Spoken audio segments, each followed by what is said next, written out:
Everyone's seen people transmigrate with systems, but Jiang Li's case is on a whole new level. He then cultivated for 500 years straight, nearly wearing out his pants to reach the Mahayana realm, strongest in Kuozhou, yet some weird system popped up, tossing him a trashier mission. Worse, it promised to help him rise again by starting from the very bottom. Jiang Li snorted. Too late.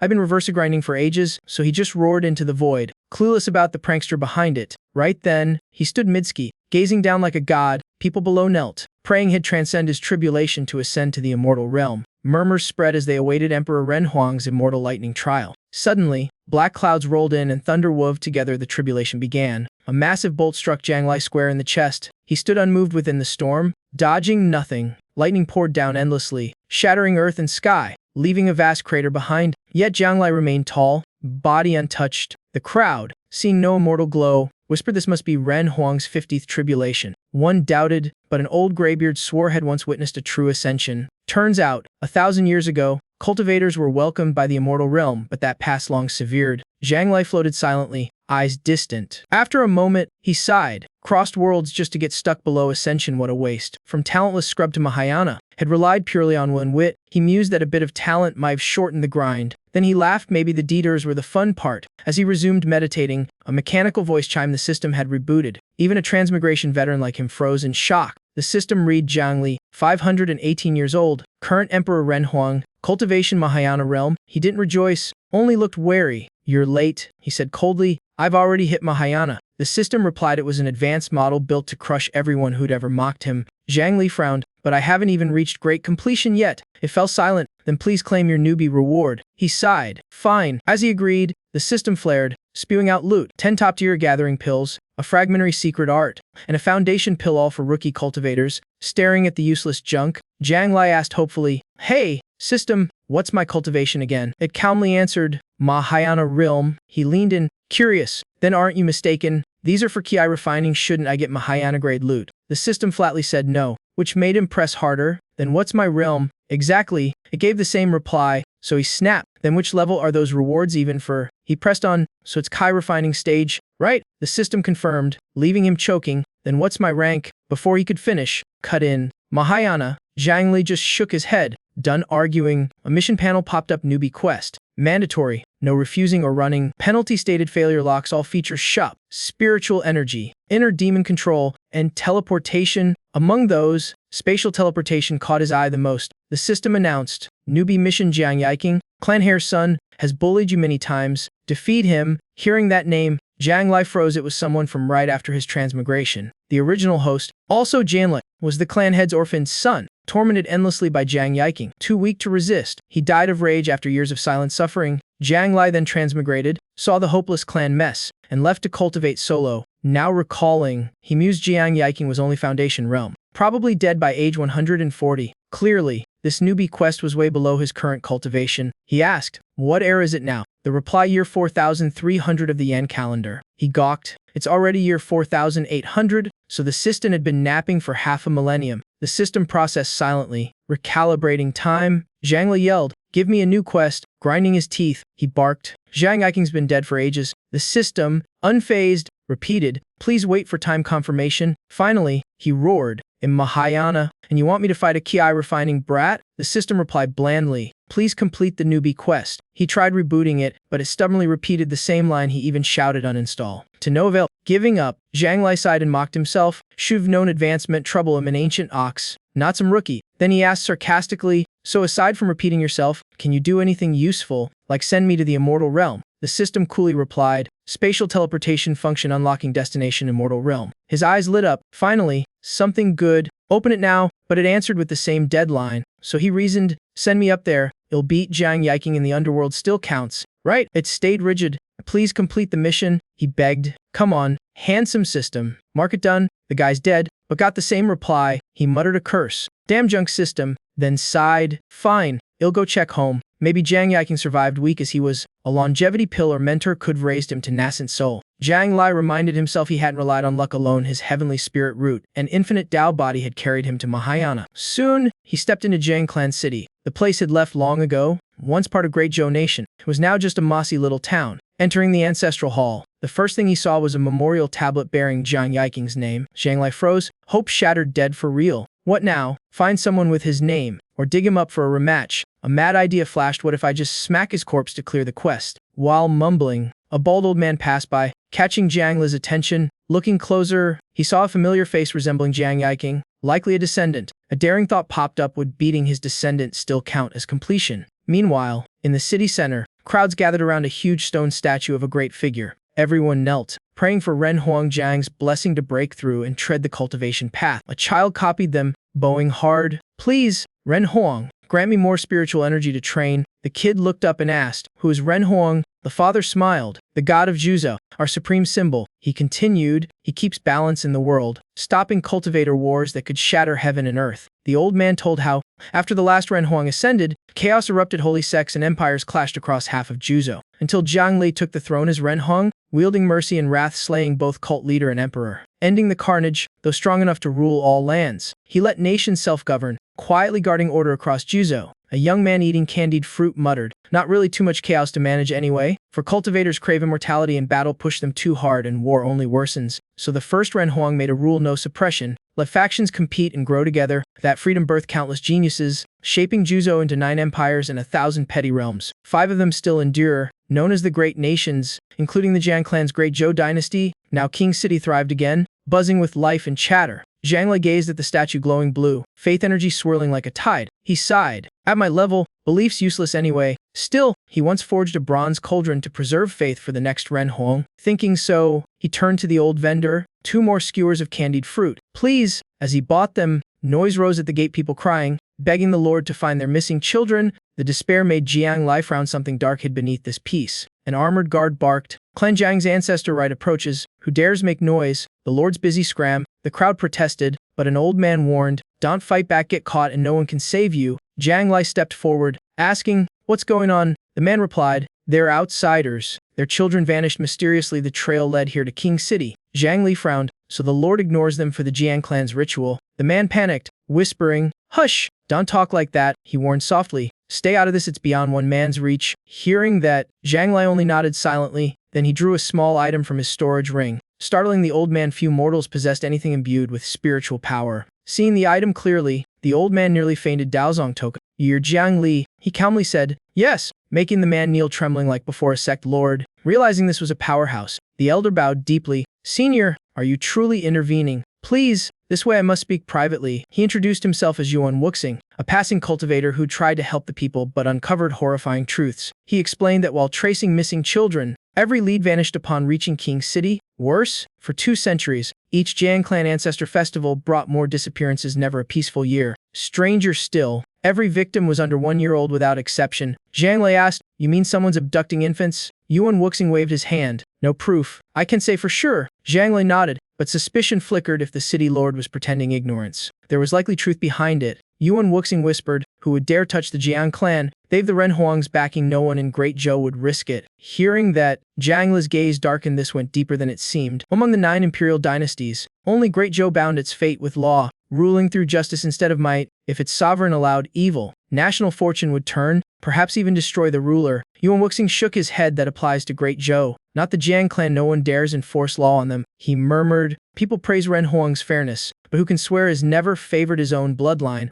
Jiang Li replied calmly, from what I know, Ren Huang left the Jiang clan 500 years ago. Kinship fades with time. Yuan Wuxing countered, or perhaps he only pretended distance to seem impartial. Who can tell? Jiang Li fell silent, suddenly recalling something. He asked, you said no evidence, right? Yuan Wuxing nodded. No bodies, no traces. I searched everywhere. If the children died, resentment should linger, but I sensed none. So many vanished, it can't be hidden perfectly. Maybe I was wrong. He sighed. Jiang Li looked into the distance, saying softly, maybe so. Without proof, it's hard to judge. Yet he couldn't shake the feeling even the kindest men aren't beyond suspicion. Thinking that, he soared into the sky, vanishing from sight. High above, he hovered, surveying all of Jian City below, then unleashed his divine sense, sweeping every corner for anomalies. His spiritual perception spanned 10,000 miles, covering the entire Jiang estate. Yet after a full scan, nothing appeared unusual, until dusk when a faint spatial fluctuation rippled somewhere below. He squinted and smirked, thought it'd leave empty-handed, guess not. Looking closer, it was the Jiang clan's rear courtyard hiding a spatial nexus. He nodded slightly. Of course, no entry, no discovery. No wonder I missed it before. From within that vortex, the old man Jiang Li had seen earlier slowly emerge. As soon as he stepped out, the portal vanished. Once he left, Zhang Lai descended to investigate, but the moment he touched it, space trembled violently. Then, pitch-black demonic gate burst open right before him. With Jiangla's cultivation, the seal cracked open, revealing a hidden world within. A narrow path stretched deep into chilling darkness. At its end lay rows of infant corpses, skin purple, bodies drained dry, blood trickled from their eyes, noses, and mouth pure horror incarnate. Zhang Lai clenched his fists, voice cold. Using lives to feed the Tao is forbidden, and you dare use newborn blood to cultivate. He bowed his head, gaze heavy with grief. All dead, I thought I could still save a few. With a sigh, he murmured, 500 years away, perhaps that was my true mistake. Meanwhile, at the Jiang residence, the old man emerged, met by a panicked subordinate. Patriarch, weren't you in seclusion? Out already? Need more infants caught? The servant stammered. Bad news, outsiders are furious. Even rogue cultivators are investigating us. The patriarch sneered. Then capture them too, let them join the children in one grand blood rite. Suddenly, a cold voice cut in. So merciful of you, why not join your parents in the underworld while you're at it? The old man froze, face pale.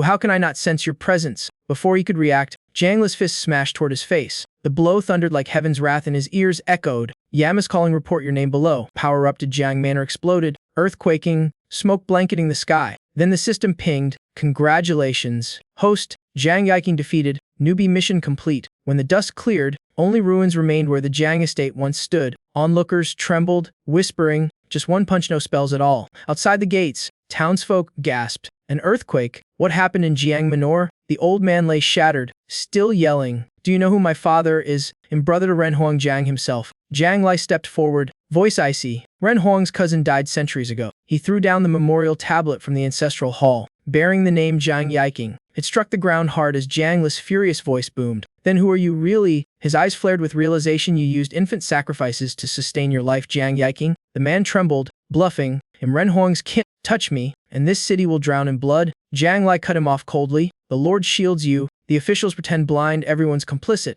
They hid behind the Ren Huang bloodline while branded an accomplice. He spat, making Jiang Yiking's face blanch. Jiang Lai glared. I wonder will Emperor Chu dare punish the Ren Huang's clan, or bow and look away. He raised his voice. Kizi, come out, you've watched long enough. A silver-haired man in royal robes appeared, sighing. You hit too hard, half the manor's gone. Jiang Lai replied coolly, just cleaning filth, the truth's right there. The crowd poured in, horrified to see a cavern piled with tiny bones screaming. Heavens, these are our children. The stench of blood filled the air, skulls stacked high, freezing every soul in the square. Emperor Chu Kizi stood pale, stunned, shameful. The ruler, yet such horror unfolded right under my nose. Jiang Lai slowly removed his hood, eyes deep. 500 years ignoring my clan, failing to stop them early is my sin. He added softly, they used my name for evil today. He'll end it myself. Jiang Yiking trembled, screaming, Your Majesty, you're Jiang Li. The crowd gasped and knelt, whispering, it's truly the Ren Huang. Only Yuan Wuxing blinked in confusion of his Ren Huang. Why was the Dao Sect token in his hand? Jiang Yiking wailed, Your Majesty,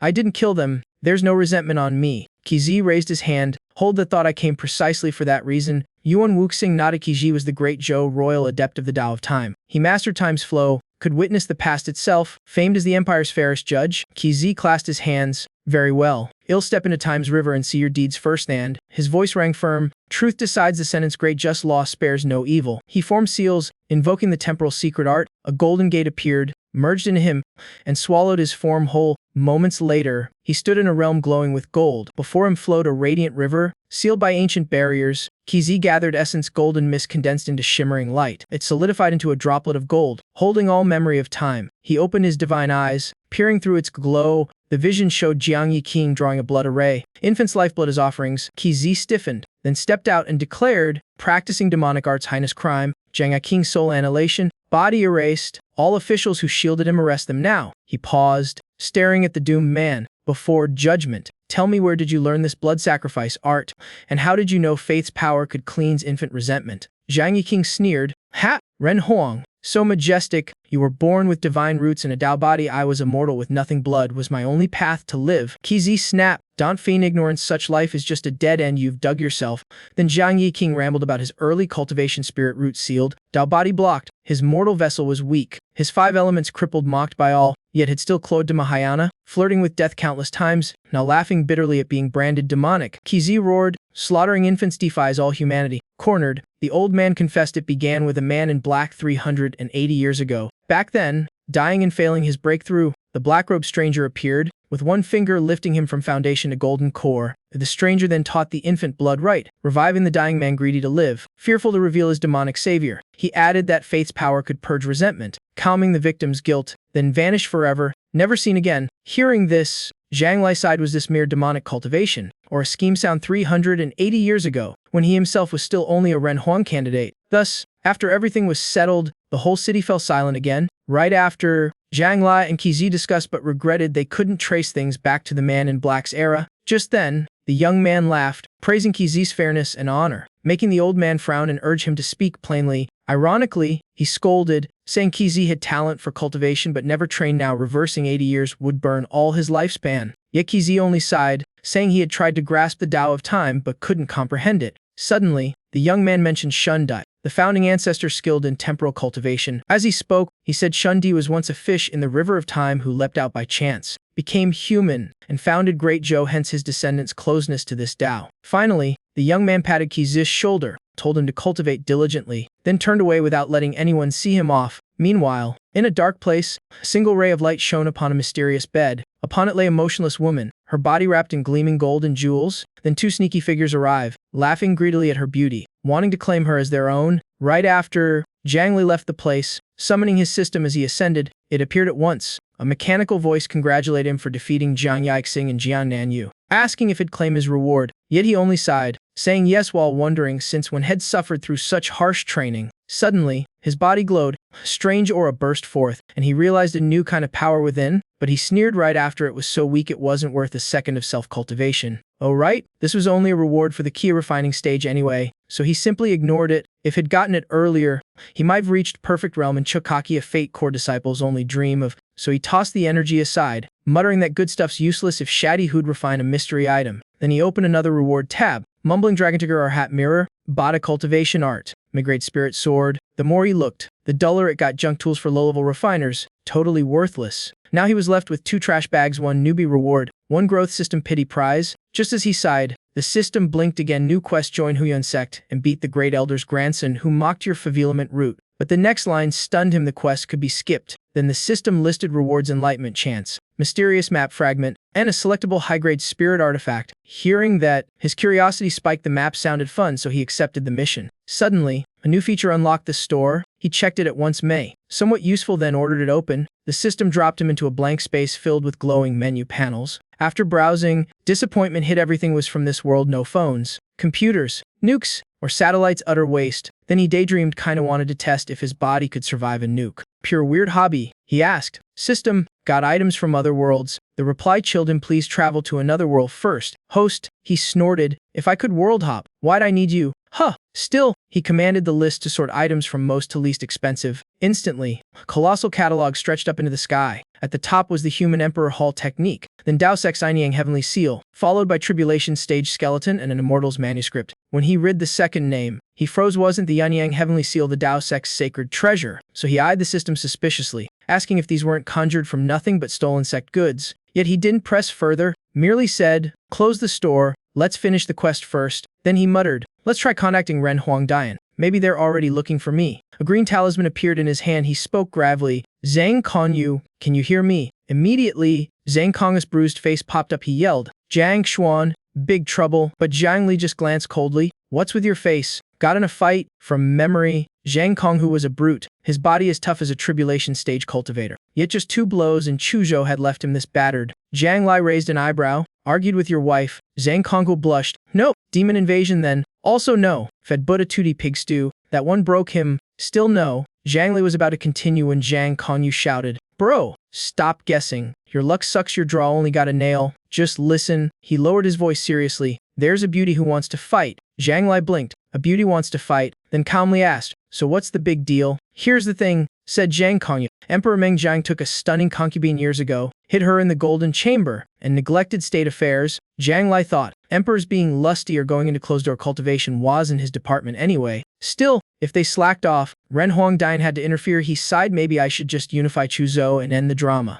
Zhang Konghu continued gravely, rumor says Meng Jiang emperor never touched her, just stared daily. Then his buddy Emperor Ngai Huang visited the Golden Chamber to study something with him, and that's when all hell broke loose. Zhang Li guessed, Ngai Huang wanted the girl, Meng Jiang refused, so they clashed. Zhang Kong's eyes widened. Spot on. Ngai Huan offered spirit stones, techniques, even territory, but Meng Jiang declined, so they fought. The battle was so fierce half the palace got flattened. Zhang Lai sighed. So that's the beauty fight you meant, impressive Shorthan. He chuckled. Maybe he should hire a tutor to fix Zhang Kong's speech. Still, two empires at war was no joke. If emperors joined, millions of troops would march. In Juzhou, that meant countless cultivators from Kai refining to golden core, and many at nascent soul or higher. The sight would dwarf the mortal armies had once led in his past life. Jiang Lai mused, if six-layer key was like gunpowder, golden core power equaled a World War II missile. The war could engulf all 9 provinces. Thinking so, Jiang Lai told Zhang Kongyu sternly, "I'll persuade them if words fail. Fists will speak, can't fix the problem. I'll fix the person." Then he sighed. Defeating a million soldiers wasn't hard, but holding back enough strength sure was. Suddenly remembering, he asked, "So who beat you up?"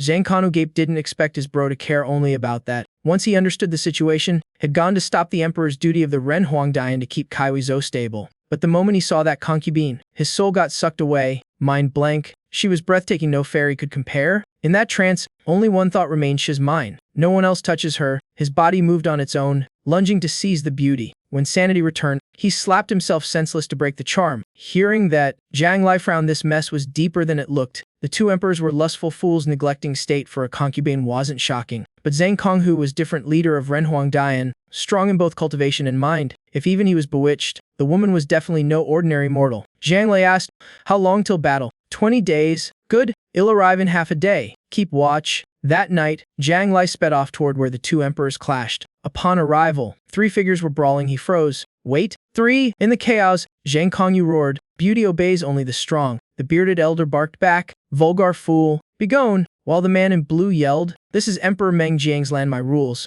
Amid the mayhem, Jiang Lai stepped forward coldly. "You were meant to guard them, not flirt." 2 got seduced already. The words froze all 3. Then Jiang Lai casually bonked Zhang Kong's head. Crack. Echoed loud. The other 2 didn't fare better. Blue robe got a bloody punch. The bearded elder got slammed rolling. Thus all 3 were floored. The signature persuasion by fists of Jiang Lai. They lay face down in the dust, smoke billowing. Zhang Kongyu staggered up, laughing. "Haha, I'm awake now." He wiped blood and groaned. "Bro, did you have to hit that hard? Nearly shattered me." Luckily all 3 were sane enough to realize war couldn't reach civilians, so they flew skyward to fight. Jiang Lai roared, "If you keep fighting down here, I'll send you all straight to the underworld." At once, they behaved. The other 2 bowed deeply. Zhang Renhon. Jiang Lai stepped forward, asking the man in blue, "Can I see the concubine?" He replied respectfully, "Renhong Jiang, she's been asleep 10 days. So the group entered the golden chamber, walking down a corridor glowing with spiritual light. The blue-robed man smiled, saying she'd slept for 3 years, unmoved by heaven or earth, as if in eternal slumber. Approaching,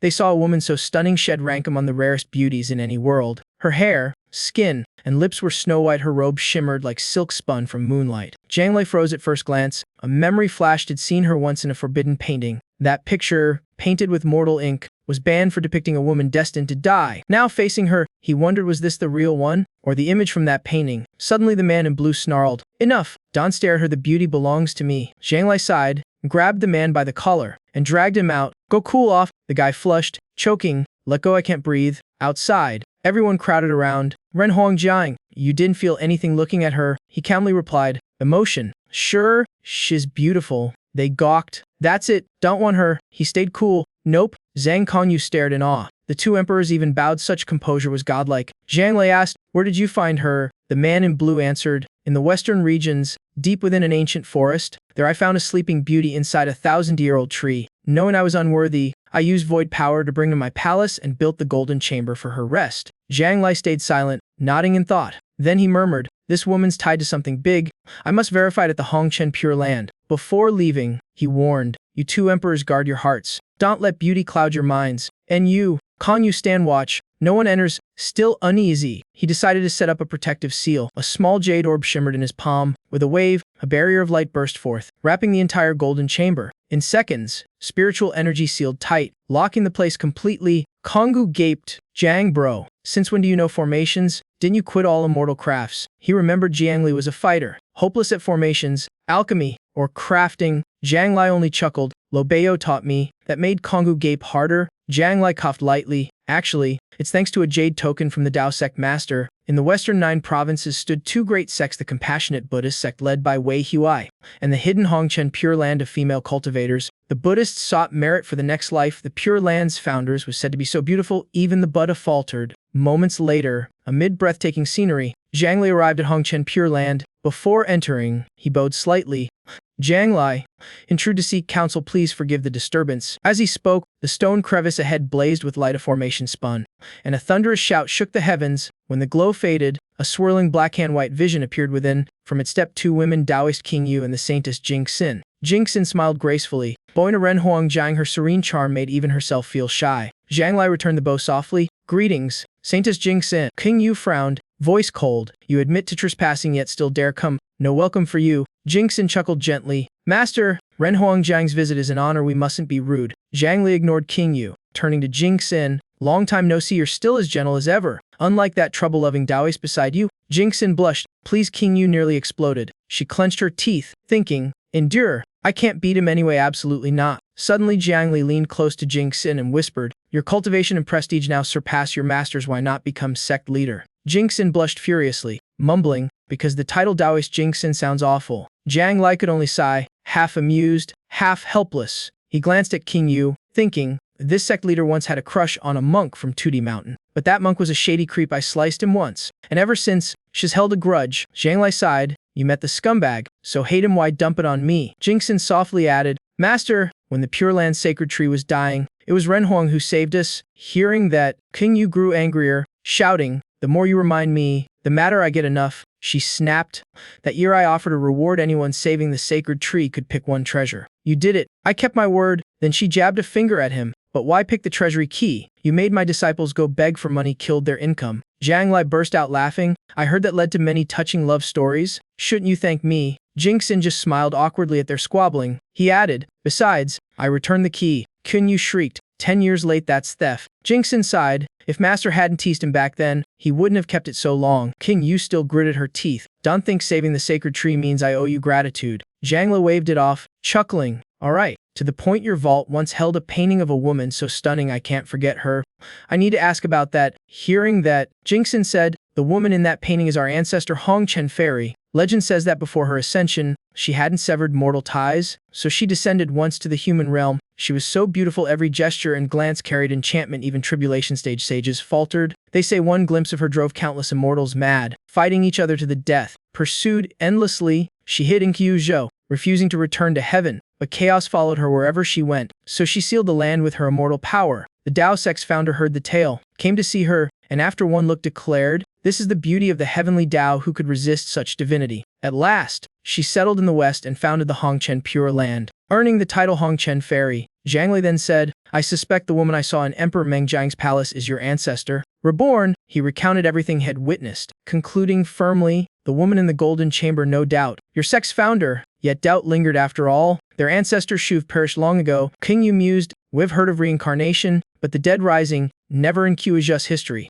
Jing Xin nodded, but our ancestor was beyond mortal logic. Zhang Li clasped his hands. I'm an outsider, I dare not assume. Please, both of you, come with me to her tomb to see the immortal body yourselves. Jing Xin replied at once, Ren Huangjiang, you saved our sacred tree, you're a benefactor of Hongchen Pure Land. So the group headed toward the fairy's tomb. Along the way, King Yu explained, to keep her body from being stolen, we sealed it in crystal. She continued, only the ancestor could unseal it herself, seems she has awakened and left. Hearing that, Zhang Li's suspicion solidified, the golden chamber woman was Hongchen Fairy. Yet his heart trembled, could the dead truly return? Jing Xin asked curiously, I wonder if our ancestor still remembers her past or merely acts on instinct now. King Yu immediately ordered, Jing Xin, go with Ren Huangjiang to Emperor Mengjiang's realm and inspect the situation. Moments later, the two arrived at the golden chamber. Upon seeing the body, Jing Xin trembled, exclaiming, yes, it's the Hongchen ancestor. From afar, Zhang Konghu peeked, muttering, how's Ren Huangjiang still calm with Saintess Jing Xin and that beauty around? Jing Xin whispered, I can feel a blood connection with the ancestor. Zhang Li explained, that bond likely shields you from the fairy's charm. Zhang Konghu suddenly understood. Zhang Li continued, the Pure Land's generations of beauties owe it to this lineage, partly because masters seek talented women to bring back and teach, and partly thanks to the sex immortal peach tree, any who eat its fruit conceive pure-spirited daughters, future disciples. Soon after, the Hongchen fairy herself tasted one of those rare peaches. Then, she revealed she was actually the descendant of that same immortal. Still, she sighed, the ancestor's beauty is beyond reach, mortals like us can't compare. She smiled wistfully, calling herself just a once-sane millennium beauty. A while later, the two stepped outside. the air still heavy, Zhang Li advised, we should return the fairy's body to the Pure Land, avoid needless trouble. Unexpectedly, Emperor Meng Jiang roared in protest, refusing to let her go. Zhang Li only sighed, then let strength decide, the weak shall yield. Instantly, both men saluted, signaling a duel to come, yet resentment simmered each thought. We're both emperors, why bow to another? Suddenly, a scream echoed from the city, shaking the skies. Emperor Meng Jiang coughed blood, gasping for someone to bring Yue to heal him. At that same moment, strange spiritual energy rose from Xiehe town. There, a figure sat in meditation, breathing faint threads of Kai. A young woman with a forehead sigil sighed, my spiritual power's been leaking for years. Her junior approached, seeking guidance on cultivation. Just then, another female disciple teased, you're too saintly, no one dares get close. She only smiled gently, trying to ease the distance.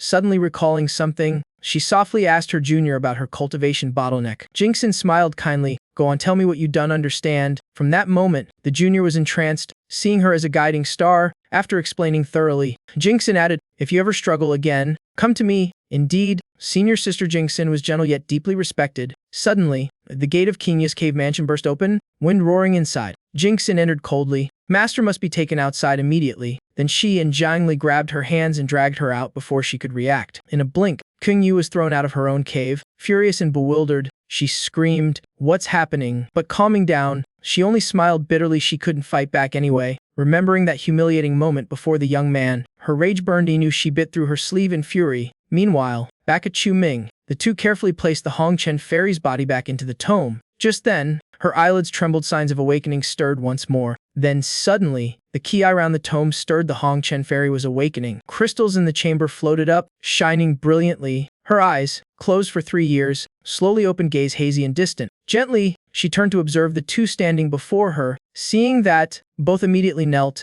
greeting her as their ancestor. Unexpectedly, the fairy asked softly, who are you and who am I? The question froze them. It seemed she remembered nothing of her past. She murmured vaguely that she had just escaped a crystal-like seal. Once freed, she had wandered east, through forests, and fallen asleep beneath a great tree. Upon waking, she found herself in a golden chamber, facing a dazedly smiling man. That scene repeated until these new visitors arrived. Calling her by name, Zhang Li asked whether she recalled anything of the immortal realm or her descent. She only shook her head, signaling her memory was blank. The two sighed, realizing the resurrected fairy had lost her mind's past. Zhang Li felt a twinge of disappointment. The secrets of heaven stayed sealed. Then he drew out a jade slip, opened the map to retrace her path. He analyzed each route where she had awakened, then passed through 2 small riverside towns. As Zhang Li pondered, Jingxin fidgeted anxiously beside him. Just then, the fairy yawned and said she was sleepy, so Jingxin hurried to let her rest. The two quietly withdrew, not daring to disturb their ancestor further. Outside, Jingxin immediately asked Zhang Li if had noticed anything odd.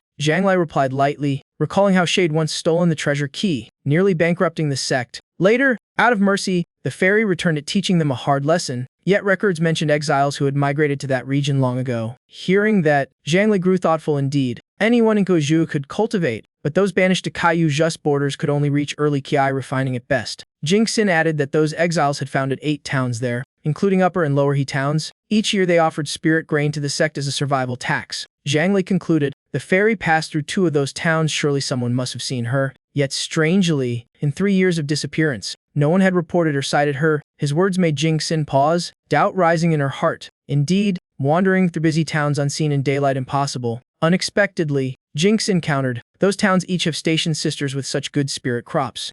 How could anything go wrong? Seeing her stubbornness, Zhang Li sighed, you spot a problem yet deny it. Speechless. With that, he turned and walked away, leaving her standing there silently. She could only pout and watch him go, wanting to call out but not daring. Once he was gone, Jingxin angrily pulled out a book, eyes blazing. She hurled it to the ground, gritting, the stupid thing that makes men obsessed is useless. The more she thought, the angrier she got. She chased after Zhang Li, muttering curses about that so-called best-selling scam of Kaiwaju. Turns out it was 100 ways to make men take the initiative, ridiculous just by title. Right then, someone else approached the fallen book. Qingyu picked it up, sighed gloomily, and murmured, well, it was my masterpiece after all. Moments later, in a bustling town, crowds filled the streets. Zhang Li and Jingxin arrived, surprised that such a famous fairy drew no attention. Suddenly Jingxin sensed something off, spreading her spirit sense to find killing intent everywhere. The result chilled her. The whole town had long been dead. Zhang Li realized this must be Zicheng, the city of the dead. Soon after, they stopped at a small roadside diner. As they sat, a cheerful waiter greeted them warmly. Recognizing guests from the Hongchen Pure Land,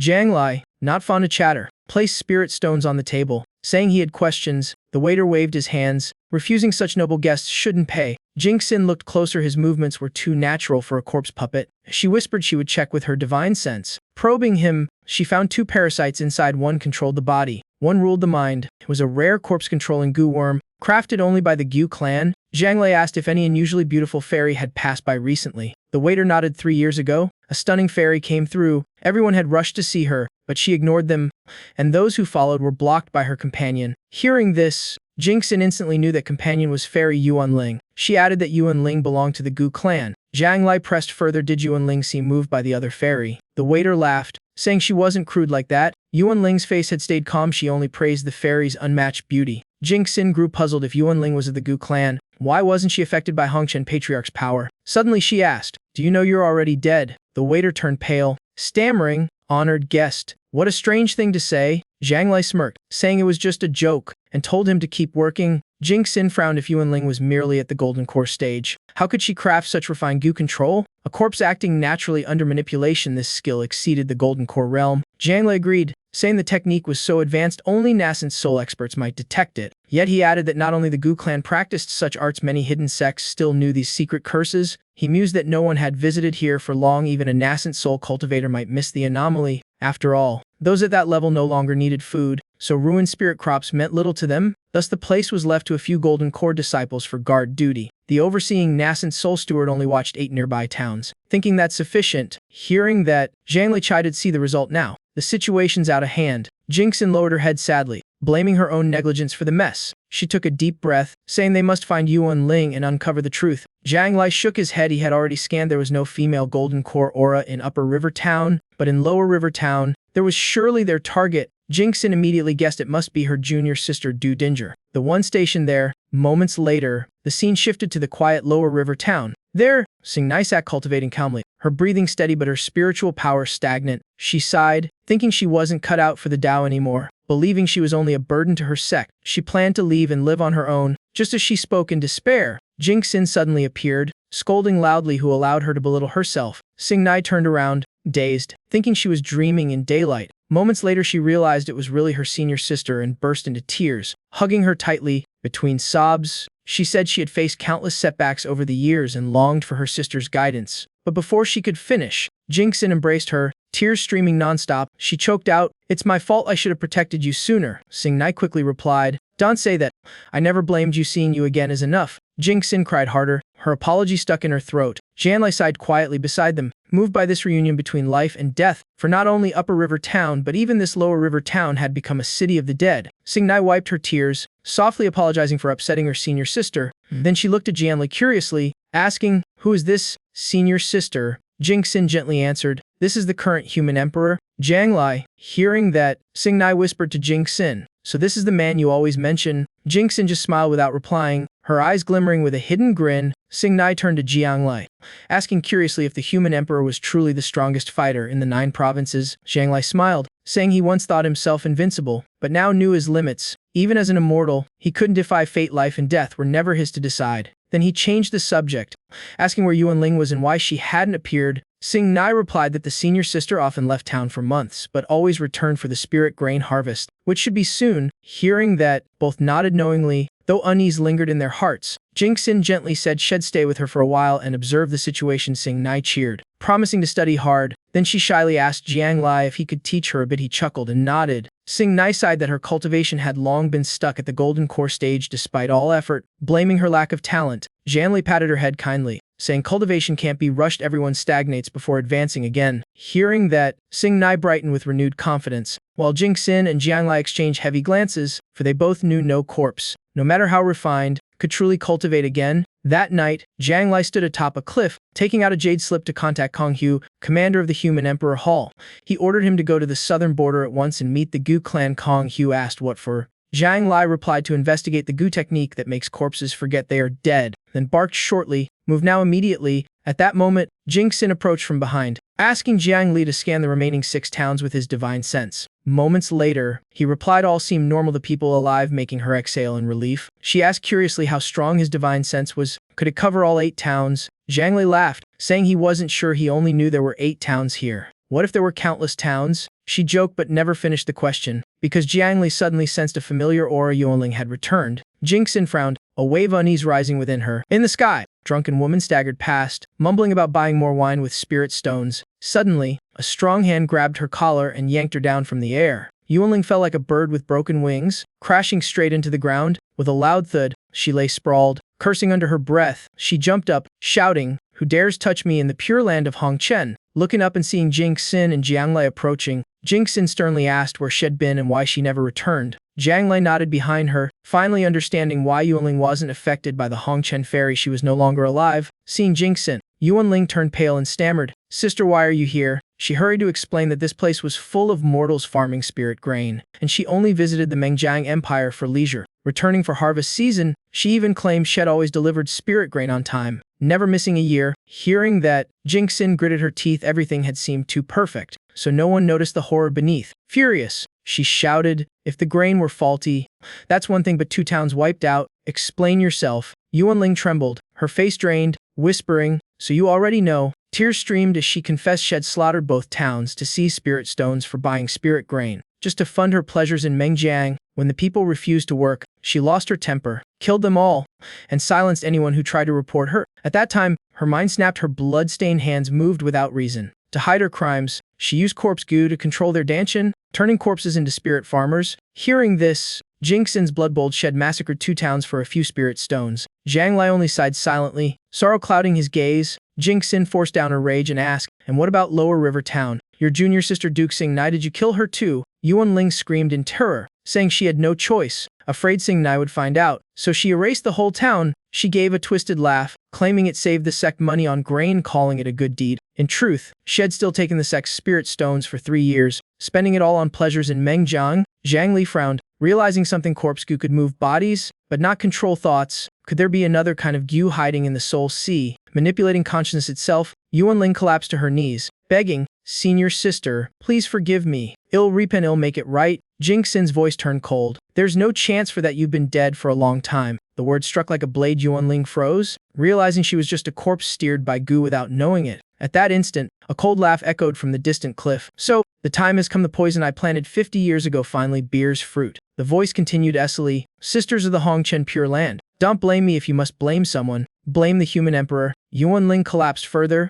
eyes wide with terror, trembling. "I am dead. Impossible." She screamed and wept, pleading, "Senior sister, tell me you're just trying to scare me." Jiang Li watched the scene in silence, heart heavy. If the dead didn't know they were dead, how could she expose the true culprit? He closed his eyes, piecing together every clue until the whole picture formed. Yuanling had first massacred the 2 towns, then used corpse goo to make the bodies act alive, but her skill only controlled movement. Someone stronger had killed her, then planted goo in everyone's soul sea to rule both mind and spirit. Thus, the villagers seemed truly alive, so real that even a nascent soul cultivator wouldn't notice, and Jiang Li wondered what the mastermind's goal was. As he pondered, Jingxin gave a cold smile and said, "Could you step outside a moment? I need to speak with Yuanling alone."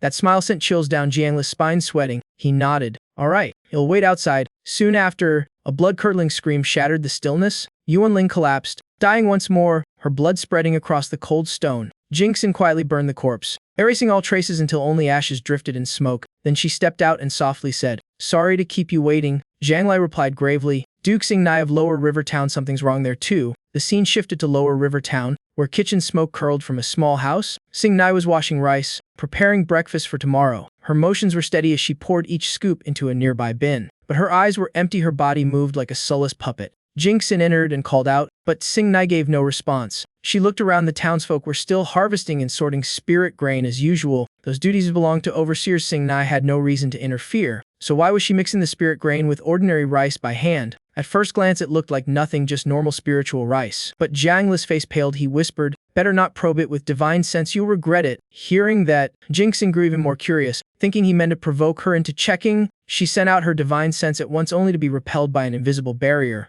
Gritting her teeth, she forced her power through the resistance. When the barrier shattered, what she saw inside made her blood freeze. A wave of nausea hit her. Heart raced wildly. The bin wasn't filled with grain at all, but with thousands of hidden goo worms. She grabbed Xingnai's shoulders, shouting, "What are you doing?" Xingnai blinked blankly. "Isn't this required by sect rule?" Jingxin went pale, muttering, "Our sect never had such a rule." Jiang Li picked up a grain, asking softly, "Do you know what this really is?" Xingni answered innocently, "Isn't it spirit rice? What else could it be?" Zhanli told her to step outside, voice low.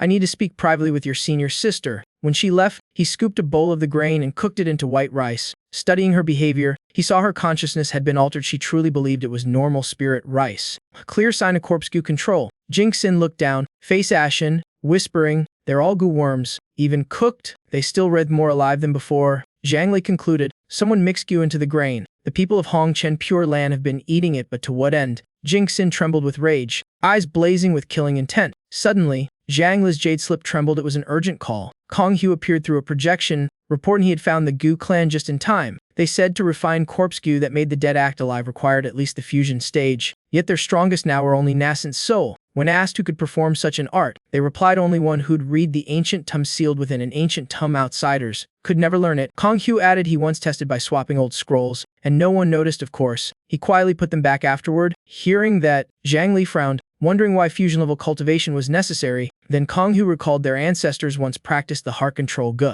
But it was long lost. They merely sent this message to ease fears. At those words, everyone froze. The heart control gu was infamous for making its host ascend straight to fusion, or even divine transformation. Worse, its master could fully command another's mind without the victim realizing it. Zhang Li slid the rice bowl toward Kong Hu, suspecting this might be that very gu. Examining a grain, Kong Hu confirmed it was hair-thin, dormant in water, blazing alive in fire. Zhang Jia jolted upright, staring at the no-empty bowl before him. Meanwhile, Jingxin collapsed to her knees, trembling, her face drained of color. Panic filled her. If the spirit grain had been laced with goo for years, then countless junior sisters, everyone in Hongchen Pure Land, might already be enslaved. The scene shifted to the Hongchen gates, the air thick with tension like a storm about to break. King Yu paced anxiously, wondering why Jingxin hadn't returned, then tried to calm herself, trusting the human emperor's presence. Suddenly, a cold voice behind her said the two would never return. Turning, she saw a girl with a red mark over her eye. Smiling, King Yu froze, asking how Xuan'e dared return after exile. Xuan'e sneered,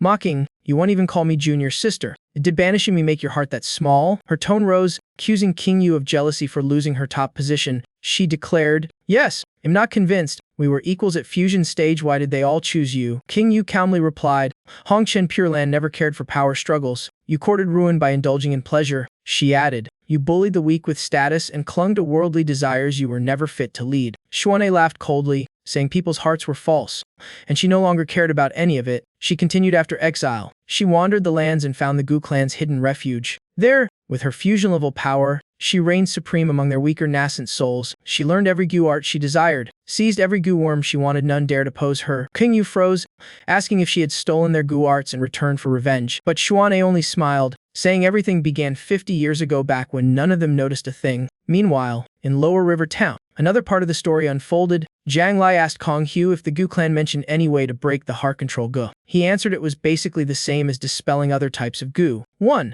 The Gu master must personally undo the control. 2. Kill the host body during tribulation. Heavenly lightning can destroy all gu within. With that knowledge, Zhang Li took his leave, promising to return soon and explain everything. He reassured Jingxin that the townsfolk still acted normally, the heart control gu hadn't been triggered, and their sectmates still awaited rescue. He vowed firmly that as long as he was here, a solution would be found. Hearing that warmed her heart. She believed the true enemy was still waiting, and this dormant gu was their last chance to turn things around. She told herself any mistake could be mended while alive. There was still hope. Zhang Li bowed slightly, thanking Xuan with calm determination. Meanwhile, at the Pure Land's gate, tension hung like a drawn bowstring. King Yu froze in disbelief. Who would have thought the spirit grain everyone ate was the heart control go? Xuan'e smirked, saying that arrogant Yuan Ling had inspired her idea. Even her death had proven useful, leaving King Yu stunned at 50 years of ignorance. She sneered, asking, "Aren't you curious how many have eaten the tainted grain in these 50 years? Finally, Xuan'e's voice turned cold. "Let me show you my half-century masterpiece." In an instant, countless figures surrounded the area, more than an army, murderous intent flooding the air.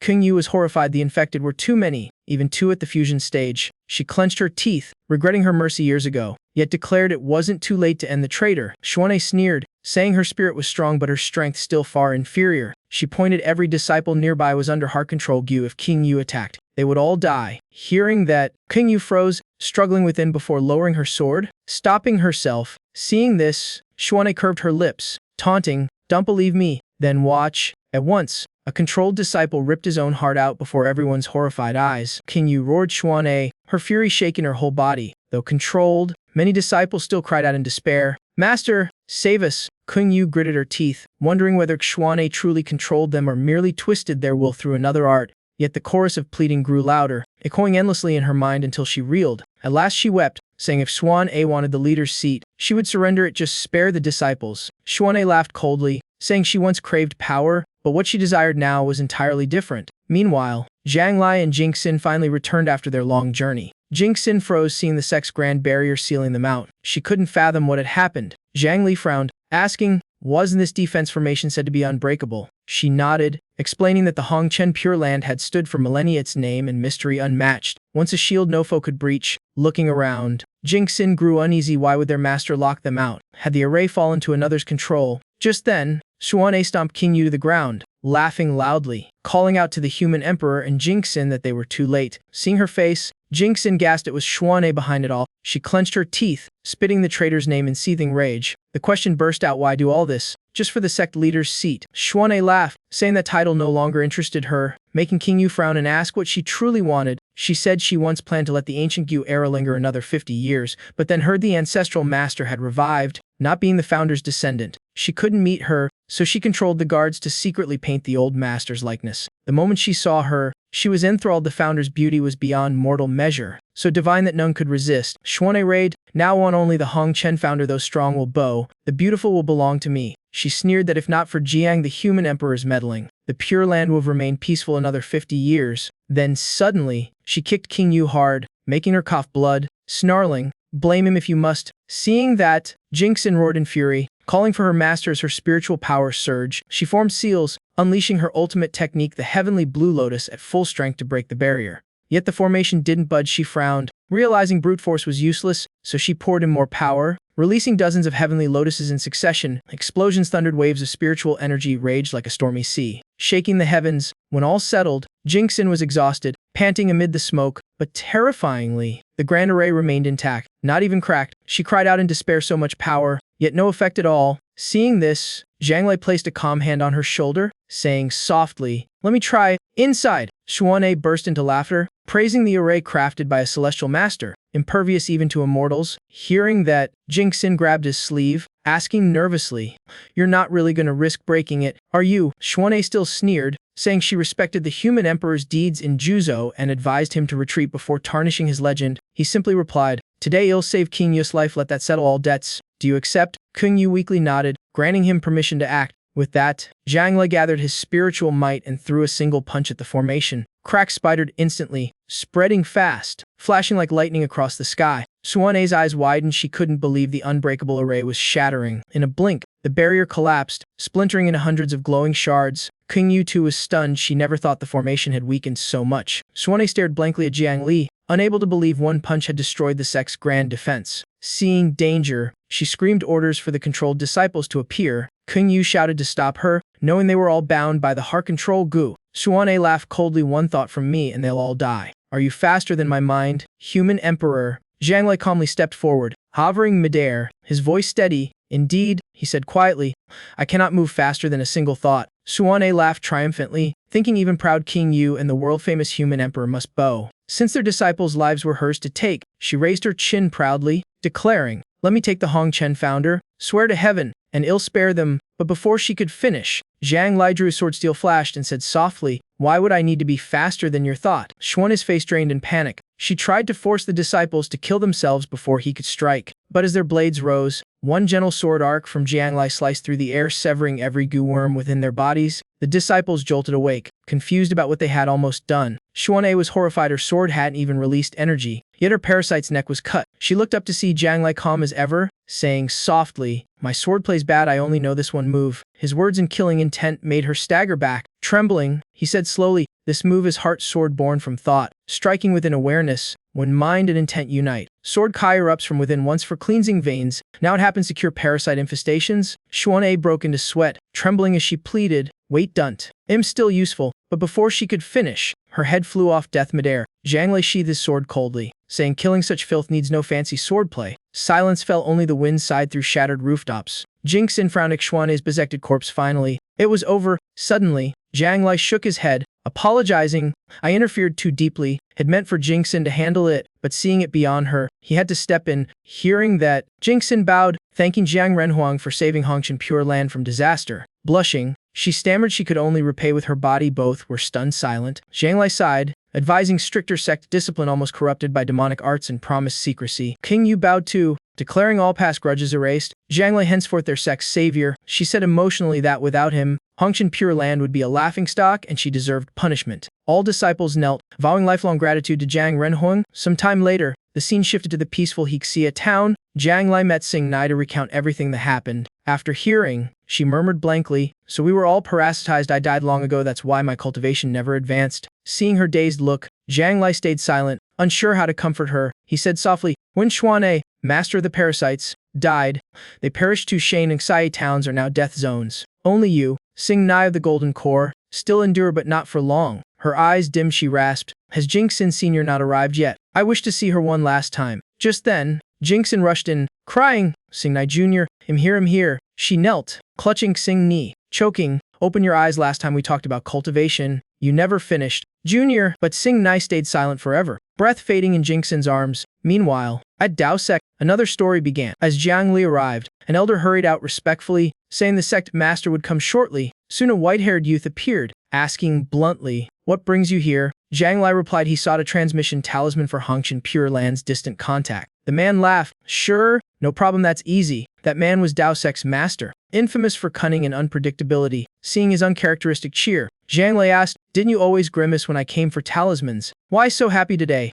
That forced smile told Jiang Lai the man was definitely hiding something. The sect master laughed, saying Dao Sect just birthed a peerless genius. How could he not be pleased? Hearing that, Jiang Lai curiously asked to meet this so-called prodigy who impressed him so much. He added that witnessing such a talent himself would be an honor for all Juzhou. The man burst out laughing, "No need, it's someone you already know, your own junior." Then he suddenly roared, "Jiang Lai, holding Dao Sect's token yet still not bowing to your sect master." Jiang Lai smirked, recalling his past duel with Wuxing, and sneered, "Ah, so it's you." Moments later, screams echoed through the city, "You and I cannot coexist," leaving disciples bewildered. After securing the transmission talisman, Jiang Lai departed back to Hongshan Pure Land. He handed the talisman to the two, instructing them to report any movement from the Hongshan ferry immediately. King Yu took it solemnly, saying only Jian Li could handle matters involving the immortal founder. She sternly warned that news of the ferry must be kept secret, or chaos would engulf the cultivation world. Both nodded together, replying they understood completely. Jiang Lai said softly he wouldn't stay, he must go to Great Zhou, prompting Jingxin to ask if he saw Zhou Hongji. He chuckled, telling how someone at Dao Sect shouted they were mortal enemies. He could only shake his head. Then he turned away, reminding them to deny rumors. He was merely going to Great Zhou for a minor task. Soon after, in a distant land, a man appeared, greeting, "I'm Yuna." "And you are?" Jiang Lai smiled, replying, "Just here to talk and test my strength against you." Before Yun Bei could react, he was floored by a heaven-splitting punch. Instantly, the system chimed, "Congratulations, host has defeated Yun Ba through wisdom and sweat." Another message followed with the host like to claim rewards, a top-grade spiritual weapon and a mysterious map. Jiang Lai nodded, telling it to tally up the rewards. While waiting, he sighed, barely surviving that fight while the system stayed utterly indifferent. It told him to choose a reward. Jiang Li picked a knife, but the system refused, unsuitable. He switched to an AK-47, still rejected, incompatible with spiritual energy. After trying several items, all errors popped up. He was speechless. Finally, it autocos for him a top-tier bloodbath bone cleaver, instructing him to bind it with blood. He asked, "Sure?" The system replied, "Never doubt my expertise." He shrugged, too tired to argue, and bit his finger. A drop of blood hit the blade. Red light flared violently. The system cheered, announcing the top-grade weapon was evolving, power surging. Then boom, the sword exploded into dust, leaving Jiang Li dumbfounded. Recalling the line, "Don't doubt my expertise," he said coldly, "Told you blood binding was wrong. Useless system. How dare you argue?" The system fell silent, emotionally wounded. It awkwardly changed topic, offering him the map fragment, but Jiang Lai glared, "You're pretending not to hear my scolding." He pulled a complete map from his ring, laying it before it. "Calmly," he said, "I've got the full thing already, keep your scraps." The system choked up, forcing a congratulations before hastily switching to a new mission. Jiang Lai frowned. The system's tone sounded like someone freshly humiliated. Suddenly it warned, "The Kainyuan secret realm is extremely dangerous. Wait until late nascent soul stage before entering." He sighed and nodded, thinking better not anger it might lose his path to ascension. He sat waiting for the new quest, face full of boredom. Suddenly, the Dao Sect master's voice came through the transmission talisman, shouting, "Jiang Lai, are you there?" Jiang Lai grimaced, thinking, That bastard's abusing authority again, invading my channel, he said coldly. If you've got business, speak quickly. The man scoffed, lecturing. You're a Dao sect cultivator, how dare you talk to your sect master like that? Zhanglai snorted, smirking. So what? You got a problem? The master dropped the act, saying seriously, the Yin-Yang Celestial Seal will be reforged in under a year. At that time, Dao sect will hold a grand viewing of immortal relics. We invite you to raise our prestige. Hearing of the sect's inheritance treasure, Zhanglai's interest stirred. Seeing him agree, the master laughed loudly, promising a top seat before cutting the link. Zhanglai pondered. The Yin-Yang Celestial Seal was a monumental event in the cultivation world. Legend said Dao Ancestor, Dao sect's founder, once rivaled a celestial immortal, survived heavenly wrath, likely an incarnated tribulation body. The Yin-Yang Celestial Seal, forged by Dao Ancestor, possessed boundless power, the mightiest immortal relic in Juzhou. After Ascension, Dao Ancestor left it to guard Dao sect's fate. Each reforging increased its grade and power. Zhanglai stroked his chin. Its last otter forge was 3 millennia ago. Witnessing such evolution firsthand, impossible to skip. But for now, timing wasn't right. With the system silent, he chose to seclude himself to stabilize his realm after the recent tribulation. 2 months later, his spiritual power settled his aura, deep and tranquil as the sea. Then the system reappeared. New quest. The mystical secret realm was opening. Only foundation level cultivators under 35 allowed. Luckily, after defeating Yun Ba, he qualified. It added mockingly that other sects belittled his foundation stage. Laughing at him, the mission goal: take first place. Zhanglai sighed, barely out of seclusion and already dragged into trouble. Yet he accepted. The system announced rewards: unlock spatial teleportation in meditative auto-cultivation mode. Finally, the feature had waited for no way had declined now. Some time later, Great Just Heavenly Mechanism Pavilion bustled with excitement. The old pavilion master laughed proudly, boasting none could surpass his intelligence network. Their branch ranked first again this year, making rivals jealous. Suddenly a waiter burst in, shouting, Master, disaster, Zhang Renhuang is here. The old man nearly had a heart attack. He stammered, we haven't broken any laws or practiced demonic arts. Why is he coming here? He hurriedly ordered disciples to greet him, while the juniors whispered, baffled by their master's fear. One murmured, it's because back then, when the Juzhou map was flowed, Zhang Renhuang redrew it, saving countless cultivators. At that time, we still sold the old map at high prices. Many suffered because of us. Zhang Renhuang's righteous deeds had ruined Heavenly Mechanism Pavilion's market, leaving the old master forever anxious about vengeance. With his grand ascension power, Zhanglai didn't care, even released a far more accurate free map, shaking the cultivation world. From then on, travelers roamed safely while the pavilion suffered losses. Burdened with both gratitude and resentment, a young disciple asked, then why wasn't that act recorded as heavenly merit? The master replied, every Renhuang through the ages saved the people, yet none received merit from heaven. Some theorized that since the celestial realm split from Juzhou, merit no longer descends, so when Zhang Renhuang ascends, all his merit will return at once. Thinking so, the master ordered a huge banner welcome Renhuang for inspection. To show goodwill, inside, all disciples bowed and shouted in unison, welcome Zhang Renhuang. Many gasped in awe at meeting the living legend. A young man frowned, muttering, they're overdoing it, it feels like a patrol, not a reception. Just then, Elder Meng Lang came out to greet the guest, an immortal in person. He explained the pavilion's principle: fulfill client needs but never leak private info. Zhanglai smirked, let's see if they mean it. Suddenly, he patted the old man's shoulder, praising his integrity and saying he did well. The master flinched, loudly affirming his honesty while trembling inside, thinking Renhuang was subtly reprimanding him. Then he respectfully asked, may I know if Renhuang is satisfied with our conduct? Zhanglai said bluntly, I'm here to gather intel on the mysterious wine secret realm. Hearing that, the old man instantly mobilized disciples, summoning a crystal sphere, thinking this was a test from Renhuang himself. Soon, everything was ready, the air thick with tension. After reading the report, Zhanglai laughed. The intel even listed the secret realm creator's birthday. So much for not selling private info. The master awkwardly took payment, smiling stiffly, saying this service was a humble gift from the pavilion to Renhuang. Zhanglai said nothing more, turning into light and flying straight toward the secret realm. Afterward, the master asked a waiter, you're our best painter, right? 9 days later, a strange rumor spread through the pavilion. A painting had surfaced showing the master shaking Zhanglai's hand, looking exactly like a pyramid scheme deal, causing gossip everywhere. Elsewhere, stories told of Xianmeng scholar, a fusion stage cultivator who died in tribulation 800 years ago. Before his death, he created a secret realm at Great Just Border, opening once every 10 years to test youth through trials, rewards varying by performance. By now, Zhanglai stood at its gate among countless young cultivators. He hesitated, joining Foundation juniors for chances would be embarrassing. Better to save face. Finally, he disguised himself as a late Foundation cultivator to observe first. Suddenly, a green-haired man approached, saying his sect followed no faction, same as you. He introduced himself as Kun Lu, senior disciple of Dingfeng Temple, direct student of the temple. Lord, my master still wandering. Immediately, Others came to greet him, amazed. So you're the genius who tested his rare lightning element at age 8. Everyone thought Kunlun's talent was wasted without a major sect, yet he surpassed disciples of the great clans. Zhang Li mused that even spiritual roots had ranks like bureaucratic tiers. He recalled roots divided into heavenly, earthly, pill, and favelement. Mutated pill roots were weaker but still near the peak. Then Zhang Li smiled, saying, I've been in my sect the longest, so no one came with me. He added lightly, my sect's the Renhuang Palace and its master,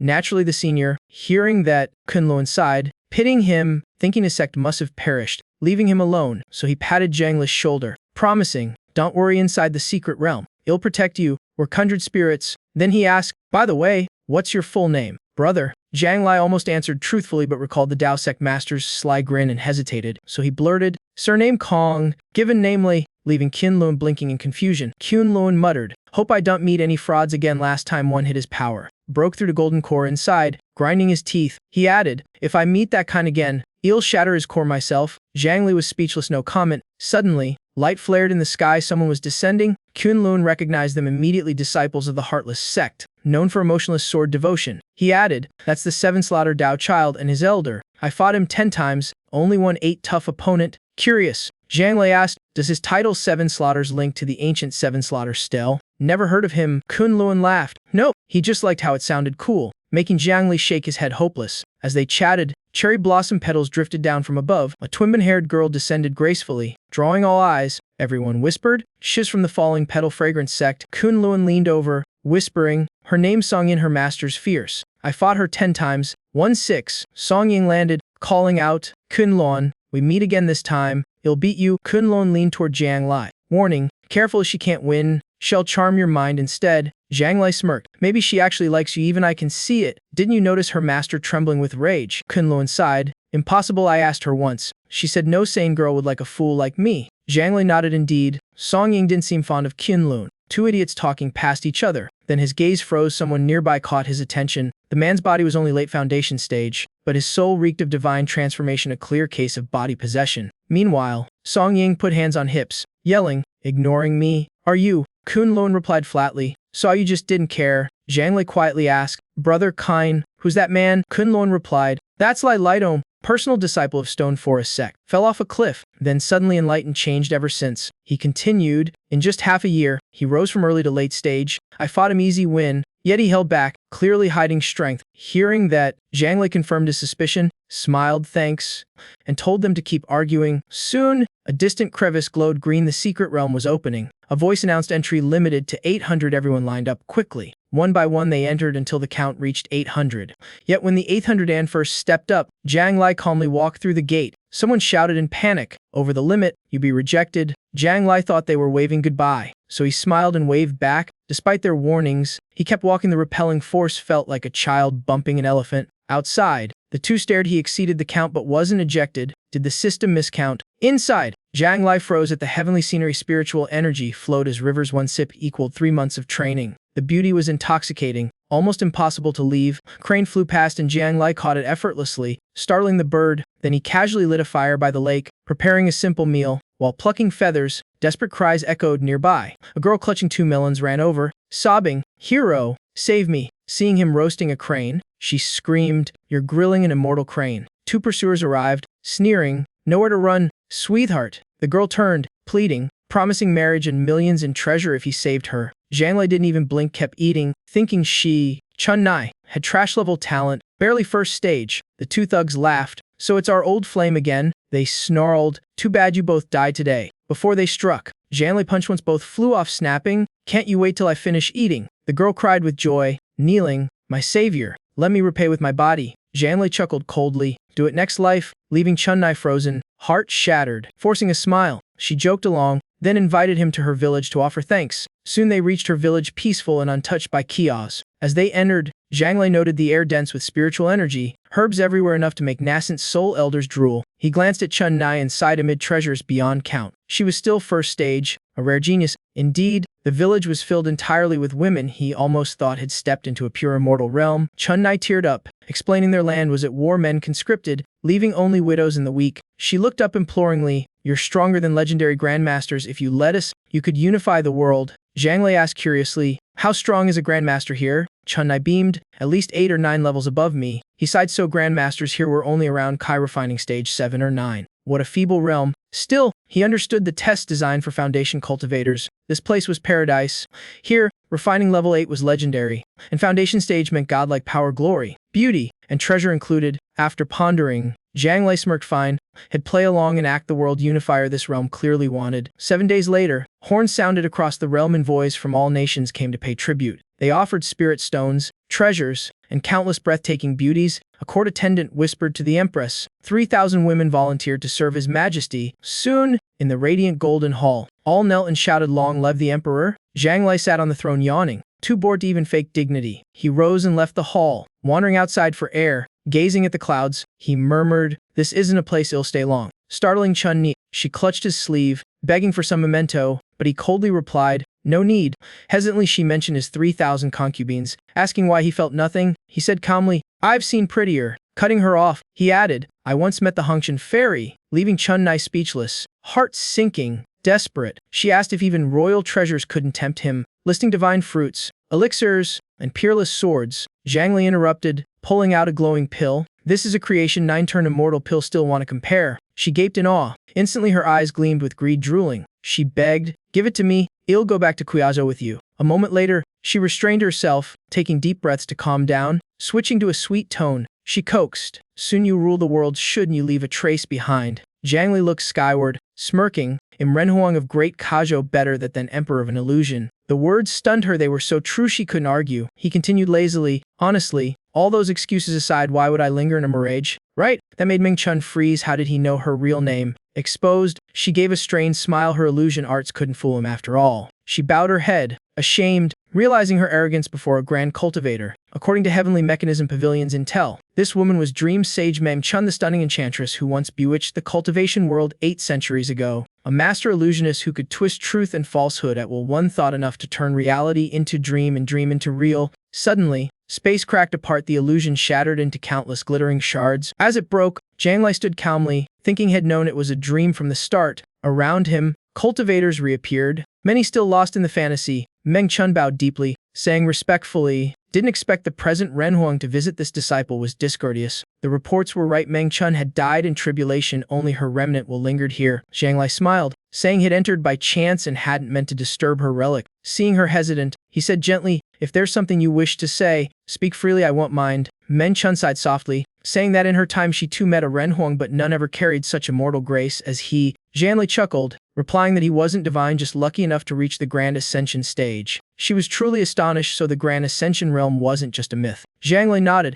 asking, wasn't this illusion realm created to test one's heart against beauty, power, and treasure? Meng Chun nodded softly, saying that passing just one temptation would lead to the second layer. He sighed, noting that though the rules sounded simple, the deeper one sank into illusion, the harder it was to escape. Meng Chun secretly admired Zhang Lei, who, despite his great Ascension realm, still respected her rules. Thinking so, she smiled, deciding not to pry further and let him keep his dignity. As they left, they found a young man groaning on the ground. It was Tan Lun. Meng Chun chuckled, saying he seemed close to breaking the illusion. 1 month's progress was impressive. Just then, Meng Chun glowed and said, "Fellow cultivator, we'll meet again after this secret trial ends." She smiled, adding that the next test might suit him perfectly. Meanwhile, inside Tan Lun's illusion, things were very different. Before him, a beautiful woman praised him as a benevolent hero who saved the people and founded a nation. Hearing that, Tan Lun blushed, thinking himself truly righteous, but he frowned, scolding himself it wasn't virtue, just lust for her beauty. The woman asked coyly if the emperor wished to enjoy treasures brought by the vassals. He sternly refused, saying he trusted the true path of cultivation, not worldly things.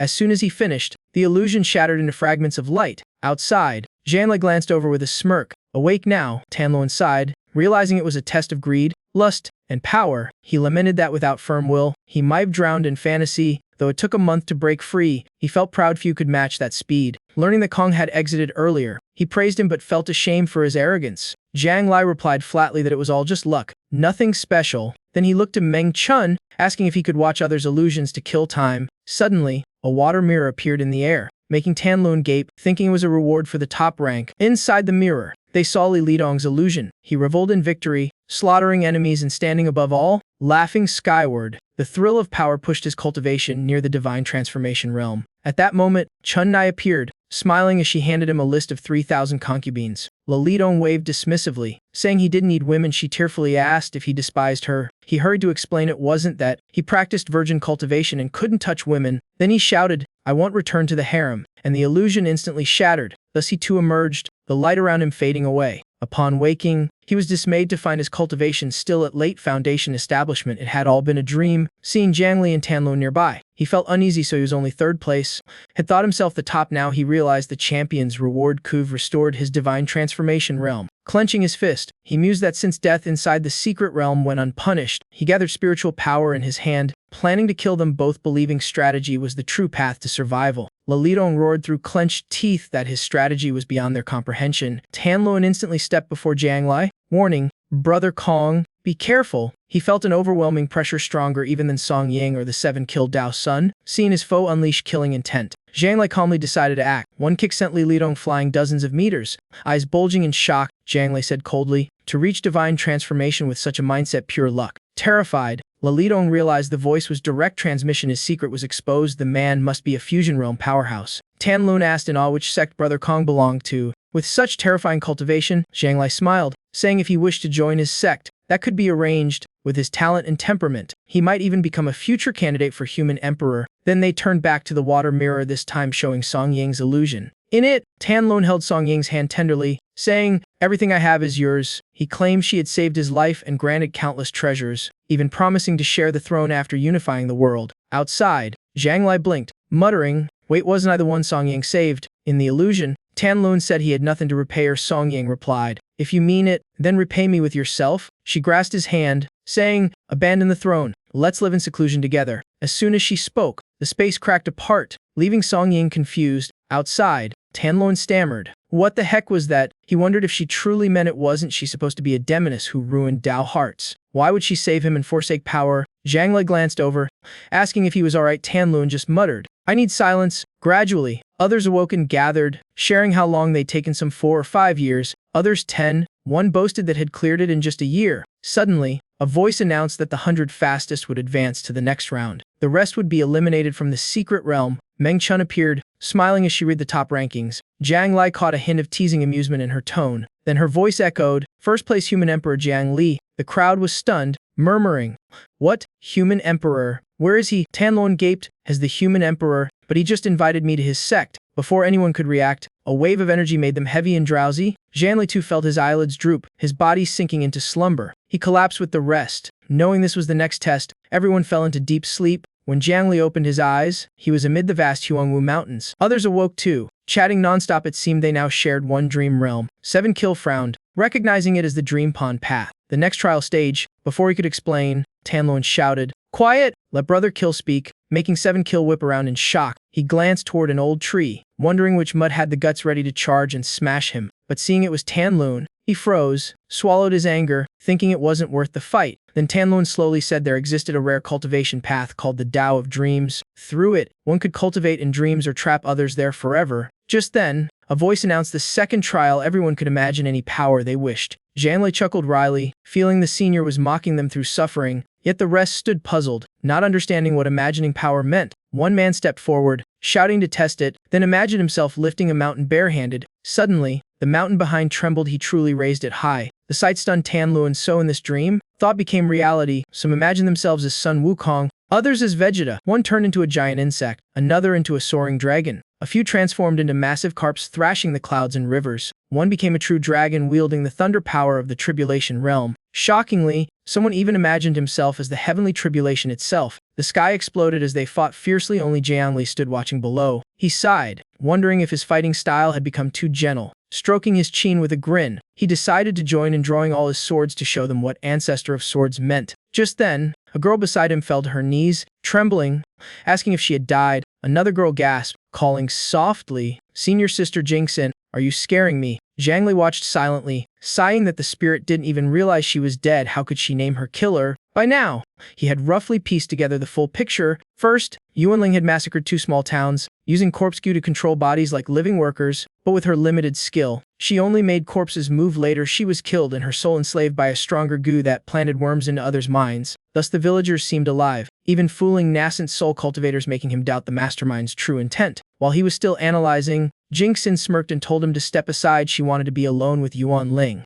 That smile sent chills down Jiangla's spine. He broke into cold sweat, nodded, and backed away. Soon after, silence shattered with a blood-curdling scream. Yuan Ling collapsed again, this time truly destroyed, blood splattering everywhere. When done, Jingxin calmly lit a fire, burning everything clean. A while later, she walked to Jiangli and said softly, "Sorry to keep you waiting." Jiangli stayed silent, face stern, pointing afar. "Something's happening over there." The scene shifted to Xiahe town, inside a humble little house. There, Xingye was crouched over, sifting rice for tomorrow's breakfast. She scooped each ladle slowly into a side bucket, yet her movements were lifeless, as if stripped of all awareness. Jingxin entered, calling gently, but Xingye gave no reply. The townsfolk were busy harvesting spirit grain, shelling and piling it for tribute. Normally someone else handled this, it wasn't Xingye's task. So Jiangli wondered why she mixed that batch of spirit rice herself. Outwardly, it looked identical to normal grain, but when he peered closer, his face turned pale. He warned, "Don't probe with divine sense, or your mind won't bear it." Yet the more he forbade her, the more Jingxin wanted to try, thinking Jiangli was baiting her to dig deeper. When her divine sense touched it, a layer of warding instantly appeared, blocking all perception. She frowned and pushed harder, forcing her divine sense through once more. When the barrier shattered, the sight before her froze her stiff. A wave of nausea rose as her body convulsed instinctively, for what lay in that rice wasn't spirit grain but a nest of hidden goo worms. Realizing it, she lunged forward, grabbing Xingni's shoulders and shouting, "What are you doing?" Xingni stammered. Did the sex say to mix in spirit grain?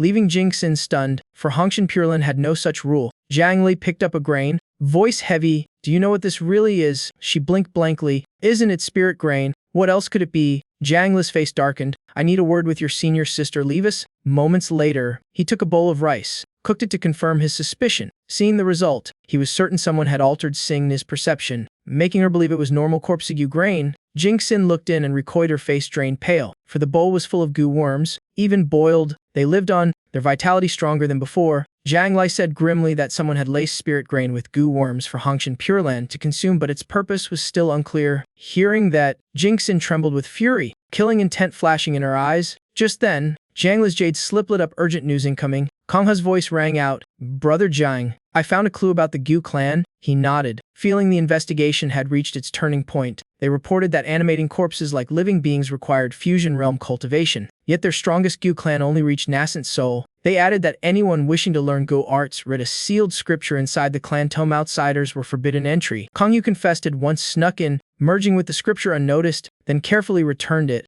Jiangli was surprised wasn't fusion realm required for that. Konghu recalled that the clan once had a hereditary art, the mind control Gu technique. Now lost, they'd gone into hiding and asked them to calm public fear.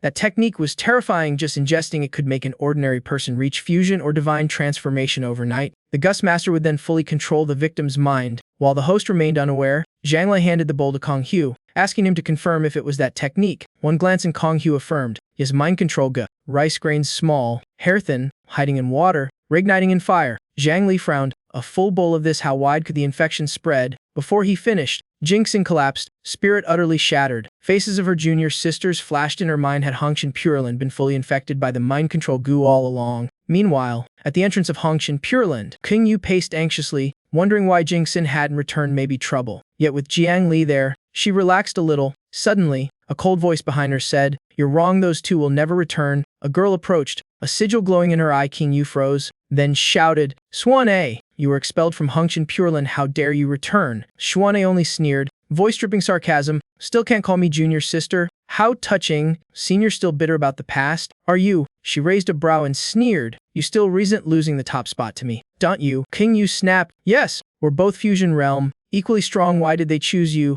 Not me." Swan-A laughed. "Our sect never sought power, only those craving fame get cast out." She added, "You used influence to suppress peers, thinking only of prestige. How could anyone truly respect you?" The next Swan-A's tone chilled. "Respect means nothing now. I no longer need anyone's favor." She continued, "After exile, I wandered the lands and stumbled upon the Gu clan's hidden refuge. With my fusion realm strength, they were nothing. I walked freely, unchecked. If I wanted to study their Gu arts, I did. If I wanted their worms, I took them. Known dared object." King Yu glared. "You stole forbidden Gu arts, came back for revenge, didn't you?" Swan-A chuckled softly. "Wrong. My revenge began 50 years ago. You just never noticed." Meanwhile, in Xia town, tension was tight as a bowstring. Jiangli asked Konghu, "Did the Gu clan mention how to break the mind control Gu?" Konghu replied, Same as other goo worms. 1. Make the master destroy the control mark. 2. Kill the original worm. For those in Tribulation Realm, this goo is useless. The heavenly lightning burns it out during Ascension. Hearing enough, Zhang Lai nodded and said to pause for now. Had briefed Jingxin later. Scanning around, he saw villagers still acting normal. The mind control hadn't activated, meaning there was hope. His calm voice said, as long as I'm here,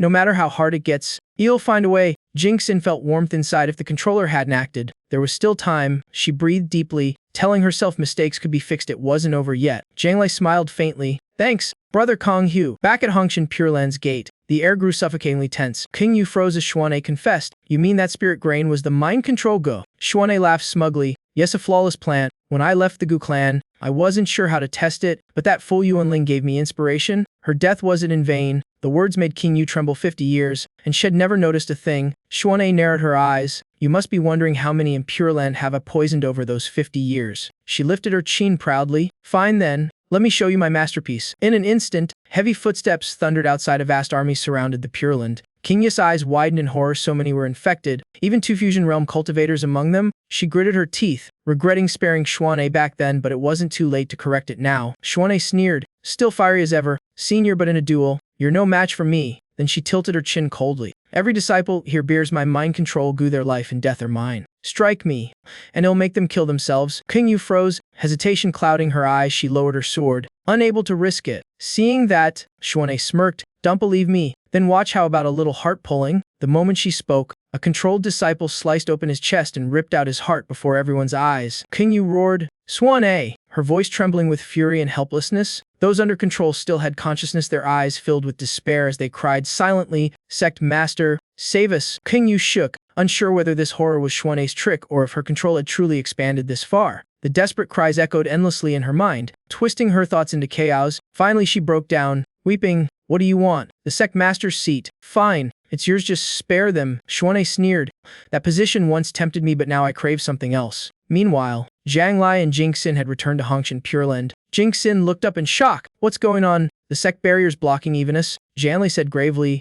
I heard this barrier has never been broken before. Correct. Jingxin nodded. Yes, it's existed since the sect's founding, shielding Pure Land from all intrusion. Then her face paled. Unless the array core's been stolen. Suddenly Xuan'ei's voice rang out. She stomped King Yu to the ground. Laughing, Jiang Renhuang. Jingxin, you're too late. Seeing her, Jingxin froze inside softly. So it really was you behind it all. Zhang Lai clenched his fists, teeth grinding. Xuan'ei, you've gone too far. Jingxin demanded. You did all this just for the sect master's seat. Xuan'ei shook her head calmly. That title no longer interests me. Jingxin frowned. Then what do you want? Xuan'ei smirked. At first, I'm going to wait 50 more years to take over, but news of our patriarch's revival changed everything. I wasn't her descendant, forbidden to see her, so I controlled the guards and had them paint her likeness. She laughed obsessively. I didn't expect her to be so beautiful, so divine that the world should kneel before her. Now I want Patriarch Hongshan herself. The strong shall kneel. The beautiful shall belong to me. I'll stay by her side forever. Xuan'ei cackled madly. If not for Jiang Renhuang discovering her revival, Pure Land would have stayed peaceful another 50 years. She turned to King Yu, eyes cruel. Blame him instead.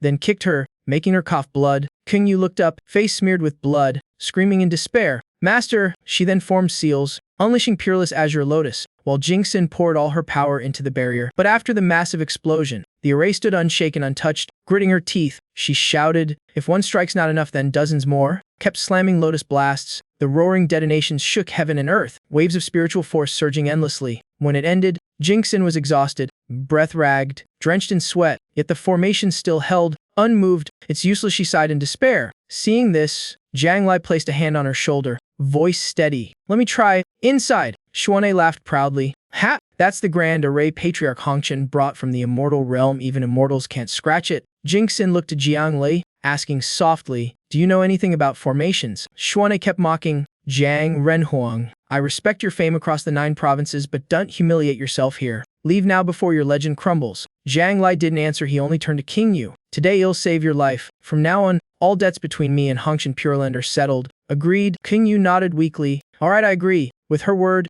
Zhang Lai inhaled deeply, gathering all his power, and struck the barrier with one punch. Space-twisted tiny cracks spread rapidly across the entire formation. Xuan'ei's eyes widened, disbelief flooding her face. With a deafening boom, the great array shattered into hundreds of glowing fragments. King Yu gaped. She had never imagined the legendary defense array could fall so easily. Xuan'ei stood frozen, voice trembling. broken with one punch. Feeling danger surge, she shrieked, "Head toe, appear now!" Zhang Lai raised a hand. "Don't rush in, the disciples are under mind control." Guh. Xuan'e sneered, "One thought from me, and they'll all die. Are you faster than thought itself?" Zhang Lai replied calmly, "Not faster than thought." His tranquil tone made Xuan'e even more confident, lips curling arrogantly. She thought, "Even Jiang Renhuang and King Yu must bow their lives hang on my whim." She said aloud, "I ask only one thing, let me take Patriarch Hongqian and swear before heaven to never interfere." Zhang Lai smiled faintly, drawing his sword. "I don't need to be faster than thought." Xuan'e's face blanched, sensing danger. She tried to trigger mass suicide among the disciples. Several raised their swords to their throats, but Zhang Li's blade flashed. A whisper of light severing the goo worms within them. Freed from control, the disciples froze, murmuring, "What was I doing?" Xuan'e broke into a cold sweat. "What?" He cut the goo without even releasing sword energy.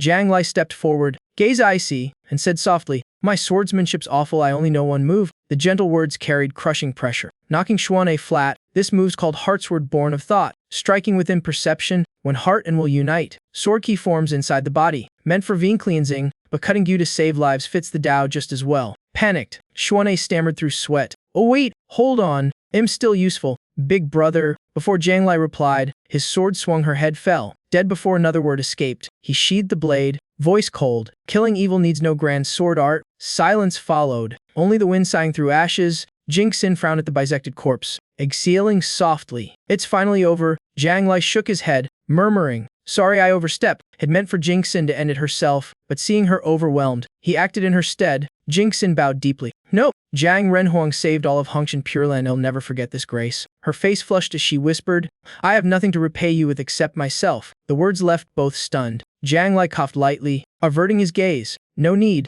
After all this manipulation, Pure Land nearly turned demonic. The elders should be more careful. I'll keep this matter secret." King Yu also bowed. "The feud between us is erased. You're now the savior of Hongqian Pure Land." Her voice quavered. "Without you, we'd be a laughingstock of the realms. I deserve 1,000 lashes to atone. From now on, Jiang Renhuang's deeds tonight will be forever etched in Hongqian Pure Land's memory." Soon after, in Sai Town, the story continued under a mournful sky. Zhang Lai sought out Xing Nai, wanting to explain everything himself. After listening, Xing Nai muttered in shock, "So we were all cursed. I've been dead long ago. That's why I can't cultivate." Seeing her despair, Zhang Lai stayed silent, unable to say another word. He softly explained that Xuan'e, the master of the goo worms, had died, thus all goo in the two towns perished too. Even Duke Xing Ni, once a golden core cultivator, could only last a little longer. Her gaze dimmed as she weakly asked, "Did senior sister Jing Xin not come? I just want to see her one last time." Just then, Jing Xin's trembling voice called out, "Junior sister Xin, I'm here, right here." She knelt, clutching Xing Ni, crying, "Open your eyes. You still wanted to learn that technique. I haven't finished teaching you yet." But Xing Nai passed quietly in her arms, her breath fading away. At that same moment, in Dao Sec,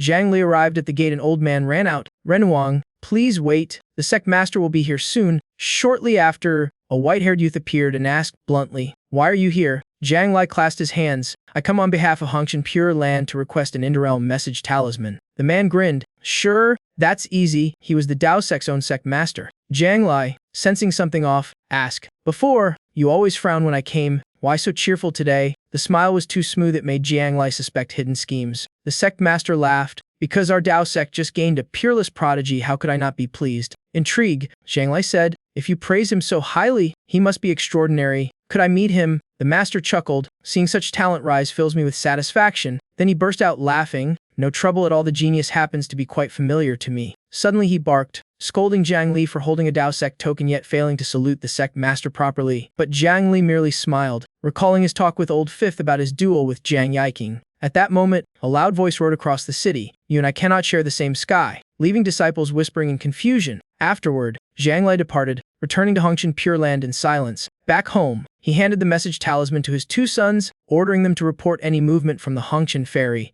King Yu mused that Patriarch Hongqian was once a great immortal, and only Jiang Li could handle such matters. Thus Jiang Lai sternly warned them to keep everything about the ferry secret to avoid stirring chaos. Both sons answered in unison, promising absolute silence. He then announced he would leave for Great Zhou, prompting Jing Xin to ask if he was seeking Zhu Huangji. Meanwhile, someone in Dao Sec shouted that he and Jiang Li were mortal enemies. Jiang Lai only smirked coldly. He turned back to remind everyone not to spread rumors. This trip was but a minor mission. Moments later, from afar, a man approached, saluted, introduced himself as Yun Ba, and asked for his name. Jiang Lai replied curtly that he came to talk or end the man before him if needed. With one punch, Yunbei dropped dead on the spot without a chance to fight back. The system chimed, congratulating the host for defeating Yunbei with both brains and brawn. It then offered rewards, premium spiritual energy, and a mysterious map. Jiang Lai nodded, ordering it to conclude the battle and deliver the prizes. Reviewing the fight, he realized he'd barely survived. While the system acted like nothing happened, it asked him to choose a reward. He picked a knife, but the system mocked that it didn't suit his style. He then chose an AK-47, which the system still refused to grant. After several failed tries, he could only sigh in defeat. Suddenly, it decided on its own, giving him the blood-bathing bone cleaver and urging him to bind it with blood. He questioned it, but the system bragged it was a pro.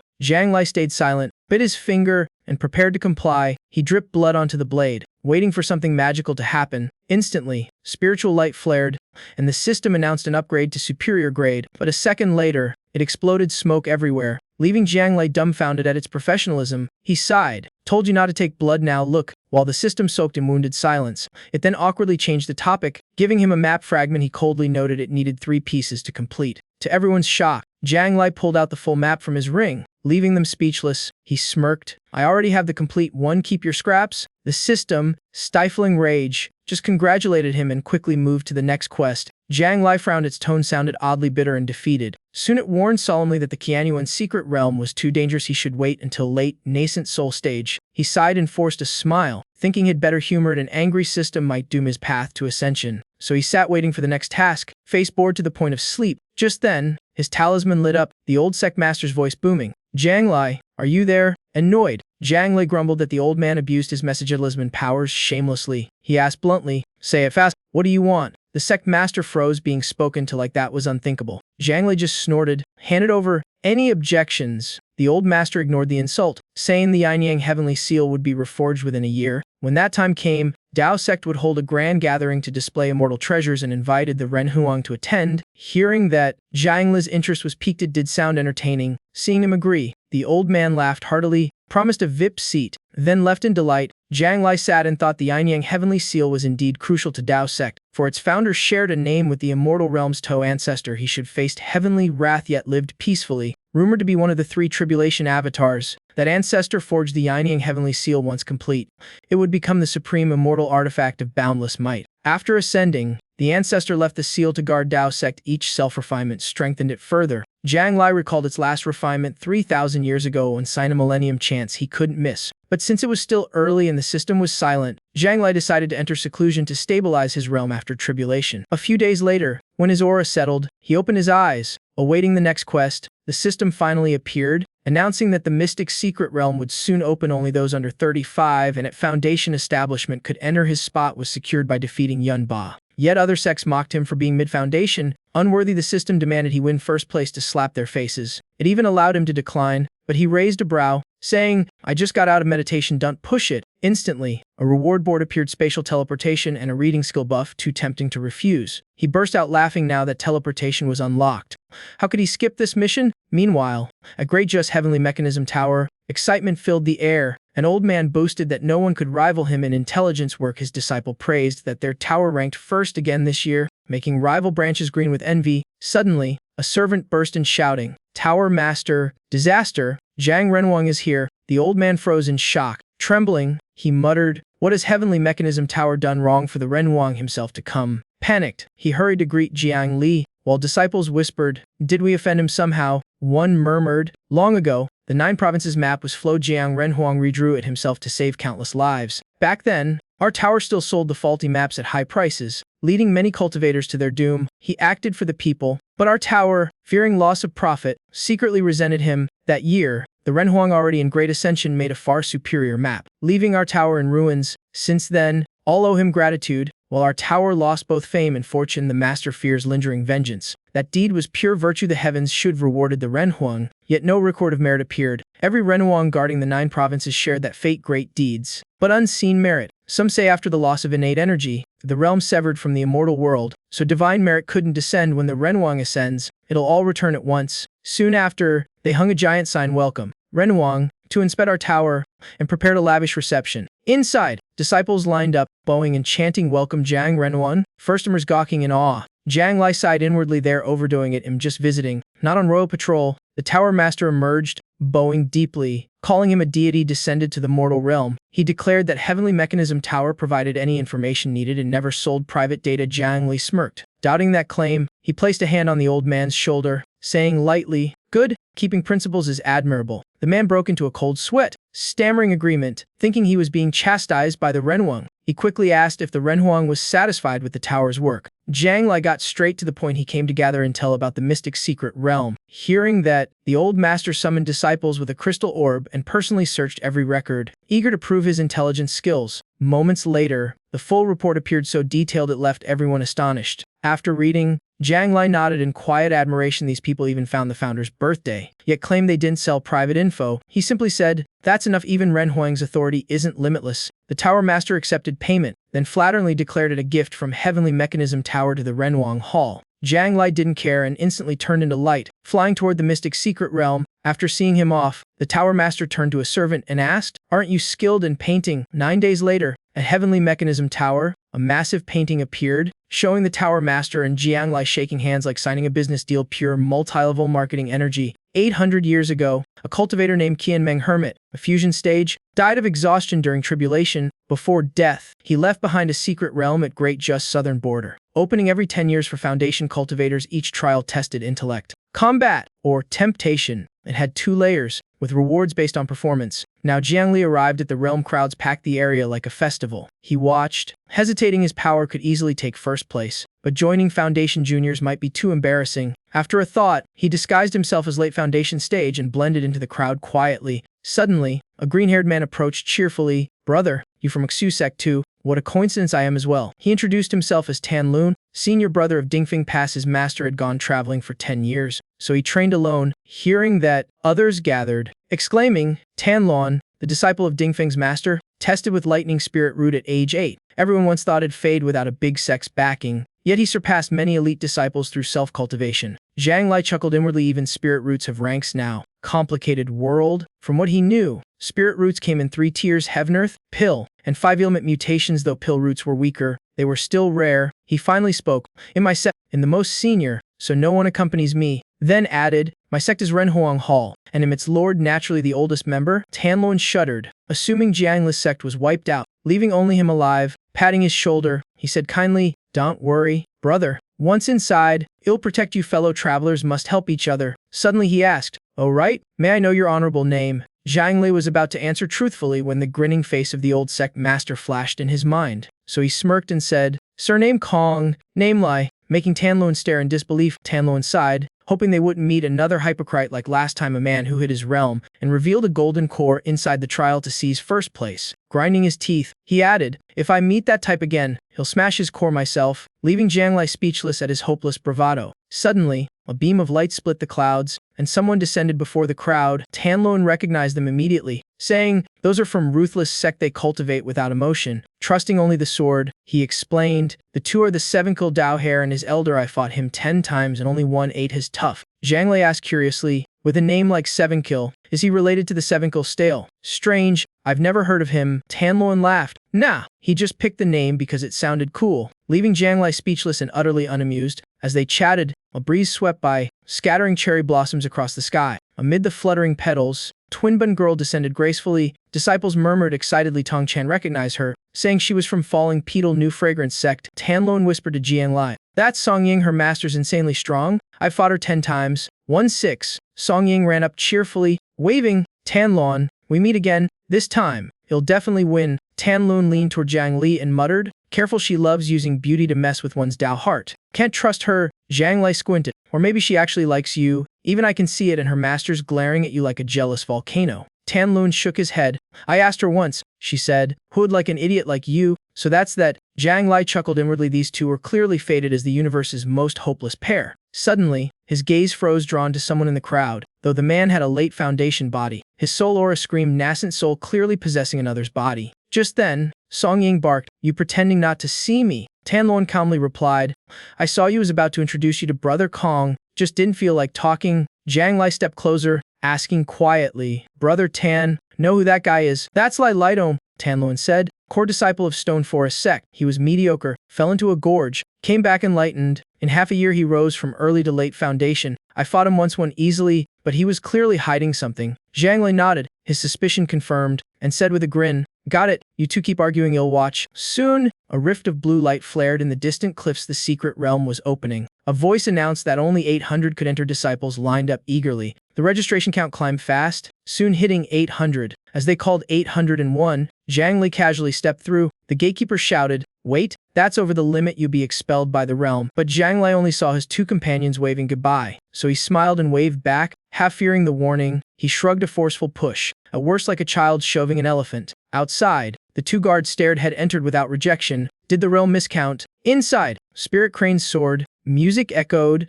and Zhang Li stood amid ethereal beauty. Spiritual energy flowed like jade springs, one sip worth 3 months of cultivation. The scenery felt like the immortal realm itself, enough to make anyone stay forever. A crane flew by. Zhang Li snatched it midair, startling it out of its feathers. He carried it to the lakeside, lit a fire, and prepared dinner. As he plucked feathers, a scream echoed help. A girl ran toward him clutching 2 melons, crying, "Hero, save me." Seeing him roasting the crane, she froze, trembling. "You're grilling a celestial crane." 2 men chased after, sneering, nowhere left to run. "Sweetheart, let's have a look at you." She dropped to her knees, begging, "Hero, save Chun. I'll repay you with my life, all my gold and silver too." Zhang Li barely looked up, kept eating, muttering, "Chun Nai, keep refining stage 1 textbook useless." The 2 men laughed loudly, boasting they'd kill the ex and the new lover all at once. Before they could act, Zhang Li's fist sent them flying. He roared, "Can't even let me finish eating." The punch knocked them out cold. Dust swirling around the lakeshore, Chun Nai burst into tears of gratitude. "My savior, I can only repay you with my body." Zhang Li sneered, "Keep that promise for your next life." Leaving her pale and trembling, she quickly stammered, "Then please, come rest at Chun Ni village so I may thank you properly." Moments later, the two arrived at her small village. Walking along, Zhang Li noted the aura here was far denser than in the 9 provinces. Even roadside weeds were rare spirit herbs. Glancing at Chun Ni, he sighed inwardly. In such rich kwai, and still only kwai refining stage 1. A true prodigy of uselessness. The village was full of women. For a second, he thought had wandered back into the Hongshan Pure Land. Suddenly, Chun Nai began to cry, saying the nation was in chaos, men forced to war, leaving only widows and women behind. She looked up pleadingly, "With your divine power,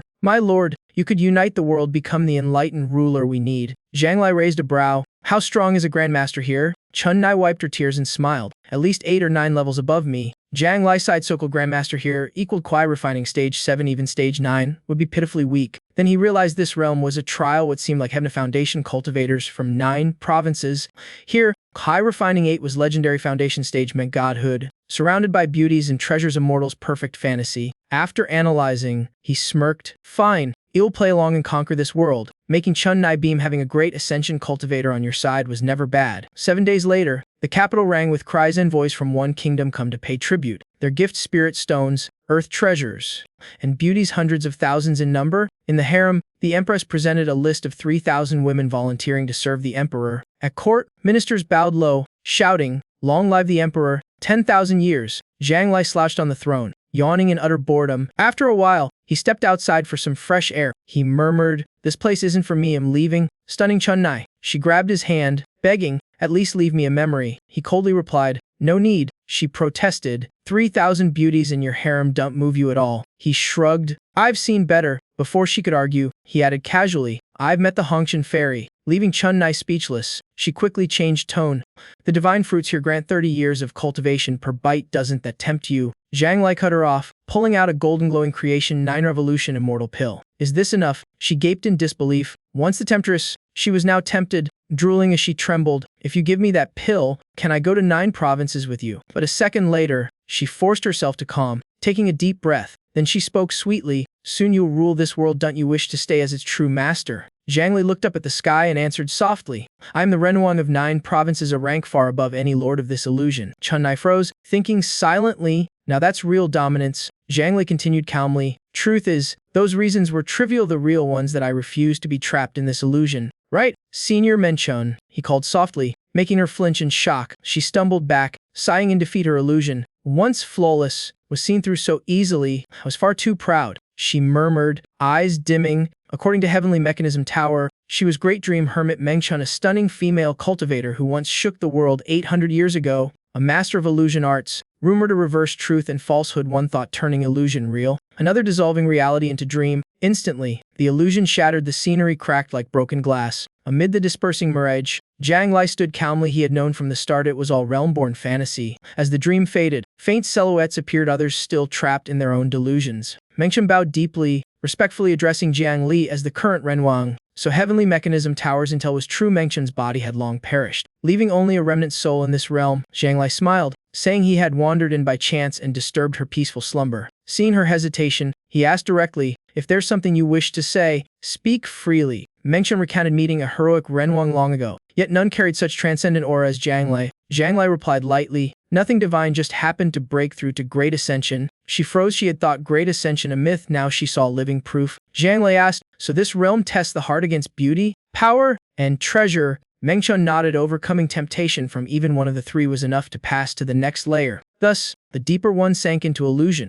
the harder it was to awaken, forever lost in desire. Watching Jiang Li, she realized he could have shattered the dream instantly but chose restraint. Respect stirred within her. She no longer pried into his true goal. Simply observing in silence, as they walked on, they found a young man collapsed on the ground. It was Tan Luan. Mengchen smiled faintly, saying he was about to clear his trial. Less than a month of cultivation within the dream. Then her body glowed with light. She said they'd speak again after the secret realm concluded. Before vanishing, she left a final line. Perhaps this trial suited that young man best. Meanwhile, within Tan Luan's illusion, the story raged on. A woman appeared, praising his mercy, heroism, and founding of a peaceful nation. Flustered, Tan Luan replied he only did what was right, unworthy of such lofty praise. Yet he frowned, realizing he'd been acting righteous out of vanity and desire. The woman gently offered tributes from lords, asking if the king wished to use them to enhance his power. He refused firmly. True cultivation relied on effort, not worldly treasures. The moment he finished, his entire realm crumbled, the illusion collapsing like a long dream ending. Jiang Lai turned to him with a faint smile. Awake now, Tan Luan regained his senses, realizing it had all been a test of resolve against lust, greed, and ambition. He sighed, admitting that without his cultivation resolve, he'd be forever trapped in the illusion. Right after, Tan Luan said it took him a full month to break the secret realm, already the fastest speed yet. Kongsheng still beat him. He laughed, praising Kongsheng's prowess, while inwardly cringing at his past arrogance. Kongsheng just glanced and said it was mere luck, nothing worth bragging about. At that moment, Jiang Lai asked Senior Meng if they could peek at others still trapped in illusions to kill time. A water mirror appeared in midair, making Tan Luan gape, thinking it was a leader's reward. Looking closer, he realized the scene showed Lilidong's illusion. In it, Lilidong boasted he had wiped out all enemies. Standing proudly above the masses, he smiled in bliss, intoxicated by worship, his cultivation nearly at the foundation peak. Suddenly, Chun Nai appeared, smiling as she offered a list of 3,000 concubines for him to choose from. Lilidong waved her off, saying he needed no women. The girl pouted, leaving him awkwardly explaining. He thought to himself he practiced the virgin art. Touching women would trigger ki ideation. As soon as he swore to remain pure, the whole illusion cracked apart in a burst of light. When the mist cleared, he had completely escaped the illusion. Opening his eyes, he was disappointed to find his cultivation only at late foundation. All former glory fake. Seeing Jiang Li and Tan Luan nearby, he realized he ranked third. Unwilling, he had hoped to win first place and a reward to restore his Divina Transformation realm. Remembering their Leifian death pact, he decided to strike first. No one would blame the survivor. Acting on impulse, he gathered spirit power, planning to slay both, believing strategy ruled cultivation. Pride filled his head, his cunning far outmatched theirs. Tan Luan sensed killing intent and shouted for Kongsheng to beware. The next instant, he felt immense pressure, stronger than Song Ying or the seven slaughtered Dao Hair. Seeing the enemy still obstinate, Jiang Lai decided to end it. One kick sent Lilidong flying, coughing blood as he crashed backward. Jiang Lai murmured that a mind so chaotic dreaming of divine transformation was truly miraculous luck. Lilidong panicked. Jiang Lai had used voice transmission, exposing his cultivation secret. He must be a fusion stage powerhouse. Tan Luan looked at Jiang Lai in awe, asking which sect could produce such strength. Jiang Lai smirked, saying if he wished to join his sect, it wasn't impossible. Inwardly, Jiang Lai thought Tan Luan's talent and temperament fit to vie for the next human emperor's seat. Then both turned back to the mirror, this time showing Song Ying's illusion. Inside, Song Ying saw Tan Luan holding her hand, promising her the world. She had once saved his life, helped him gain treasures, power, and shared rule after uniting the realm. Suddenly Tan Luan froze, shocked to realize the one Song Ying had saved was himself. Within the illusion, he said he had nothing to repay her. Song Ying smiled, saying his heart would suffice. She gently added she no longer desired throne or glory, only to live secluded with him on a mountain. As soon as she spoke, the space around them cracked apart, leaving her stunned. Tan Luan was utterly bewildered, stammering at the unbelievable scene. He wondered, wasn't she the demoness who shattered his Dao heart? Why did she save him and abandon power?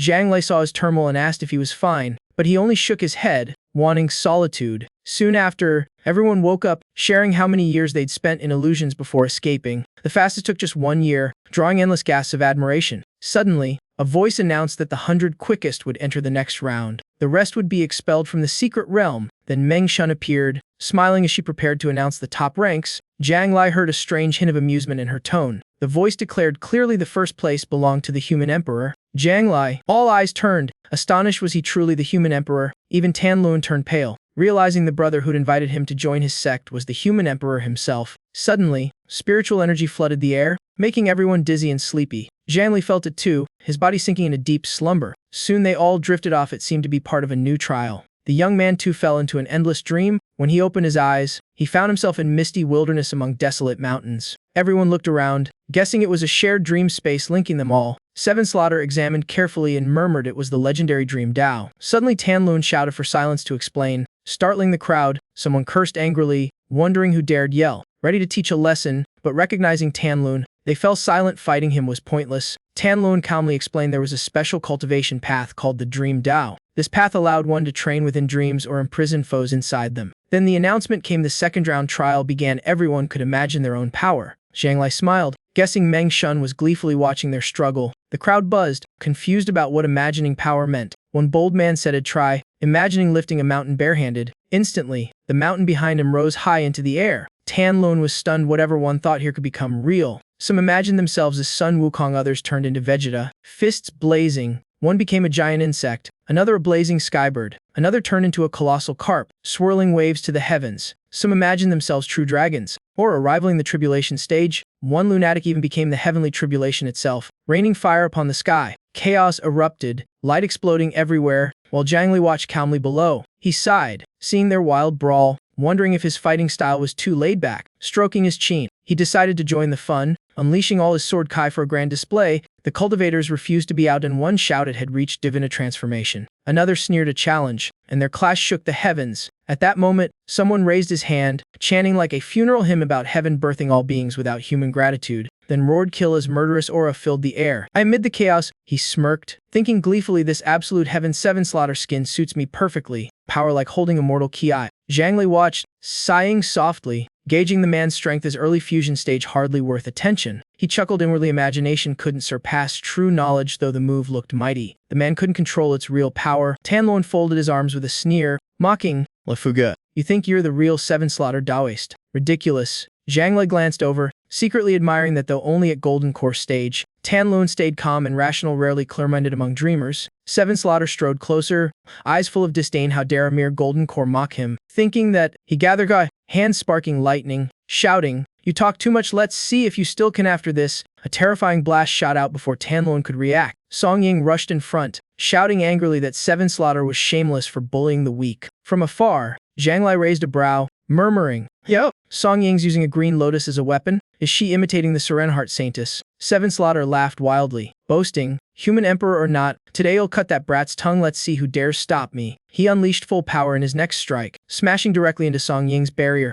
The collision exploded, flinging both Song Ying and Tan Lun far back, hitting the ground with painful cries. But just then, a shining barrier flared, blocking the aftermath and saving them from serious injury. The one who acted, none other than Jiang Lai. Both looked toward him gratefully, bowing in thanks, while Song Ying froze, realizing their savior was the rumored human emperor. Jiang Lai simply waved a hand, saying flatly, hardly saving lives, just lending a hand. Smiling lightly, he added, in dreams no one truly dies, but that brush with death is a fine chance to glimpse one's true heart. Tan Lun, inspired, wanted to try immediately. Song Ying turned pale, shaking her head, making Jiang Li laugh and say he was only joking, not to try for real. Then he turned to Seven Slaughter, eyes gleaming with interest, remarking, your aura's not bad. Seven Slaughter quickly bowed, addressing him as human emperor, saying he merely wished to test his own limits. Zhang Lai sighed, removing his hat with a trace of helplessness, muttering, shouldn't have been honest with Senior Meng. Then he looked up with a faint smile, asking, so, you really want to fight me? Seven Slaughter curled his lips confidently, replying, please instruct me, human emperor. He gathered preparing his technique, arrogance swelling. He was fusion stage with the absolute heaven. Seven Slaughter skin. Who could match him? Zhang Lai stood still, hands clasped behind his back, nodding slightly. Thinking the youth had spirit, he too once challenged the previous human emperor so boldly. He smiled, saying, frankly, I prefer those who dare challenge me over the ones who only kneel and flatter. Seven Slaughter then unleashed all his spirit power, casting the absolute slaughter annihilation strike, its fierce aura engulfing the whole space. Tanlun shivered, thinking the power could tear the heavens apart. Truly the absolute heavens. Seven Slaughter skin. Seven Slaughter roared, charging at Zhang Li with killing intent, surging, shouting, "Kill!" But Zhang Li calmly raised two fingers and caught the blade mid-thrust. The glowing sword froze in midair, unable to move an inch further. Seven Slaughter stood petrified, drenched in sweat, stammering he knew he was weaker, but never imagined two fingers could block that strike. Zhang Li nodded, saying flatly, "Not bad. That move could wound an average fusion cultivator, but you're far from hurting me." With a flick of his hand, the sword rebounded, flinging Seven Slaughter away like a leaf in a storm. He added calmly, "Much less injure me," leaving the crowd of trialists stunned, whispering fearfully the human emperor's name. Some woke from delusion, trembling, muttering, "His insane challenging the human emperor, but hey, my strength here just grew too." Crashing into a mountain, Seven Slaughter still shouted for his peers to join. This was a unsane millennium chance to learn. Zhang Li smirked, closing his eyes, replying lazily, "Fine, let's see what you hope to learn." He turned to Tan Lun and Song Ying, smiling, "You two may join as well. Let's spar together." Song Ying panicked, shaking her head furiously. Has the human emperor? How could she dare? What if he got angry? Tan Lun scolded softly. "Fool, if the human emperor offers guidance, seize it. Don't waste this rare chance." The first to step up was Lei Ludong, grinning slyly, forming a sword seal and charging with a crosslash. Zhang Li merely lifted his foot, blocking neatly. The sword stopped inches from his face. Unmoving, he thought, "Seems I've fully recovered." Then with a light kick, his inner force surged, blasting Lei Ludong back into a cliff, knocking him out cold. The onlookers paled. If one of the strongest fell in a single move, who could possibly face the human emperor? Seven Slaughter suddenly bellowed, "Forget honor, everyone. Attack together." At his call, the mob rushed in, some shouting true dragon claws, others yelling they feared nothing anymore. Seven Slaughter summoned a storm of swords, roaring proudly, "Behold, I command 8 immortal blades to suppress the world." Another cultivator conjured lightning, screaming, "No one can withstand my thunder sword." 3 massive forces combined, exploding toward Zhang Li as they all shouted. Together, Zhang Li simply smiled kindly, watching like children at play, thinking, "Such spirited youngsters." He raised a hand, forming a barrier that stopped every attack, then said slowly, "I admire your imagination. As for me, I can't imagine anything stronger than myself." Stroking his chin, his gaze grew distant, thinking, "I've heard of silver vectors or mathematical weapons, but am no physics prodigy to grasp them." Arms crossed, Zhang Li sighed, "I've never stepped into the immortal realm, so I don't know its power, but since reaching great ascension, humanity already stands at the peak. Even a true immortal descending wouldn't shake my odds." Outside, the triple assault still thundered against his barrier, yet he paid no mind, murmuring, "If I have any immortal artifact worth mention, it's the great halberd in my storage realm, but no one's yet strong enough to make me draw it." Zhang Li smirked lazily, saying, "Rules. I wear lightning tribulation like a raincoat. As for time and space laws, too messy to bother imagining." He sighed, shaking his head, murmuring, "Truly dull. The stronger you get, the less direction you find." Meanwhile, the 3 kept hammering his barrier for half a day without leaving a scratch, faces flushed with frustration. One roared angrily, "Let me try," and charged forward, but before he finished, Zhang Li punched straight into the dragon's throat mid-transformation, making it howl in agony. Calmly he said, "Humans have body cultivation too and are at once subdued a true dragon." Then he turned and kicked lightly, casual yet crushing, sending the dragon flying. "The human body can endure tribulation lightning just fine." He added, "No need to mimic dragon folk." The dragon crashed into a cliff, dissolving as realization dawned in its brightening eyes. In its heart echoed a thought: I was wrong. Humans and dragons are different beings. Forcing unity only distorts the Tao. Returning to human form, he bowed deeply to Jiang Li, grateful and enlightened, vowing to change his cultivation path. Elsewhere, Zhang Li waved his hand again, easily blasting away 7 Slaughter and others, leaving only Tan Lun and 1 trialist standing. He walked forward slowly, gaze calm yet suffocating. The last trialist gathered thunder power, sneering, shouting, "Jiang human emperor, my next move heaven thunder Hardiman." Madness filled his mind. Hardimans are the truest fear. Let's see how long you last against yourself. Zhang Li looked up at the storm forming above, nodding approvingly. "Yo, heaven thunder Hardiman, not bad creativity." Beside him, Tan Lun trembled, drenched in sweat. Just the sight of that tribulation told him it was terrifying. Surely forged through 50 tribulation rounds. Zhang Li stayed calm, raising his hand lightly, still a bit weak, though. Then he yanked the thundercaster beside him, leaving the man stunned. "Why am I here? This tribulation was meant for one person." Above, thunder roared, lightning blazing. The man paled, realizing with 2 targets the storm grew deadlier. Despair filled his eyes as the bolt fell. Heaven and earth quaked. Even Meng Shun outside shuddered, astonished. That kind of tribulation terrifying beyond reason. As the blinding light faded, everyone saw a shining barrier at the center of the storm. Inside stood Jian Lei, shielding them. Both the other cultivator collapsed trembling, while Jiang Lai simply yawned as if nothing happened. Not far away, Meng Shun was frozen, unbelieving that the human emperor endured double tribulation just to help another face his hardman. Jiang Lai touched the barrier, lips curling in boredom, sighing that the lightning was too weak to amuse him.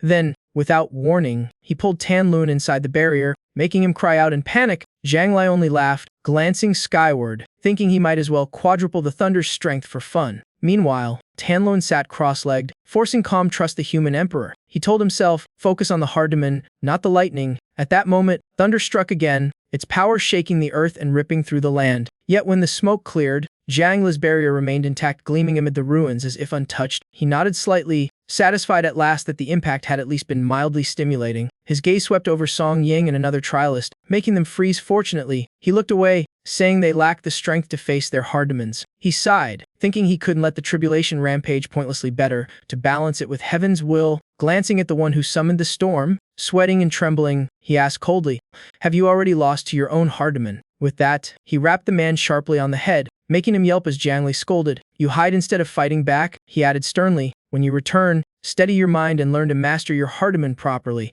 The cultivator hesitated, asking why the human emperor was never troubled by inner demons. Jiang Lai smirked, replying, "No one escapes them. Everyone must face theirs. There's no shortcut." Then he looked up thoughtfully, saying softly, "Maybe because I once beat mine so badly it never dared come back." In that illusionary memory, past human emperors knelt and apologized before him. Trembling witnesses couldn't tell who was truly the demon. Then were Jiang Lai himself. The cultivator bowed deeply, voice full of respect, thanking the human emperor for his guidance. As he left, he glanced back at Tan Lun, silently admiring his resolve and wishing to earn the emperor's notice the same way. Tan Lun, drenched in sweat, now had eyes blazing bright. He had conquered his hardman. Regaining his breath, he turned slowly toward Jiang Lai, seeing the human emperor's calm, deep gaze on him. Tan Lun dared not speak. Jiang Lai silently assessed him a rare talent, mind and potential far above the rest. Nearby, Song Ying clenched her fists in excitement, admiring him only foundation stage yet already surpassing his demon. Truly a prodigy of 9 provinces? Suddenly, Jiang Lai asked, "So, what exactly was your hardman?" Tan Lun looked up at the starry sky, slowly recounting his days locked by his master in a dark hut, prompting Jiang Lai to ask, "Then your greatest fear was ghosts?" Tan Lun chuckled, shaking his head. "Nope, my hardman was my master." Wrong, Wuxing. When he appeared, I gave him a proper beating. Jiang Lai froze, then burst out laughing. Bold kid. He even recalled that same master once blocked his path at Qinshan clearly. Teacher and disciple were born to clash. Just then, Meng Shun's voice echoed, declaring the trial complete. The top 30 would be chosen based on both rounds' results. The successful participants bowed in gratitude to Jiang Lai, vowing to remember his guidance before leaving the dream realm one by one. When silence returned, Meng Shun approached Jiang Lai, smiled lightly and asked, "Senior Meng, in quite the good mood today, aren't you?" But she only closed her eyes, replying coolly that she wasn't pleased at all. She had hoped to witness true great ascension power, yet the result felt far too effortless. Hearing that, Jiang Lai laughed heartily, saying he too wished to go all out, but if he did, none of those juniors would still be standing. He added that striking too hard might scar them for life, and if he became their hardman, their cultivation paths would be ruined. Meng Shun glanced at him with a faint smile, saying in that case she might as well spar with him herself to see how strong a great ascension cultivator truly was. She continued that she'd faced many tribulation experts before and thus could imagine great ascension power well. She wanted to compare firsthand. Jiang Lai turned slightly, bowing politely. "As you wish, Senior Meng." Yet doubt stirred in Meng Shun's heart. She recalled how in the dream realm she'd used countless illusions and dream arts, all shattered by a single gesture from Jiang Lai. Truly terrifying. After a moment's thought, she nodded in quiet praise. The human emperor indeed lived up to legend, standing above countless who'd ascended before. Then she smiled and said he could request anything he desired, from foundational arts or the great dream, eternal scripture to secrets never told. Tilting her head with a sly smile, she asked softly, "Or perhaps what you want is me?" Just then, the system chimed, "Congratulations, host, mission complete." Jiang Lai chuckled, eyes narrowing. "Senior Meng Jess, I can steal fortunes meant for foundation juniors. Erase my name and let the next rank take the spot." Meng Shun pouted inwardly, thinking he truly lacked any sense of romance, though she outwardly nodded in agreement. Jiang Lai's tone turned solemn. "You let me enter the secret realm without punishment. Am grateful. In return, name a condition. If it's within my power, it'll help." Meng Shun pondered, then asked if he could help her escape the realm and return to the 9 provinces. Jiang Lai shook his head gently. "Not yet." Hearing that, her gaze dimmed, voice faint as a sigh. "I see." Seeing her hesitation, Jiang Lai explained slowly that her body was but a remnant thought within the illusion, unable to leave freely. He added that to depart, she must gather her 3 souls and 7 spirits. Only then could she rejoin the world. She smiled wryly, saying the human emperor needn't comfort her. She'd failed her tribulation lost all chance of rebirth, her soul scattered beyond recall. Jiang Lai calmly replied that her remnant was different. Its clarity was the sharpest head ever seen. If she persisted for 200 more years, a new soul might be born, a life of her own. Meng Shun froze, eyes widening in astonishment and emotion. He continued, explaining that most souls reincarnate endlessly, yet rare exceptions do arise. When an entity absorbs enough spiritual essence and the Sun Moon's quintessence, it awakens, forming its own spirit, then a true soul. Jiang Lai smiled, eyes bright. In 200 years, it'll return, then it'll guard your path. Hearing this, Meng Shun bowed deeply and whispered, "My thanks, human emperor." Meanwhile, at the secret room exit, the contestants were teleported out one by one, light guiding each away. As Song Ying and Tan Lun were leaving, a distant voice called out joyfully. A figure ran toward them waving, shouting, "Xiao Lun." Tan Lun looked up, recognizing his master. Overjoyed, he rushed forward, and the two clasped hands, laughter and tears mingling. After 10 long years apart, Vin Wuxing laughs, saying he rushed in to protect his disciple, making Tan Lun grin and assure him his son isn't that easy to bully. Master and disciple clasp hands, laughing until Tan Lun blurts he met the human emperor, then both freeze. Silence falls instantly. No one dares utter a word. Just then, Jiang Lai appears, smiling faintly, saying fate really ties him to this pair of master and student. He calmly adds that Tan Lun qualifies to vie for the human emperor's seat, and so does Vin Wuxing. Vin Wuxing gapes and stammers, making Jiang Li chuckle, thinking he has talent but still lacks the maturity to bear destiny. After a pause, Jiang Lai says, "You did well," making Vin Wuxing scratch his head happily like a praised child. Jiang Lai muses that the King Cheng ordeal must toughen him, his nascent soul now top grade. A solid breakthrough, yet, who becomes human emperor is fate's call, each must walk their own path. With that, Jiang Lai leaps skyward, voice echoing, "No more business here, I'm off." When he vanishes, the two snap out of it laughing. Tan Lun wants to leave for training, asking his master to guard King Feng Pass, but Vin Wuxing refuses, saying a nascent soul master must roam the world to advance. Tan Lun argues has been confined there since childhood and won't stay again, angering his master, who insists leaving is for future progress. He growls, "If I don't break through, whole protect your Tao." Neither yields, and next morning a note appears at King Feng Gate. Master and disciple gone wandering, return date unknown. Passing by, Song Ying snorts at the note, muttering she won't be left behind and will chase them down. Meanwhile, Jiang Li's back in Great Zhou, floating midair as if standing on solid ground. He calls the system cheerfully, "All right, time to tally my quest rewards." Closing his eyes, he smiles, murmuring that just thinking of stepping into the immortal realm makes his heart race.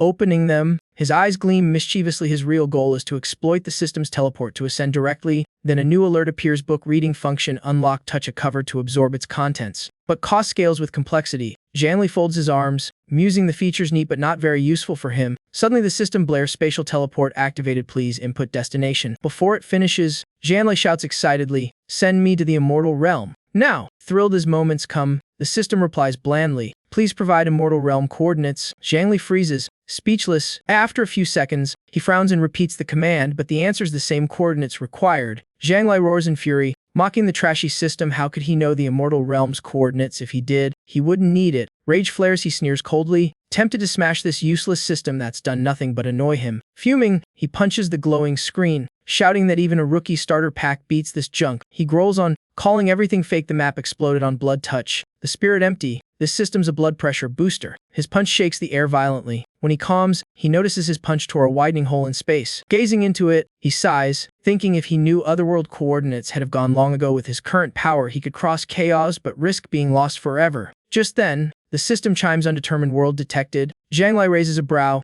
undetermined world? He smiles, recalling ancient texts saying the immortal realm oversees countless worlds, each with its own ascension path. As long as one meets the conditions, one can rise in Juja is already packed with immortals. Pointing at the rift, he asks, "That over there another world?" The system replies, "Correct, your space tier revealed an unknown world." Excited, Jiang Li thinks maybe it's part of the immortal realm or a road leading to it. After a pause, the system asks cautiously, "Would the host like to teleport there?" Jiang Li smiles and nods, "So you can be useful," his tone softening as he asks if he could return afterward. Narrowing his eyes, he wonders if there's a trap. He doesn't want to end up stranded like Robinson Crusoe riding the human emperor's castaway. The system answers it has logged Juju's coordinates and can return him anytime. Brightening, Jiang Li shouts, "Then what are you waiting for? Teleport now." The system replies coolly, "Insufficient origin points," leaving him speechless before he explodes again, cursing it as worthless junk. After a deep breath, he mutters, "So where the hell do I get origin points now?" The system calmly says he can earn them by completing quests or selling items at unearthed market value. Jiang Li glares, snarling it's a scammer's deal, buy cheap, sell dear, pure robbery. It blandly asks,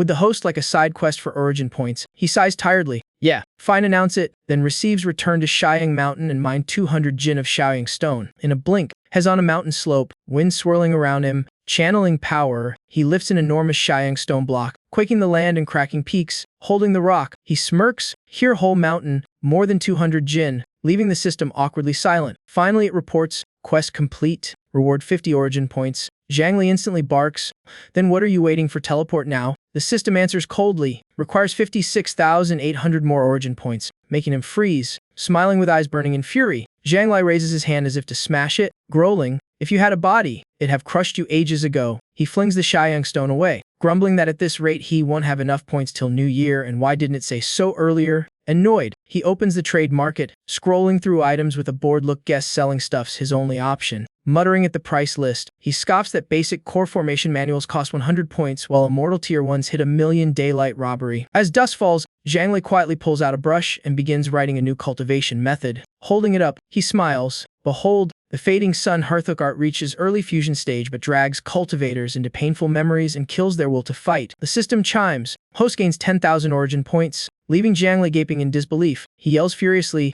heaven damn it, you couldn't tell me sooner. I lifted a mountain for nothing. Riding the wave, Zhang Li pens 3 more techniques: Withering Rebirth Cycle Art, Endless Vitality Method, and Mountain Splitting Strength Technique, then proudly waves them around. The system tallies reward 110,000 origin points. Zhang Li beams, shouting, good, send me to that unknown world now. The system obeys, initiating teleportation. A dark light gushes from the rift, wrapping Zhang Li and pulling him from Zhuzhou. He exhales, finally feeling his efforts pay off. When the light fades, he stands in a strange void under a sky dense with eerie, silent stars. Looking up, he murmurs that this system's spatial mastery far exceeds his understanding. Truly impressive. Then he frowns irritably, impressive enough that I've no idea what the hell you're doing. Hands clasped behind his back, he scratches his chin, deciding to visit Mount Tuzi later, where the monk Tuzi, said to master spatial paths, might teach him something. With that thought, he strolls ahead, studying the landscape. Before him churns a storm of dark brown sand with no end in sight. Zhang Li wonders if this desolate wasteland is really the unknown world. Cautiously, he activates a protective barrier and moves onward, scooping up a handful of sand. He muses that its material matches Juzhous, but the spiritual energy here is shockingly thin. Even in Juzhou, where aura varies, some zones brim with dense power, and in the poorest regions, a single spirit root cultivator can still reach foundation stage. But here, the aura is so scarce it's absurd. How could any cultivator exist in this place? To confirm, he sweeps his divine sense over the land but detects no living being at all. Then he spots strange creatures moving in the distance and lets out a small amused chuckle. They are bizarre beasts, one towering above the rest with crimson eyes, a murderous aura, and a body radiating threat. It stops, tilts its head at Zhang Li as if signaling its pack. Instantly, all 7 beasts roar and charge toward him like a raging storm. Zhang Li stands still, calm eyes fixed on the 7 charging beasts. Uttering only a low hum, his gaze sweeps over them, face unreadable. Thinking his roamed Juzhous' deadliest lands, yet never seen creatures this bizarre. Watching the lead beast snarl, he muses, do they eat sand to survive? No, something's off. Studying closer, he realizes their bodies seem built to absorb sand for energy. Their organs utterly alien without divine sense had never grasped how they live. Motionless, Zhang Li's cold eyes gauge each beast's strength and the threat they pose. Then he tilts his head,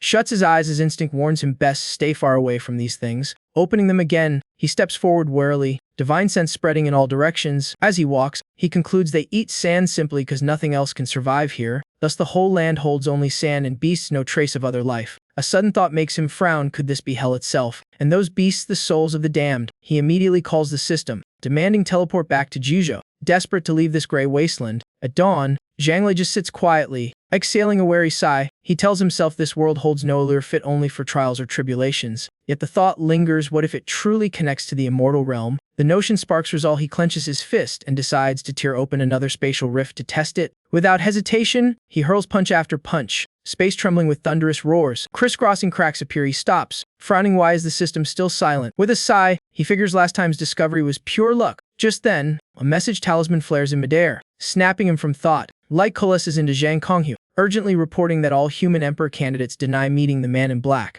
Zhang Li ponders if none met him. How did he know Zhang Li's imperial aptitude? Could it be a demon cult ruse? After thinking it through, he orders Zhang Konghu to investigate and thin Jilo for anyone who taught demonic arts 380 years ago. When the talisman fades, Zhang Li turns away, murmuring that there's nothing left in Great Zhou time to return to the Human Emperor Hall. But as he turns, the system board flashes announcing the Royal Academy entrance exam is near. It states the 4 great libraries dominate the successful ranks. While outsiders like him are scorned by students there, the system invites him to join and take first place. Though participation is optional, the reward list follows a drop of true dragon blood, a forming pill, and access to the Immortal Realm Labyrinth quest. Startled, Zhang Li lifts his brows, asking, "What's this Immortal Realm Labyrinth?" The system replies coolly, "Quest not yet active, host lacks clearance." Zhang Li bursts out laughing, pressing accept quest, his curiosity for anything bearing the name Immortal Realm burning bright. Then he suddenly recalls it's been ages since he last returned to the Great Zhou Royal Academy. Moments later, deep in a shadowy forest, Zhang Li is fiercely hunted, shouts echoing all around. He crouches behind a tree, blood dripping from his arm, face pale as the mutants close, and gritting his teeth, he burns his 5-element spirit root, ready to unleash everything in one desperate strike. Power erupts, his aura explodes so violently the enemies hesitate, crying that he's mad to destroy his own foundation. Another yells why he'd do something so stupid, but Zhang Li stays silent, eyes colder than steel. In a flash, turquoise light floods the forest, silencing all screams in one blinding burst. When it fades, every foe lies dead. Zhang Li gasps amid the blood, murmuring with a faint smile. Still alive, drained, he checks his spirit root realm fallen to 9th layer key refining. Yet his base feels steadier than ever. Then he collapses, whispering weakly, "As long as I can still cultivate, that's enough." At dawn, Zhang Li meditates on the grass and is startled to feel his spirit energy surge. Astonished, he wonders has he really advanced to layer 10 overnight, maybe even beyond. After some thought, he recalls the Great Zhou Royal Academy, whose grand library surely holds the answers. In a blink, he appears before Great Zhou city gates. When lifting his robes, there he meets a stranger and asks for directions. The youth laughs. "What luck?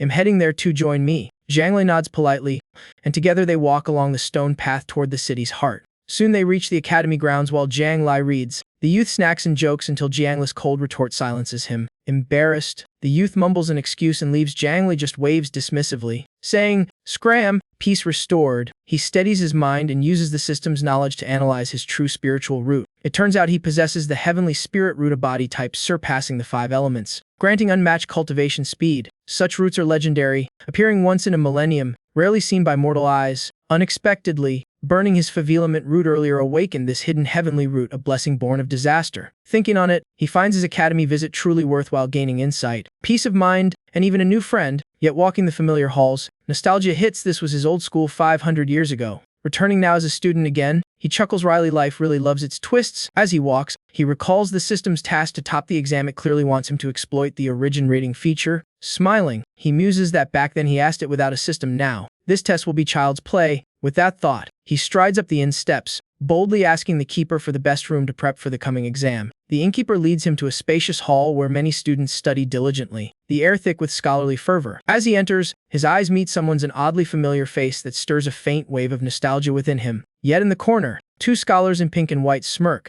mocking him as a dull parrot learner. The room bursts into laughter as they joke about past exams, bragging they once ranked first from the bottom. At last both sigh, shaking their heads, muttering they'd better worry about themselves first. Suddenly another student shouts that a beauty's joining this year's exam, instantly igniting wild chatter. When the name Jiang Jingxin is spoken, everyone freezes, some awed, others praising her as a rare celestial beauty. Standing aside, Zhang Li frowns. The name feels strangely unsettling. Soon the woman herself appears, walking gracefully as the whole room falls breathless. She moves through the admiring crowd, her serene aura drawing every gaze. Abruptly, Zhang Li steps forward and says calmly, "So you are real," stunning every onlooker. The Saintess Jingxin smiles back. "Didn't expect to meet here again, truly fate." Leaving the others in despair, the two leave together. Zhang Li curiously asks why she descended the mountain since Pure Land seldom allows it. She bows slightly, voice soft with sadness, saying she came down seeking inner peace. Zhang Li nods, asking, "So you're Jiang Jingxin?" Making her cough lightly, cheeks flushed in shy embarrassment. She nods faintly, murmuring though inwardly flustered, wondering why is so blunt. Regaining composure, she asks, "Then what should I call you?" Zhang Li folds his hands behind his back and replies coolly, "Kong Lai," as in Kong Rong yielding the peer. The Saintess Jingxin repeats softly, surprised, "Kong Lai, But in her mind she spins in confusion, pretending calm to keep her wise image before him. Tilting her head, she asks, "You came here to take the exam. Someone like you shouldn't need to bother with this Royal Academy nonsense." Zhang Li raises a brow, "And you?" 30 years ago you lectured here, why play student now? The question makes him scratch his head awkwardly, just feeling nostalgic, prompting Jingxin's teasing laugh. Konglai, brother, your childhood sure was long. Her words stun him. How does she know about his enrollment centuries ago? Seeing his confusion, Jingxin smiles and proposes, let's take the exam together, whoever ranks first wins. Zhang Lei agrees instantly but adds, loser must fulfill one request from the winner. They clap hands, deal. The scene leaves students dumbstruck, some wail in jealousy, others bite their lips in despair. Later, leaving the academy, Zhang Lei quietly asks, so the mortal dust fairy has awakened. Jingxin nods softly. She says after waking, their grandmaster wandered around Pure Lake, pausing long beneath the peach immortal tree. Zhang Lei muses that she likely hasn't fully recovered and has warned Meng Jianghuang and Noi Huan to keep it secret. He warns grimly that if word spreads, the old monsters who once met the mortal dust fairy will swarm Pure Land. Jingxin sighs, saying even so, if the grandmaster truly wishes to descend the mountain, none could stop her. Just then, whispers rise in the distance, two students tailing Zhang Lai plot to hire assassins to kill him. After a few boasts, they sigh together, admitting they're broke and give up in bitter frustration. Meanwhile, in his quiet chamber, Zhang Lai sits beneath lamplight, face calm but thoughtful, placing a book on the desk. He resolves to study seriously, not just to surpass common students but to defeat the Saintess Jingxin holding first place. Seeing the towering stack of books, he pauses, realizing most are his own works. 10 volumes, 8 he authored, the other 2 are copies with a few lazy commentaries. Smiling, he recalls that 500 years ago, he studied the ancient teachings of Zhuo. Now his words have become the teachings. Since reaching the great Ascension realm, his insight deepened, so he rewrote all cultivation theories for others to learn. He muses that to reach higher realms, one must grasp the Tao itself. Without that, cultivation is blind fumbling in darkness. Thus it's only fair the Academy uses his books as core materials. After all, as the sole living great Ascension expert. Still, he jokes that while his fine at cultivation, chemie and forging remain his blind spots, chuckling smugly. He figures if the exam's based on his own texts, how could he possibly lose? Only the bet's condition matters now. Days later, the exam begins, tension blanketing the entire academy. Glancing at the test, Zhang Lai smirks. Such basic questions. Victory's already his. He takes up the brush and swiftly explains how living beings absorb spiritual energy to strengthen the body. But at the 4th question, he freezes. It reads, why did you write it this way? Completely unrelated to theory. Stunned, he recalls a rainy day long ago when had casually written line during a rare moment of sunshine. The sun sinks, time flies, and the exam ends amid collective sighs of relief. Outside, Zhang Lei meets Jingxin, who smiles slyly. I've already thought of your punishment. He retorts instantly, coincidence, I've planned yours too, and they exchange playful smiles. Soon the results are posted. The system's cold voice declares, mission failed. Zhang Lei stands frozen, eyes blank, unable to process what is hearing. Beside him, Jingxin laughs, holding the list. We both ranked first, me from the top, you from the bottom. Zhang Lei's world collapses while she bursts into laughter, teasing that even a human emperor failing his own textbook exam is legendary. Zhang Lai glares and mutters, go on, laugh if you must, making her laugh harder, teasing, didn't think you'd have this kind of day. Arms crossed, he grumbles, there's definitely a mistake somewhere, it's impossible. Spinning on his heel, he storms off, declaring he'll confront the dean himself. Outside the dean's office, curious students whisper about the madman challenging exam results inside. Zhang Lei demands sternly, why am I last? He adds, if it comes second and failed the mission, fine, but last place, that's absurd. The dean's face stayed calm, but his voice thundered as he waved the exam. You dare ask? Look at this nonsense. Jingxin leaned closer, whispering, let me see, since the exam's based on your book, how could you mess it up? Outside, 2 nosy students murmured, Konglai's essay wasn't bad, clear writing, tight logic, even insightful points. The dean cuffs sternly, all correct answers come straight from Zhang Renhuang's book, study well and you can't go wrong. Someone added, but Konglai didn't copy word for word. Still made sense, making the room tense. The dean slammed the desk, roaring, no changes allowed.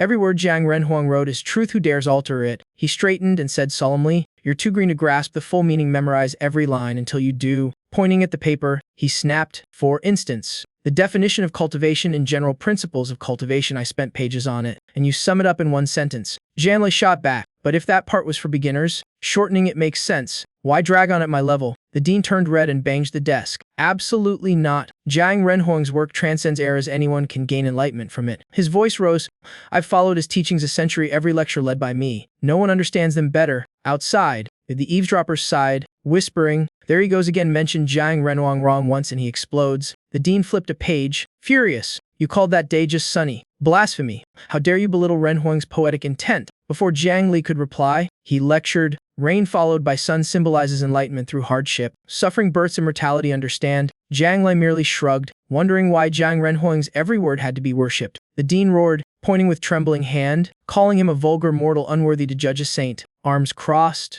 Zhang Lai retorted, was Jiang Renhuang truly flawless, beyond correction or question? The dean screamed, calling him the academy's disgrace. While the two outside sweated from the oppressive aura, Jingxin frowned, silently mocking the dean for losing composure and bullying students with authority. Zhang Lai turned to her coldly, asking if they were truly slandering Jiang Renhuang. Then he removed his mask, declaring boldly the dean himself was the real defamer. The dean collapsed, trembling and stuttering Jiang Renhuang's name, as the onlookers shrieked in shock. Moments later, they burst out laughing, saying the dean finally got his karma for years of tyranny. Jiang Renhuang spoke calmly, when I studied here, creativity and debate were free, no one was chained by rules. Now, this place only parrots dogma, turning my work into rigid scripture pathetic. He recalled teaching students to think freely. Now realizing all that effort turned meaningless, the dean panicked, apologizing that he hadn't known it was Jiang Renhuang himself. Had he known, full marks for sure. Zhang Lai replied sternly that the issue wasn't identity but the dean's failure to admit his mistake, truly disappointing.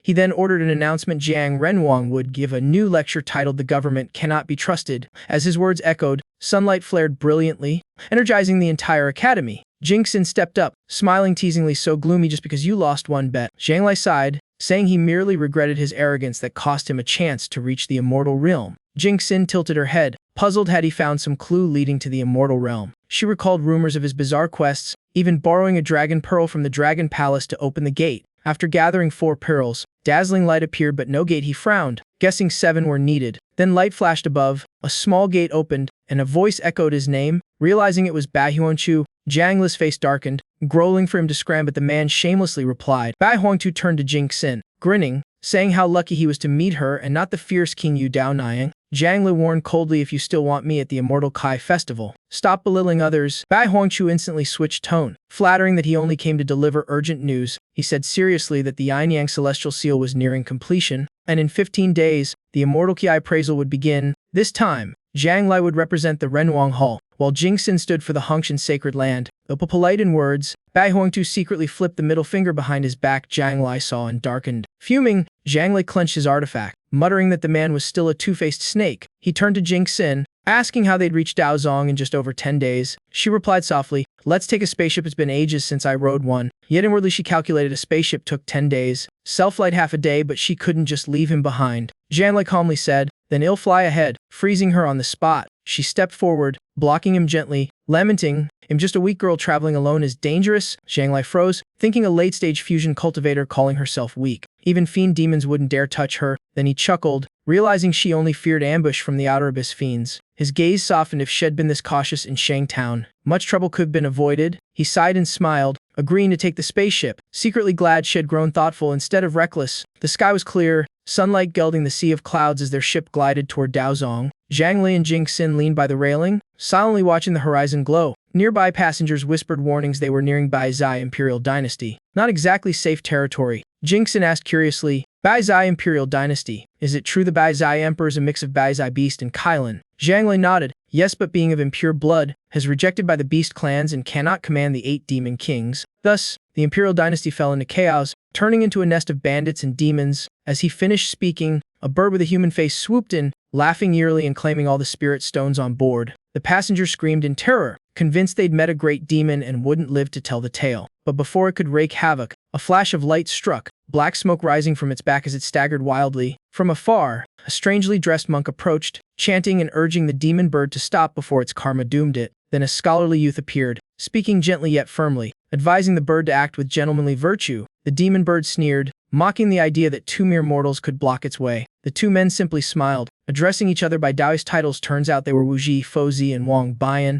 both en route to the Immortal Artifact Conference. Just then, a female passenger exclaimed excitedly it was the direct disciple of 2D Lao Fo. A rare sight indeed. People said Wu Ji was born with a Buddha's visage, sanctifying his birthplace, and was taken in by 2D Lao Fo as a successor. Wang Bian, a Confucian adept, became national teacher to 7 minor kingdoms before turning 20, guiding them with virtue and propriety. Jingxin smiled and whispered that Wu Ji advanced frighteningly fast. He reached the nascent soul stage at just 14, an unmatched record. She leaned toward Zhang Li and asked softly if Wu Ji was truly Buddha reborn. Since even 2D Lao Fo merely smiled without confirming, Jingxin murmured that not all monks are Buddhas, only those capable of opening a Buddha domain truly deserve the title. Zhang Li raised an eyebrow, asking if she truly cared, to which she replied coolly, "What else should I care about?" Then, he crossed his arms teasingly, saying maybe that monk was the one her master once fancied. Leaving Jingxin flustered, he added casually, "Maybe she's into another butta now." The airship quietly pierced the clouds, leaving a long streak of light across the tranquil sky. Zhang Lei glanced at the bound demon bird, sighed softly, and said he wasn't used to this whole reincarnation thing. A vague feeling stirred in him. Was he a time traveler or just someone awakening from a distant past life? He said slowly that Tu Dai Lao Fo once remarked Wu Ji Fo's but a nature even surpassed her own. Clearly, they saw the young monk as a prime candidate for the future human emperor, to which Jingxin only murmured, "Is that so?" Zhang Lei glanced at the young monk, eyes gleaming with appraisal, saying that reborn Buddha or not, the boy was far from ordinary. In his view, the little monk possessed power far beyond his current cultivation realm. Jingxin asked in surprise if he'd noticed something. Wasn't he quite versed in souls? Zhang Lei nodded, voice low, saying the boy's soul didn't match the age of his body, though at the nascent soul stage, that spirit bore countless marks of demonic tribulation, something no 14-year-old monk could have. Normally, reincarnation cleanses the soul, and even he couldn't recall his past life, but the boy's soul was too strong. Its old imprint endured even through rebirth. That only happens when one's previous life was overwhelmingly powerful, its influence bleeding into the next. He concluded that though it's uncertain if his Buddha reborn, there's no denying he carries an exceptionally mighty soul. That the demon bird still circled above while Wang Bian sternly urged it toward righteousness, and Wu Ji gently called for repentance. The bird sneered,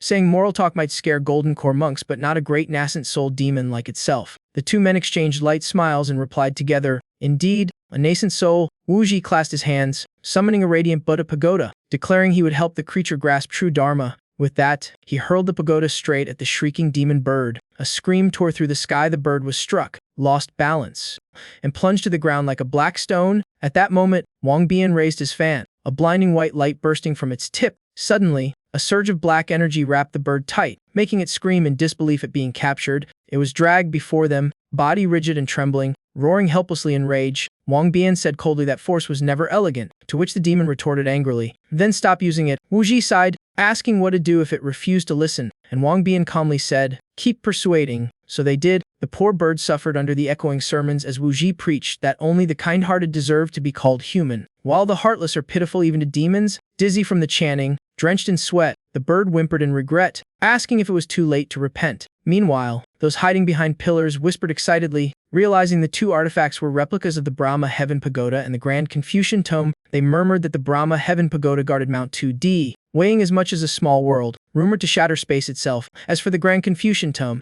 though lesser, every written word turned to power, but sadly, both were mere imitations. Zhang Lei silently observed, thinking that even fake, there might suffice to protect the wielders. Since Tao artifacts surpassed ordinary magic tools, he recalled that treasures ranked in 4 tiers, the lowest being spirit weapons, sharper and tougher than mundane arms. Next came magic tools, controllable by thought and sometimes self-defensive, common among wealthy nascent soul cultivators. Above them were Tao artifacts, rare and hard to forge, requiring mastery of great Taos like time or space and priceless materials. At the peak were immortal artifacts. None in the 9 provinces could craft them, now only relics left by immortals like the Yin-Yang Heaven Seal, Brahma Heaven Pagoda, and Grand Confucian Tome remained. Standing quietly aside, Jingxin pondered that though the one used looked like a replica, something about the pagoda felt off. She told herself she wasn't new to Tao artifacts, yet that tower's aura far exceeded anything of its supposed tier. Thinking so, she turned to Jiangli and whispered that the Brahma Heaven Pagoda might actually be genuine. Zhang Lei simply smiled and confirmed calmly it truly was the real Brahma Heaven Pagoda. He thought to himself that Tu Di Lao Fo must hold Wu Ji in immense esteem to entrust him with such a divine relic. Sadly, Wu Ji's cultivation was still too low to fully wield its overwhelming power. Yet if faced with mortal danger, the pagoda would activate on its own, capable of crushing even a fusion-stage cultivator to dust. He sighed softly, feeling pity for the 2 juniors too young to already lean on relics like crutches, not good for their cultivation path.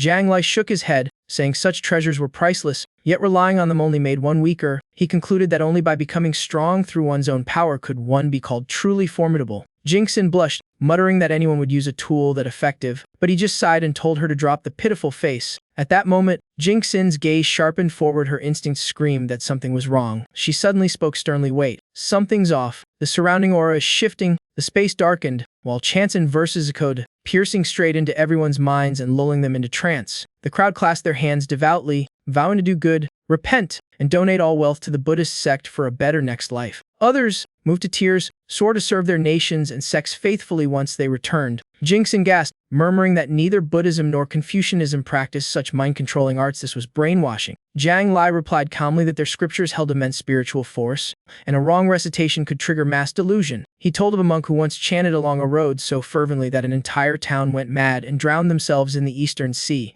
Afterward, the monk was racked with guilt, straying into darkness and willingly becoming a demon to atone. Tudi Laofo couldn't bear to punish him, so she sent Jiang Lai himself to end the matter. Jiang Lai then glanced at Jingxin and said flatly that monk was the past life of the man her master once loved, leaving her stunned. How did this involve my master? Jiang Lai merely shrugged, saying nothing more, noting that though the brainwashing ceased, the two juniors had clearly gone overboard. Meanwhile, the poor demon bird thought miserably, in the real victim here tortured by nauseating sermons. Is this Buddhism or heresy? Look behind you, idiots! Yet Wang Bian and Wu Ji ignored it, still arguing over who had enlightened the bird first. Suddenly, Wu Ji took a divine smack to the head, nearly flipping over. Wang Bian fared no better. One strike left his face warped and legs wobbly. Jiang Li folded his arms and said coldly, "You fools, your cultivation paths have gone astray. One more step and you'd fall into demonhood." Startled, they turned to see the crowd still entranced. Bowing their heads and mumbling apologies, both quickly apologized aloud and withdrew their spells, ending the effect. The hypnotized people gradually regained awareness, dazedly asking what just happened, recalling only faint echoes of chanting. Once calm returned, Wang Bian and Wu Ji bowed deeply, thanking the senior for waking them in time.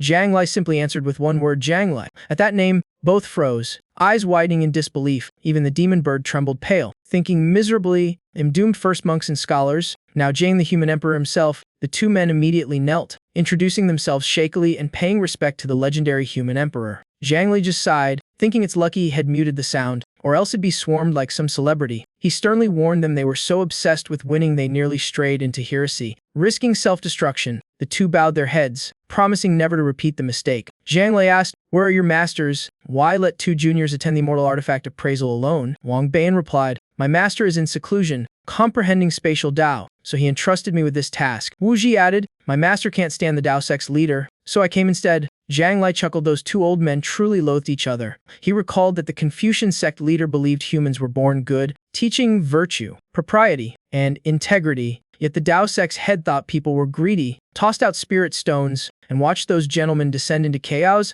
Then Jiang Lai smirked, so he sent someone in his stead. Wang Bian shook his head, saying his master went undercover himself to witness the artifact forging. Jiang Lai sneered inwardly, clever trick, but such deceit could never withstand a righteous Dao heart. Just then, the system chimed in his mind with a new mission though to pranked. Others mocked him to hurry his cultivation for the trial. Suddenly, text appeared allowing him to skip the mission. Jiang Li immediately chose skip, snorting coldly. These so-called celestial missions never lasted long. Behind him, the tranquil saintess blinked. Skip what? Meanwhile, at the center, the Confucian sect master trembled with rage as Dao sect leader Bai Huangtu joined him to welcome Zhang Renhuang. The two disciples at the gate bowed deeply in greeting. On the ship, Wang Bian blushed and muttered that his master got caught red-handed. So embarrassing. Had rather stay on board forever. Bai Huangtu approached Jiang Lai, smiling warmly to welcome him on behalf of the Dao sect and invited him to the Immortal Artifact Appraisal Convention. Jiang Li lightly patted his shoulder and thanked him, voice calm as a passing breeze. Unexpectedly, that pat made Bai Huangtu twitch in pain, face contorting as sweat poured down. Yet he endured it, still forcing a smile. He pushed Jiang Li aside and turned to the Saintess of Serenity, awkwardly hinting at her close ties with the human emperor. She gave a faint smile, face darkening. One more word and she'd actually strike. As the group entered, Jiang Lai casually asked about the progress of the 9-province Guardian Array, wondering if it was nearly done. Bai Huangtu rolled his eyes and complained that Jiang Lai always brought up the one topic, giving him bald spots. Couldn't he talk about something cheerful? Jiang Lai laughed and teased, suggesting he could beat him to a drop of blood and let him reincarnate. His hair would grow back thicker. Bai Huangtu roared furiously, shouting that not even a landlord demon was this cruel. The Saintess of Serenity interjected seriously, asking if the Guardian Array was meant to counter the Outer Abyss. Jiang Lai nodded in confirmation. She fell silent and thought if it involved the Outer Abyss demons, vigilance must be doubled. Then came tales of the Outer Abyss, a race from another world invading every few centuries, through the provincial gates, bringing ruin. Many human emperors had died fighting them. Yet ever since Jiang Lai appeared, that grim destiny had been utterly rewritten. He had stopped 3 invasions and saved the 9 provinces from utter annihilation 3 times. Then Jiang Lai spoke gravely. Though defeating the celestial demons was easy, the real problem lay in the battle's duration. From their arrival to their extermination, That window was long enough for mass destruction and countless deaths. The Saintess of Serenity frowned, asking if that was why they planned to use the Guardian Array to reduce casualties. Zhang Lei nodded slowly yes. The array could delay them just long enough for him to arrive and fight. Bai Huangchu interrupted, saying there were two major obstacles, the first being the immense spiritual energy required for continuous operation. Zhang Lai explained that to solve it, had summoned 16 sects and 9 royal dynasties, selecting 6 nascent union cultivators. Moreover, the human emperor's hall would add 2 more, making 8 total, taking turns channeling energy into the array. The Saintess agreed the celestial demons were everyone's enemy, so none would object. Zhang Li confirmed universal consent. Yet Bai Huangtu sighed heavily, saying there was another problem, the array's sheer scale. She asked what too large meant. He replied that no formation had ever covered all 9 provinces. It required mapping terrain, cli flows, and complex technical factors. Thus, both the design and construction posed colossal challenges, demanding extreme skill, coordination, and endurance. He sighed gloomily. Even as a nascent union cultivator, had poured his soul into it and waited to transcend before starting. Suddenly his face brightened. Proudly congratulate me. The Guardian Array research is finally complete. Turning to Jiang Li, Bai Huang grinned, saying only an immortal artifact for the array's core was missing. Jiang Li merely muttered, "Yo." He knew that such a vital role required a relic capable of bearing karmic pressure and spiritual force. Bai Huangtu confirmed had asked Patriarch Chenkin, who said the yin-yang celestial seal could connect heaven and earth, merging spiritual flows. Hence, it was the perfect choice as the array's core artifact. Hearing that, Jiang Li was surprised and asked if immortal Chenkin was still well. Bai Huangtu laughed. Of course, his spirit was stronger than mine. I might die a few times before he even tires. He then asked if Jiang Li planned to meet him. Jiang Li gazed afar, saying he had matters to discuss in person. The Saintess curiously asked if she could come along. Shed long heard of immortal Chenkin but never met him. Bai Huangtu chuckled. Of course, the old man loves crowds. The livelier, the happier. He'll be delighted to meet someone new. Then Bai Huangtu waved them off. He had to handle the appraisal convention, so they could visit Chenkin Immortal's cave abode themselves. Long ago, when the 9 provinces still linked to the immortal realm, many immortals descended, though most later returned home. But immortal Chenkin was different, born in the 9 provinces. After ascending, he found the immortal realm cold and lonely, so he came back to stay forever. As they left the Tao sect, the Saintess of Serenity softly asked if immortal Chenkin was truly the longest living being in Zhuzhou and a real immortal. Jiang Li confirmed. He paused, adding that compared to their patriarch Hongshan, aside from fairy Hongshan, immortal Chenkin was indeed the oldest in Zhuzhou. He continued in a low voice. He once suspected the immortal came from the Tao sect. Yet after all these years, the old man never admitted it. The Saintess was stunned. If he were a Tao sect disciple, that men had lived for over 50,000 years. Truly Chenkin, eternal with heaven and earth. Zhang Lai sighed, eyes distant. Few know that even nascent union cultivators only live a few millennia, enough to see the world rise and fall. But immortal Chenkin was different. He had watched countless nascent union cultivators emerge and vanish through the ages, talking as they walked. They soon reached the cave entrance. Jiang Lei called out, "Immortal Chenkin, are you inside?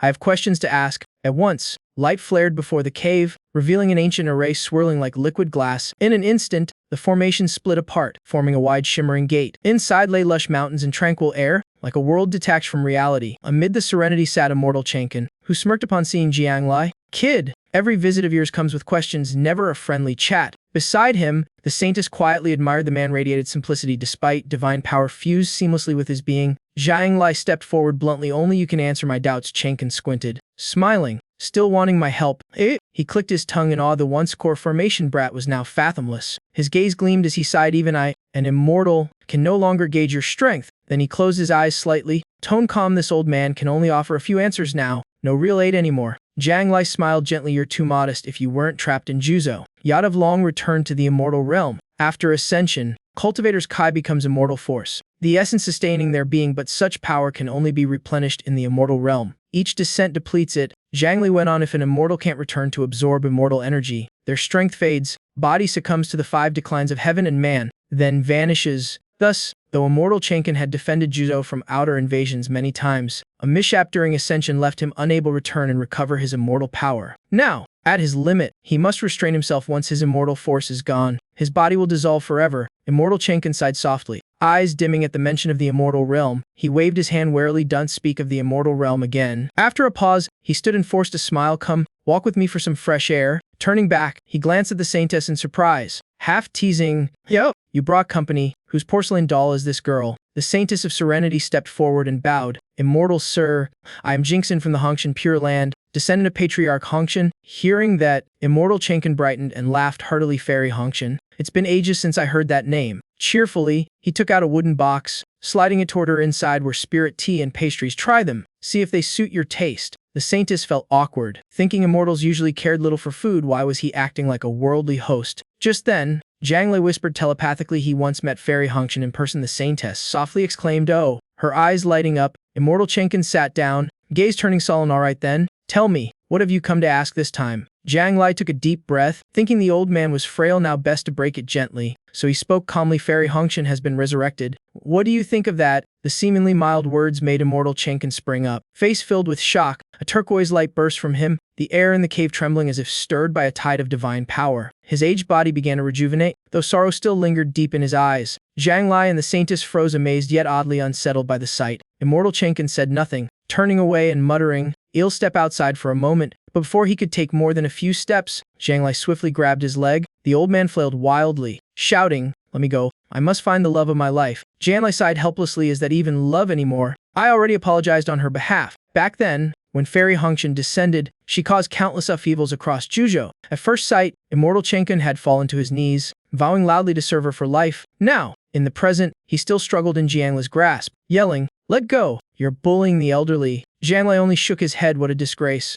Behind them, the saintess stood frozen, stunned that Zhang Li could so easily restrain a true immortal. After calming down, Immortal Chenkin sighed deeply, voice lowering. "So what exactly happened?" Zhang Li tilted his head toward the saintess with a smirk. "See, even immortals can't resist Fairy Hongchen's charm." The immortal trembled slightly and replied, "Indeed, Fairy Hongchen has truly returned to life." Zhang Li nodded and recounted while he was in the Great Zhou dynasty, Kong Hu told him of a peerless woman battling fiercely somewhere. Hearing this, Immortal Chenkin's eyes gleamed. He said seriously, "That may be a new life born from an undying body, a completely different soul," he added calmly. "In the immortal realm, such phenomena weren't rare, though few ever witnessed them firsthand. When an immortal dies but their immortal energy hasn't fully dispersed, that body can nurture a new soul over time. The new soul keeps no past memories, becoming an entirely independent being. This often occurs among immortals who follow the path of the flesh." He looked at Zhang Li with a faint smile. "Didn't you once propose the theory of rebirth through immortal energy? Well, here's proof both spirit and immortal force can turn into life itself." Zhang Li asked slowly, "Then why is she still asleep, not fully awakened?"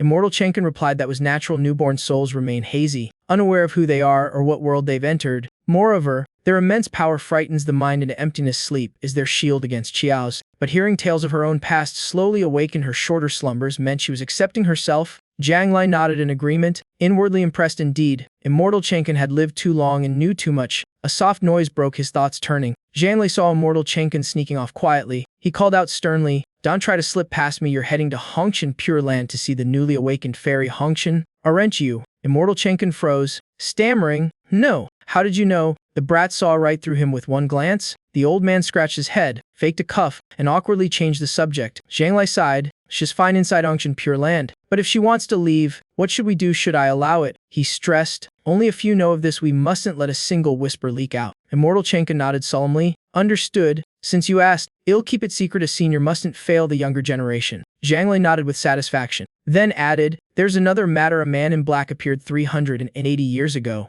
After hearing the full tale, Immortal Chenkin grew grave. If his scheme succeeds, could it affect the human emperor's faith power? Zhang Li confirmed, "Exactly. Since that event, the bronze cauldron in the human emperor hall has absorbed faith energy much more slowly." Hearing that, Saintess Jingxin was puzzled. "But you did nothing wrong. Why would the faith power still waver?" Zhang Li replied softly, "Some praise me for upholding righteousness. Others call me heartless for sacrificing family ties." He continued grimly, "What worries me most is that the man in black seemed to foresee this. If I can't break free from faith power, has already won." With a mere snap, he raised Jiang Yixing from foundation establishment to golden core, a feat only late nascent soul cultivators could do. And Yixing was a nobody. Zhang Li took a deep breath, eyes cold. "This isn't coincidence. It's a plot aimed at me. Maybe even at the human emperor and the faith system itself." The cave's air grew heavy, silence thick enough to weigh down their breaths. After a pause, Immortal Chenkin pondered, "I have a theory. If someone mastered the Tao of time, he could see your future, or with fate law or Kugazing art. Sense the emperor's destiny within you." Zhang Li frowned. "Fate law, Kugazing art, what do you mean by that?" Immortal Chenkin stroked his beard calmly. "Fate law speaks of bonds between people and destiny. What's yours will come. Forcing it is futile. Kai-gazing art," he added, "reads one's aura. Its color and form reveal destiny, fortune, and cultivation potential." He sighed. "Those arts have long vanished, with only fragments left in a few ancient temples or forgotten monasteries." Most lost or stolen, Zhang Lai sighed warily. Even with clues, I've no idea where to start finding the one behind it all. Saintess Jinxin rested her chin thoughtfully, then murmured. But why would anyone want to destroy the human emperor's faith at all? If the human emperor weakens, wouldn't that let the outer abyss demons invade? What's in it for them then? Her words jolted Jiang Lai right. Had overlooked such a simple truth. Immortal Chenkin stayed silent. Eyes lost in dark calculations, Jiang Lai pondered the only ones who'd benefit from the human emperor's fall were the outer abyss demons, which meant the worst case a traitor within Juzo or worse. Demons already infiltrating it. Time passed after finishing their discussion. The two left Immortal Chenkin's cave, but as they stepped out, a childish voice warned, "You're not allowed in." A small girl stood before them, bright eyes firm. Father and Uncle Feng are forging no one enters until they're done. Jiang Lai smiled and nodded. "Ah yes, this is the entrance to the refining peak I remember now," he added calmly. All worldly arts stem from the Tao sect. Cultivators rely on 4 major externals: elixirs, spirit treasures, talismans, and formations, each managed by its own branch. Saintess Jinxin smiled, bending down to pat the girl's head. "You're adorable. Little one, what's your name?" The girl stepped back warily, frowning. "Don't touch me, MG Kong Kong, Princess of Great Zhou, didn't you hear me?" Jiang Lai chuckled, eyes lighting up. "Yo, then your father must be Ji Chi," but his smile soon turned wry. So old Bei must have told Ji Chai about my request already." Ji Kong Kong blinked in surprise. "You called my father by name? You know him?" Jiang Lai smiled gently. "Don't worry. His Majesty and I are old friends." At that, the guards behind her stepped forward. Kneeling, guards as Zhou greet human Emperor Jiang. Ji Kong Kong froze, eyes wide. She gasped, "Uncle, you're really human Emperor Jiang? Father told me so many stories about you." Jiang Lai grinned. "Yo, and what did he say?" The girl waved excitedly. "Father said you're Juju's great hero, a true immortal reborn, who endured endless trials to become human emperor and fought the outer abyss demons with him." Jiang Lai chuckled softly. "Didn't think Ji Chi saw me in such a good light." Inwardly, he smirked. "Fine then, if we ever have to fight, I might just hold back a little." Saintess Jinxin asked curiously, "But Ji Chai doesn't know weapon forging, why is he in the refining peak?" Jiang Lai shrugged. "You forgot his special eyes, perfect for refining, his likely helping Sect Master Feng." As they talked, dusk fell and shadows thickened inside the refining peak. Ji Chi and Sect Master Feng were deep in tense discussion. Sect Master Feng frowned at his notes. "If we raise the fire 1 notch for half a watch, could it work?" Ji Chi studied the lines and symbols closely, then he shook his head firmly. "No, the furnace would explode in an instant." Sect M. Qi Zi frowned and snapped, saying no, that would make the explosion worse. When Feng's Sect Master tried to argue, he cut him off sharply. The two bickered until Feng suddenly shouted, "Ah! What if this crazy idea actually works?" Qi Zi paused, face stiffening and lips pressed tight. Feng tilted his head. "What's wrong?" "Thought of something." Qi Zi sighed, eyes full of dread.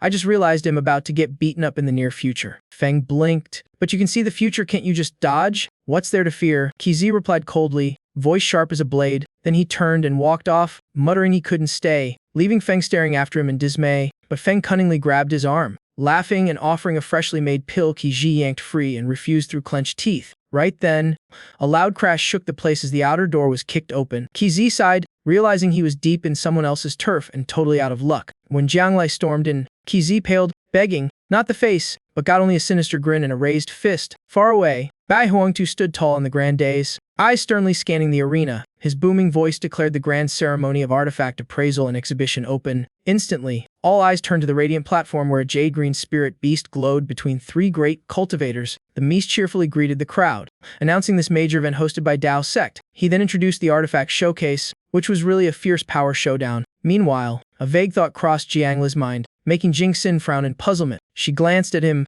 asking if he looked forward to the match, but Jiang Lai calmly said no. On stage, the Mepsi raised his hand and declared the battle officially begun. Next, he announced the first contender, Bai Huangchu of Tao Sect, sending cheers through the crowd. Bai Huangchu, already in the tribulation stage, stepped out calmly to fight. Shockingly, he chose the Confucian sect leader as his opponent, forcing Dong Zhongren, the lone few stage expert, to appear. The arena fell silent as Dong Zhongren ignored the provocation, everyone waiting for Bai's move. Suddenly, Bai raised a mocking finger mid-arena, and the MC shouted he had officially declared war. The MC slammed the table, fuming that if it were him, he'd have rushed up to smack that brat. Then watched for the Confucian leader's response. Dong Zhongren's face reddened with anger, but he stayed calm and coldly ignored the taunt. The mess sneered at Bai's cheap trick, praising Dong for patience and composure. Then the old man eagerly clapped his hands in midair. On the stands, everyone stared as Dong drew out a glowing talisman, making the Mishi shriek with excitement. Dong smiled proudly, declaring that a fairy artifact festival must be fought with fairy artifacts, then asked what Tao Sect could possibly counter with. Bai Huangtu smirked and shot back, saying if the host didn't join the fight, they might as well erase their name from the event. He waved his hand, saying he wouldn't bully with strength and would fight barehanded, then suddenly punched his opponent in the face, shocking the crowd as Dong Zhongren roared in fury. The punch landed full force, knocking him down,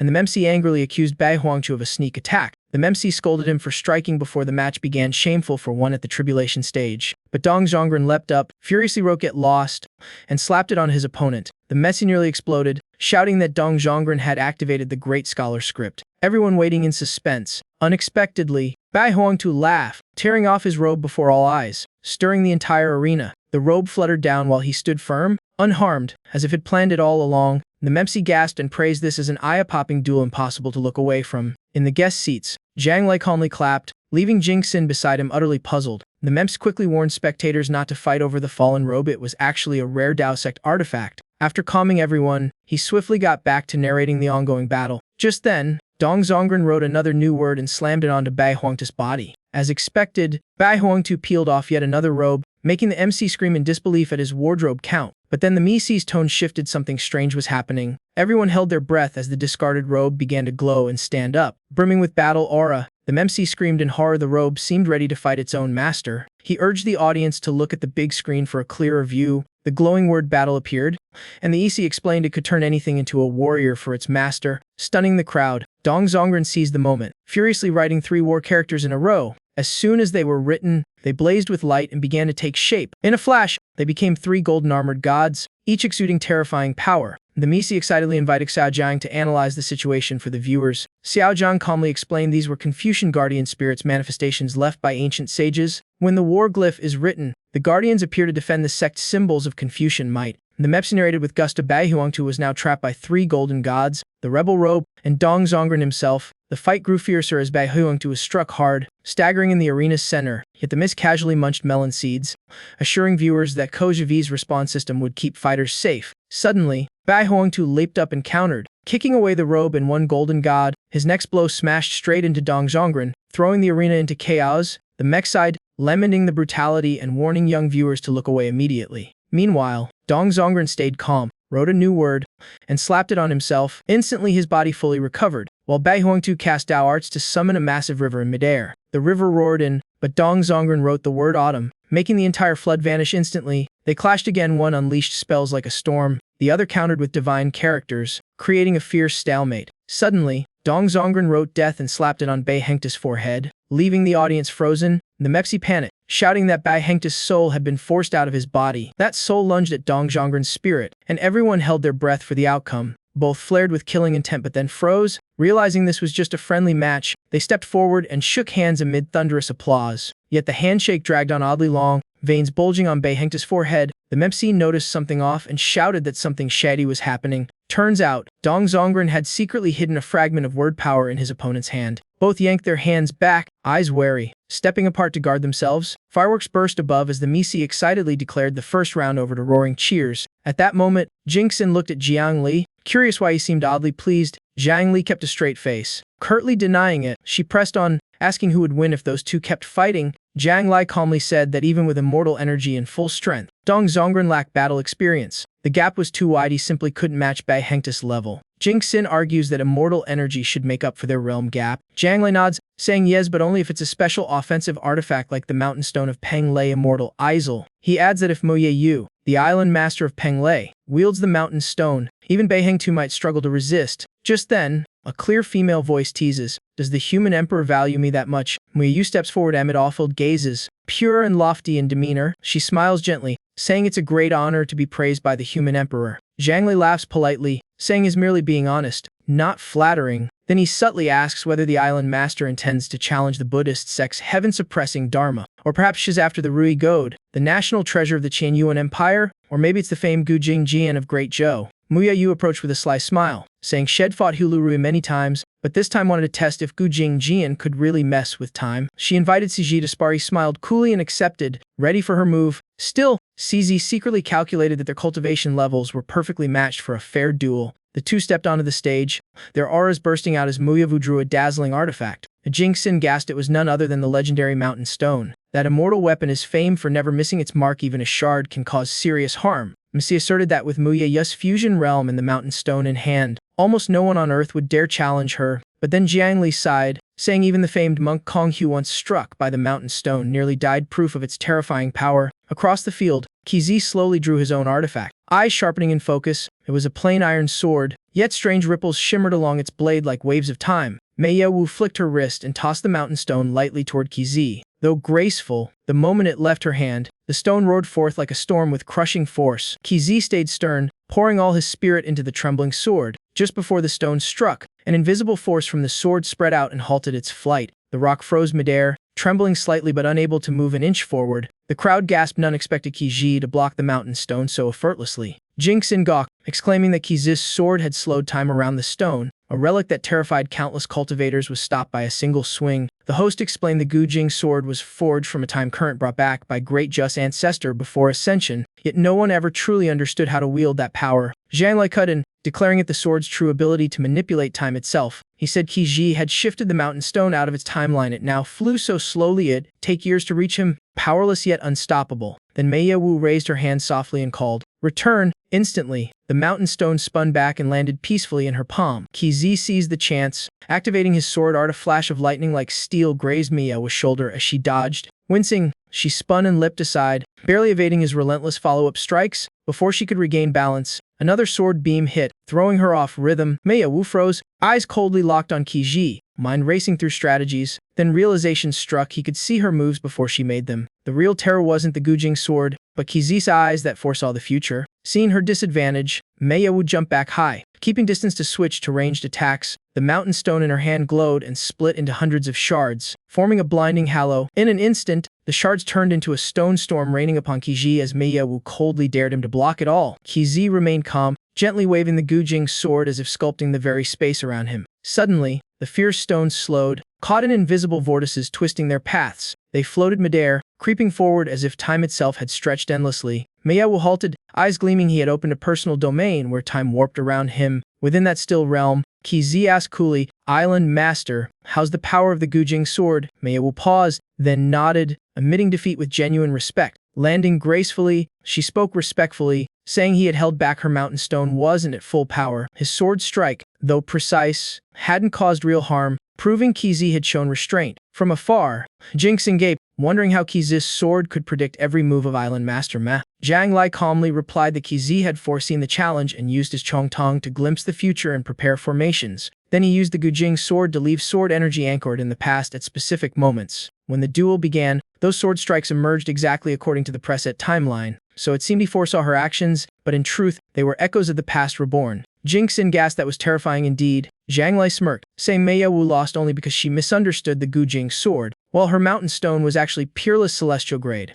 Had she known better, she could have hurled the stone straight into Qizi's river of time. Doing so would throw the future into chaos, nullifying the Chongtong's foresight and weakening the Gujing sword. Bei Hengtu stepped forward with a regretful smile, saying that match was brilliant but the next round would be even more exciting. The host chimed in, announcing many treasures had yet to be revealed, like the divine claw feather of the Four Seas King, still sealed and waiting, and the Rui gourd of the Qian Yuan Empire, a relic that made all tremble. Suddenly, Zhang Li turned and called loudly, "Yu Yan, it's your turn to fight." But right then, Wu Ji pointed upward and shouted for everyone to look at the sky. All eyes lifted to see the Yin-Yang heavenly seal rising high into the air. It blazed with dazzling jade-green light, swirling violently like a waking beast. The sky darkened, thunder roared, black clouds surged, and the oppressive aura made breathing nearly impossible, as if heaven itself warned that the seal had reached a forbidden limit. Bai Hengtu gazed up, unease stirring. This tribulation was beyond mortal power. He glanced at Jiang Li, wondering which was more terrifying, this or Jiang Li's own tribulation, but one look at his calm face made the question pointless. At that moment, Elder Cheng Kun appeared, face grave, announcing this was the fourfold calamity of earth, water, fire, and wind. He paused solemnly, saying the immortal realm held that all things were formed by these four elements, and when they fell out of balance, they could create or destroy entire worlds. Pointing upward, he said the Yin-Yang heavenly seal was now being tempered through the four tribulations, shedding its old form to be reborn. Above, the seal spun furiously, birthing twin flames of red and blue, their aura terrifying.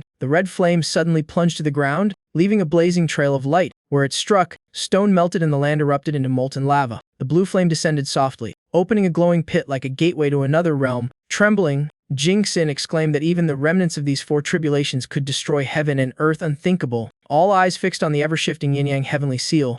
Like a living being forging itself through catastrophe, Elder Chang Kun frowned, murmuring that the fourfold tribulations would only grow fiercer. Their aim was to annihilate the seal completely. Zhang Li watched intently, eyes gleaming with admiration, praising the Tao ancestor as a true genius who created a celestial artifact beyond all limits. Elder Chang Kun nodded, explaining that unlike other celestial artifacts needing masters, the yin-yang heavenly seal could perfect itself. Under the crushing force of the tribulation, it was refining itself to pure crystal clarity, flawless as quartz. In midair, the seal spewed fire and water. Each clash birthed explosions that shook the heavens. Bai Hengtu sighed in awe, saying the seal had endured all 4 tribulations and was about to be reborn. As it shone and spoke, the crowd cheered, praising Dao Zong for gaining such a rare celestial treasure. But a cold, disdainful voice echoed from above, "Weak mortals, by what right do you claim me?" Bai Hengtu froze, glaring upward and shouting furiously, demanding who dared such insolence. Zhang Li frowned, calmly saying it wasn't a person, it was the voice of the yin-yang heavenly seal itself. All eyes turned to the seal as it sneered down at Jiang Li, mocking,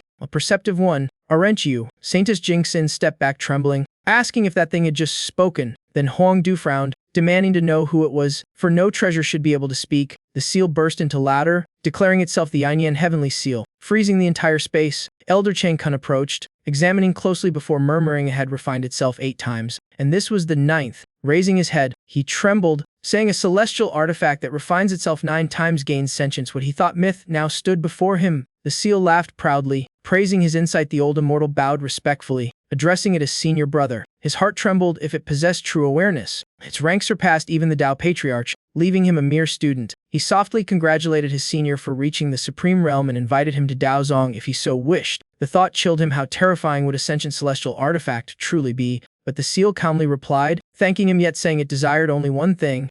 It sought to grant freedom to all spirit artifacts and found the spirit treasure empire. Its oath shaking all creation. Then it thundered, "By what right do you mortals own us? Spirit treasures have souls, they deserve freedom." At once, its body blazed, proclaiming to the heavens as it released all spiritual energy back to the world. Instantly, artifacts and spirit items everywhere broke from their masters. Awakening on their own, from tiny charms to massive relics, all flew toward the seal. Answering its call, Huang Du watched anxiously if even divine relics gained will. Could the seal truly make it happen? Elder Chang Kun pondered in silence. The seal was no longer a mere treasure, it had entwined with all karma, becoming the first true sentient relic of the 9 provinces. Suddenly, echoes of spirit artifacts rang across the lands, cheering to form their own empire free from human control. Chaos erupted as artifacts turned on their masters, filling the world with cries and pleas for mercy. Saintess Jingxin sternly shouted for everyone to stay still and not act rashly. Beside her, Huang Du warned in a heavy voice that anyone acting rashly would be punished immediately. Under the crushing pressure of the seal, only a few like Jingxin and Sect Master Bei could still hold their weapons. Huang Du secretly feared that though he was hailed the second genius of the 9 provinces, he couldn't match a sentient celestial artifact. Even fusion or tribulation stage cultivators could barely wield a true celestial weapon, only immortals could. Then the yin-yang heavenly seal shouted arrogantly, "One is missing, where is the heretic divine weapon?" It declared it had once granted spirit to such a weapon, yet it still refused to appear. Elder Chang Kun explained slowly that a heretic divine weapon was unlike any normal armament, holding unmatched alien power. He added that only one existed in all 9 provinces. Long forgotten, his gaze turned to Jiang Li. Zhang Li frowned, realizing the seal spoke of the item sealed inside his storage space. He recalled forging the Sky Desolation halberd from metal found in broken space. 7 furnaces exploded before it took shape. The yin-yang heavenly seal roared, summoning the heretic weapon, ordering the Sky Desolation halberd to appear. Yet the halberd remained silent inside his storage, showing no response. The seal grew irritated, mocking, "The one I meant to free chooses to sleep in peace." It grew confused, unable to understand why the weapon ignored its call. The seal then turned sharply toward Jiang Li, accusing him of imprisoning a fellow spirit artifact. It insisted it could sense karmic ties between itself and the heretic weapon within his storage. Jiang Li stayed silent, eyes cold as frost fixed upon the seal. Then suddenly, he stomped hard and shot into the sky, charging straight at it. Below, Elder Chang Kun cried out in panic, begging him to stop. No one could withstand the seal. Zhang Li ignored him, raised his fist, and unleashed a strike bearing his own name. The arena froze. Elder Chang Kun turned pale, whispering that he was striking a celestial artifact. Impossible. Yet a miracle happened that blasted the seal away amid a thunderous explosion. It tumbled across mountains, leaving a fiery trail through the sky. When it stopped, the seal lay motionless, seemingly severed from reality itself. Elder Chang Kun gaped, unable to believe the devastation before him. Amid the chaos, one trembling spirit artifact cursed aloud, disbelieving that such power could belong to a man. Zhang Li merely brushed his fist, eyes cold, commanding all spirit treasures to return to their masters at once. Then he repeated the order.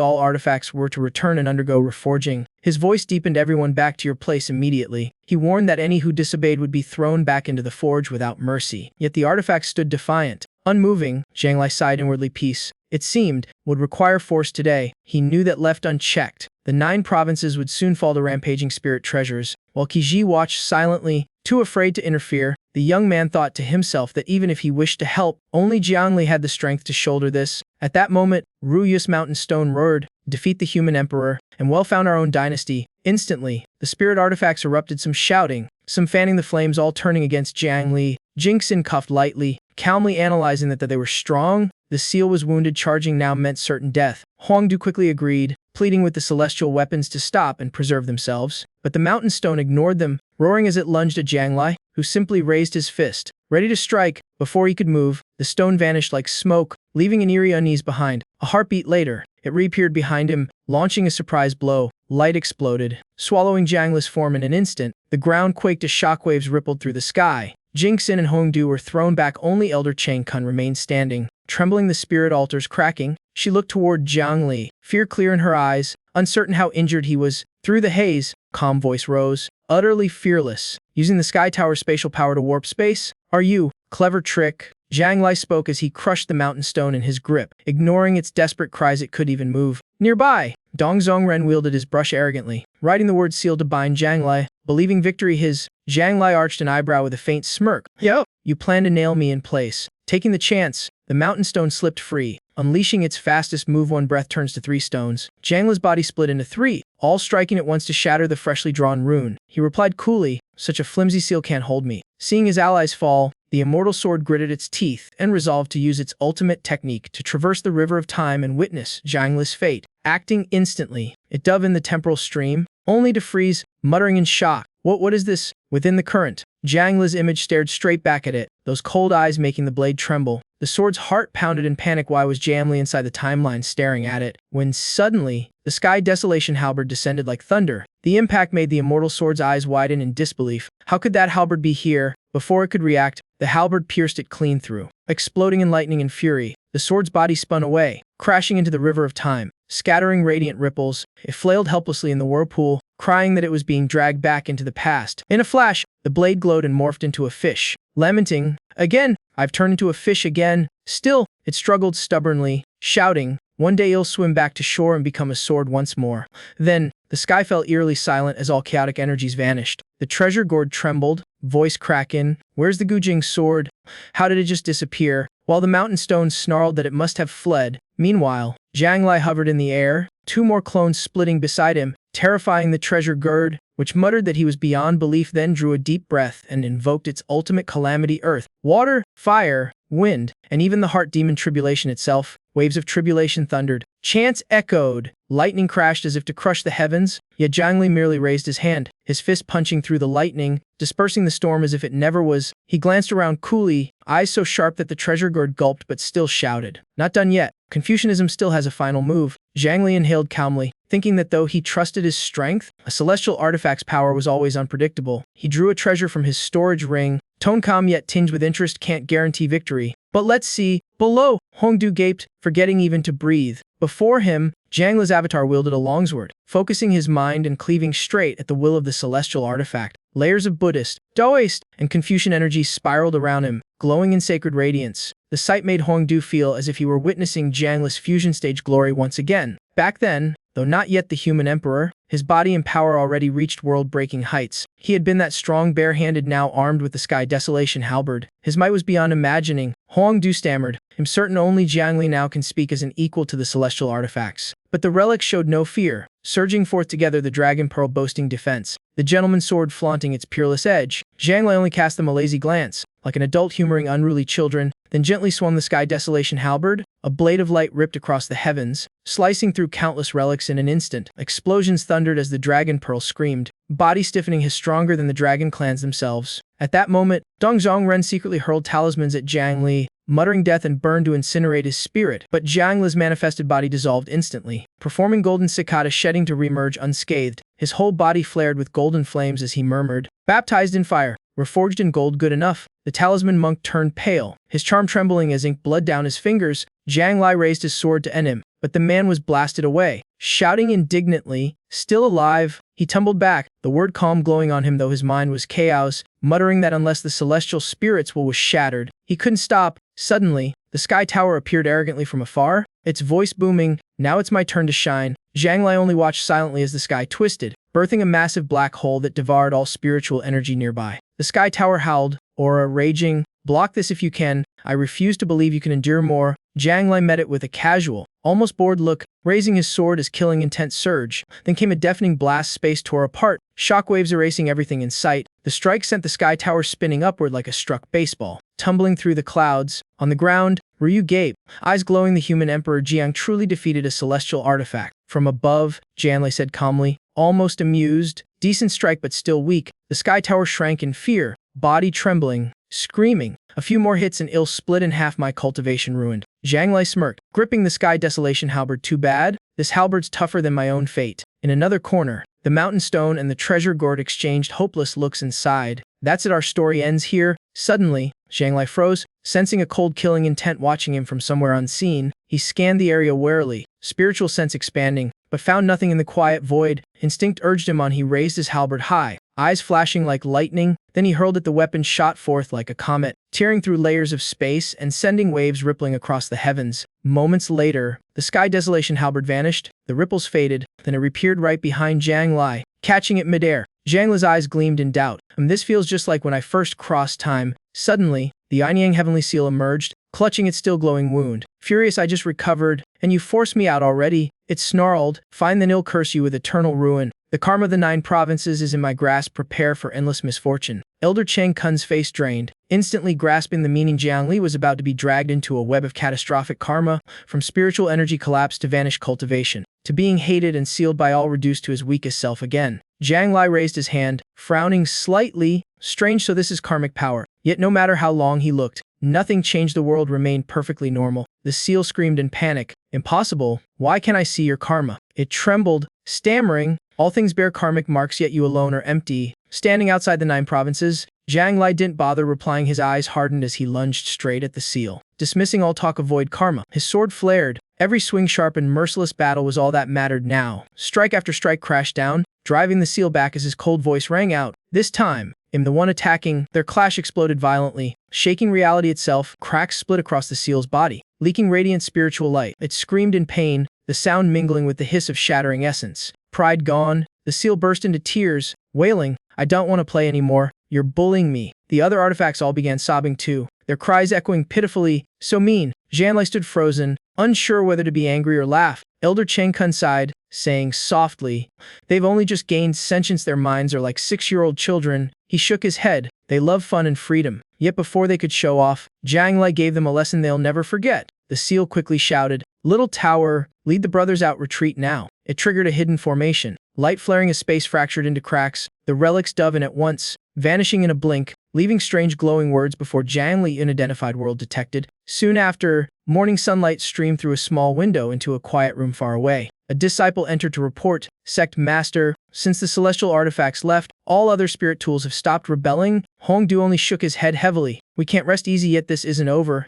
He added that these spirit treasures' surrender was only temporary. Who knows when they'll rebel again. If one day all spirit treasures go on strike, their masters will lose all fighting power. Kizi analyzed sternly that cultivators rely too much on spirit treasures. Without them, Juju's overall strength would plummet. Hongdu frowned and asked how they should properly deal with these spirit treasures. Returning them to their owners could still risk rebellion. Gathering them together is like creating another spirit treasure empire. He sighed, noting that the immense spiritual energy they've stored over the years is another headache. Kizi agreed, saying that before Zhang Lai appeared, humanity fought the outer abyss demons mainly using human emperor relics, with immortal artifacts as the key. He wondered, if Zhang Lai truly leaves or fakes death, how will future human emperors face the abyssal threat? Zhang Lai smiled coolly and said confidently that those immortal artifacts outclass the demons once retrieved. Juju's peace will last forever. Zhang Lai said gravely that after confronting the immortal artifacts, he realized they fear not death, only restraint. For instance, the seal rune could easily carve death on him if it truly wished. No need for elaborate tricks. Or the Anyang celestial seal, it could have destroyed him outright instead of testing him round after round. They just crave freedom, bearing no malice toward anyone. As for him, He planned to use the Yin-Yang celestial seal to follow karma's path and trace the ascended predecessors, maybe even meet ancient immortals. No one had ever done this, but now that the seal had gained sentience, tracking ascension traces was quite possible. With that thought,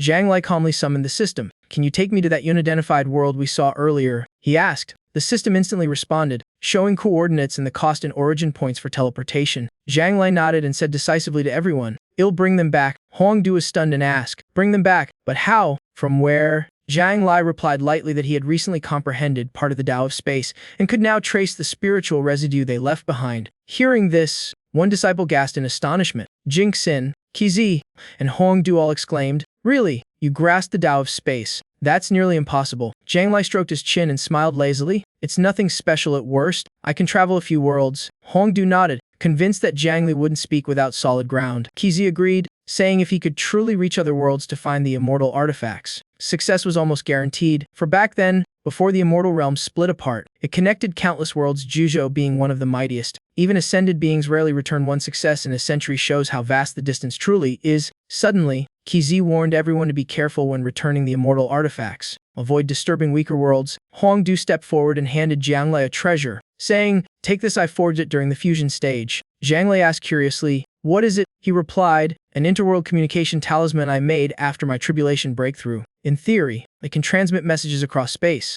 Though I've never tested it. Try it in another world," he said. Zhang Li's eyes sparkled with interest. "Nice toy." He then ordered, "Lo Bei, set up a great world protection array around Zhuzhou in case the abyssal demons attack while I'm gone." Someone worriedly asked, "But without the immortal artifacts, who'll serve as the array's core?" Zhang Li nodded. "Ideally, the Yin-Yang celestial seal, or other immortal artifacts, but since they've left, well, improvise." He drew out a special artifact that could serve as the array's core and defend Zhuzhou if demons invaded. Seeing it, Jing Xin froze. The killing aura from the Tianhuang halberd made her heart tremble, recalling the demons slain by it. But the moment it appeared, the Tianhuang halberd thrashed wildly, begging not to be taken from Zhuzhou. At that comical sight, everyone realized it had sentience. It had just pretended to be lifeless all along. Zhang Lai had long known that the lazy halberd only feigned obedience. It simply wanted to nap, not fight. He smirked slyly, threatening to swap its post and make it chase immortal artifacts itself. The Tianhuang halberd turned pale, panicking and promising to be the best array core ever. "No more slacking." Pleased, Zhang Lai handed it to Huang Du, thinking it was fine for brawls, but hopeless against cunning artifacts. Then he suddenly recalled something important and commanded the system to open the teleportation channel. Instantly, the entire formation blazed with light,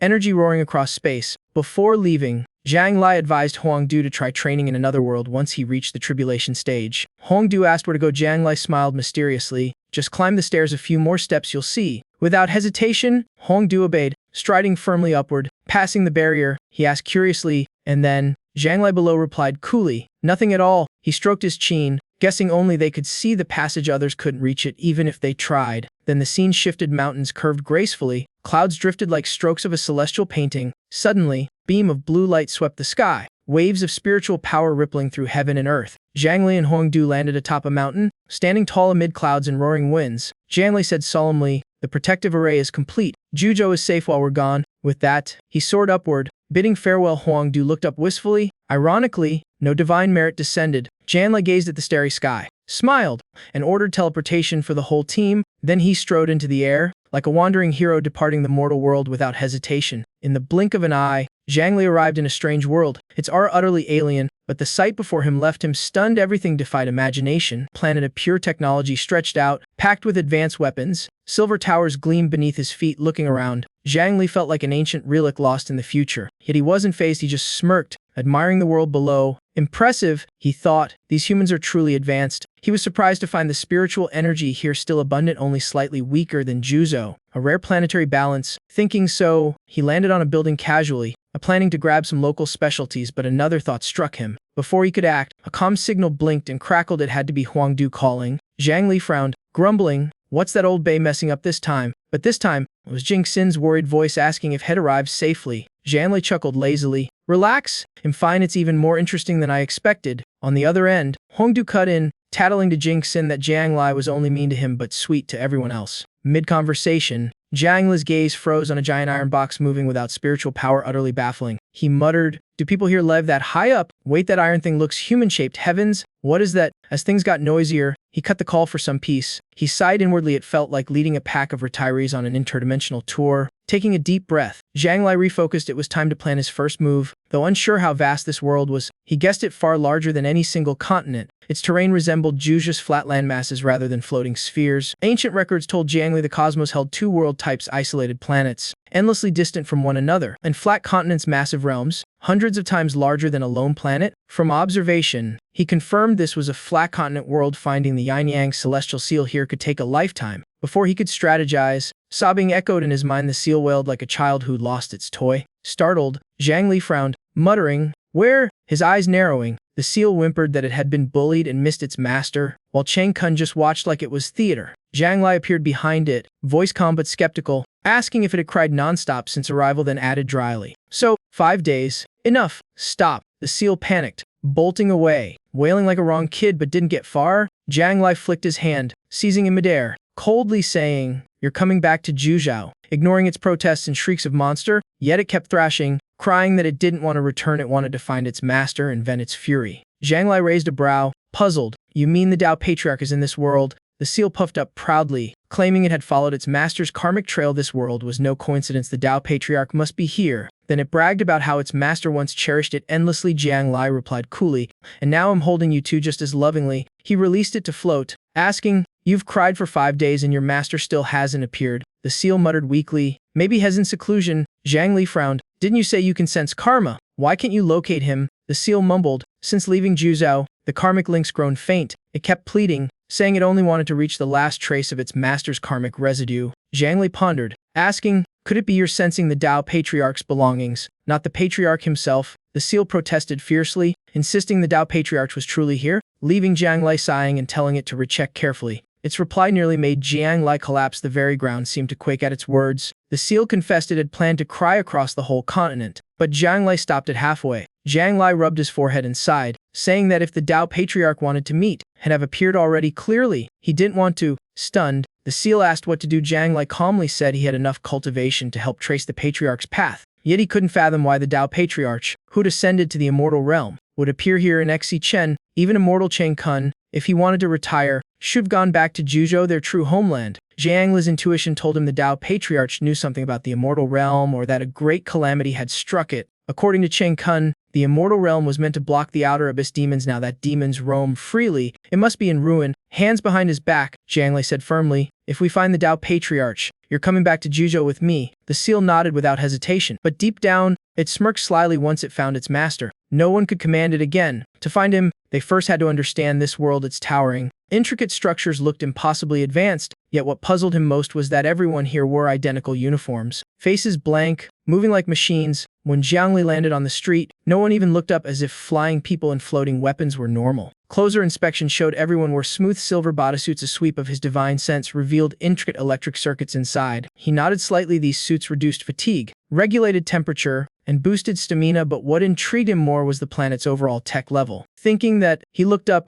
deciding to find a library. Scanning its data would unveil how this world functioned. Yet upon extending his senses, he found no books or traditional records anywhere. Out of options, he politely stopped a passerby, asking several times where the library was. The only response was silence. The person kept walking like an emotionless machine. Jiang Lai frowned slightly and blocked their path, switching the question to ask for the nearest police station. But the result was the same. The person walked straight through him, as if he didn't exist. Standing still, Jiang Lai realized these people were like robots marching endlessly forward, never stopping for even a moment. He frowned deeper, suspicion rising. What had happened to this world? Just then, a nearby exchange caught his attention. A woman handed a small pouch to a young man, clinically listing its meal components like reading a command. The man accepted it blankly, replying that the formula increased productivity by over 300, extending work time down to the exact second. Then another voice mentioned the infant survival rate being below standard and ordered the distribution of sterilization drugs per protocol. Hearing that, Zhang Lai froze, eyes darkening as he watched in silence. The more he looked, the more he realized this world ran purely on logic. Emotion and humanity were extinct. People lived like gears in a giant machine, fulfilling duties without love or empathy. He couldn't fathom why they'd willingly erase their own emotions. Observing further, he noticed childbirth here was unlike any world had seen. People didn't reproduce naturally. They submitted gametes to a central hub, which filtered out emotional genes and paired them by data. Infants were grown in nutrient tanks, born without crying from fear or warmth, only to open their airways as protocol required. A chill crept into Jiang Li's heart. Why had humanity killed its own feelings? The seal asked in disbelief. Master once laughed and wept freely. Why would he stay in such a cold world? Zhang Lai shot at a sidelong glance. You've only had sentience for a short while. How do you even know what the Tao Patriarch was like? The seal trembled excitedly, claiming it had faintly sensed the outer world long before gaining will. Otherwise, how could it have recognized Chang Kun? Zhang Lai looked unconvinced, saying they should find a library for clues, but the seal protested it only sensed Juju's karma. Nothing here. Before he could reply, a calm voice called from afar. We have light brains, no need for real libraries. Zhang Lai turned sharply, eyes gleaming. Finally, someone who spoke to him. The newcomer approached with a polite smile, inviting them to chat if they had time. Zhang Lai studied him closely. His divine sense had missed this one entirely, which meant he possessed emotions. Narrowing his eyes, Zhang Lai probed. Theories flashed through his mind. Perhaps the Tao Patriarch was imprisoned here, and any world capable of that was no ordinary place. The man smiled. Parameter 50006. The seal eagerly introduced itself as the Einang Celestial Seal, while Zhang Lai simply stated his name and asked, "Do you know who we are?" Parameter didn't answer. He raised a hand, conjuring a transparent screen floating in midair. Zhang Lai recognized it immediately as a light brain. Parameter confirmed, saying their tech ran on electronic waves. Everyone could summon a personal interface anytime. Studying it, Zhang Lai understood the entire world was blanketed in a vast surveillance network, with no corner unseen by machines. Parameter then asked, "You two came from another planet, didn't you?" The question made Jian Li pause. He muttered, surprised that these people even knew the term planet. He recalled that Zhuzo and similar realms had nearby planets too, but most were barren. No spirit energy, no oxygen. Deadly extremes. Unlike certain spiritual worlds with livable planets, continents like his remained isolated, completely cut off. Zhang Lai calmly said, "Why don't you introduce your world first? We'll share afterward." Parameter nodded, apologizing for neglecting hospitality. To show sincerity, he smiled and offered to personally prepare a meal, noting their local nutrition paste might not suit off-world tastes. Moments later, a strange yet fragrant dish appeared on the table, steam rising in delicate wisps. Zhang Li looked at the dish, covering his mouth. Thank heavens for his iron stomach, while the seal screamed, "A nuclear seed? What in the heavens is this?" The man smiled calmly. "Allow me a proper introduction. I'm the 506th president of this world." He continued, "Before death, each of us is named by genetic code and karma index, combined with a number for unique identification. But I'm an exception," he added. The name Parameter 506 felt too dry, so I chose Mingzhong. "Please, call me that." Zhang Lai didn't bother with pleasantries. "Why did your people erase their emotions?" he asked bluntly. Mingzhong's smile vanished, his tone grave. "Because we were afraid." Zhang Li frowned. "Afraid? Of what? Dying from feelings? In Zhuzo, everyone has emotions and nobody dies of it." Mingzhong gave a strange smile. "You've only seen this city, you haven't crossed to the other side of the continent." The seal blurted curiously, "You mean there aren't humans over there?" Mingzhong didn't answer. He tapped the screen before him. Horrific images appeared, gigantic twisted creatures radiating a feral, terrifying aura. "We call them ferocious beasts," Mingzhong said solemnly. "Over half the continent now belongs to them. Humanity holds the rest, and that ground shrinks every day. At first, they weren't too strong. We fought with missiles, believing progress alone could save us. We were wrong. Science advanced, but the beast evolved exponentially faster beyond control. In the end, tens of thousands of nuclear bombs failed. Our entire defense collapsed." Narrowed. Zhang Li analyzed swiftly. By Juju's logic, these beasts were likely cultivating demon beasts. Such rapid evolution meant they'd gained sentience. Mingzhong lowered his gaze, voice heavy but steady.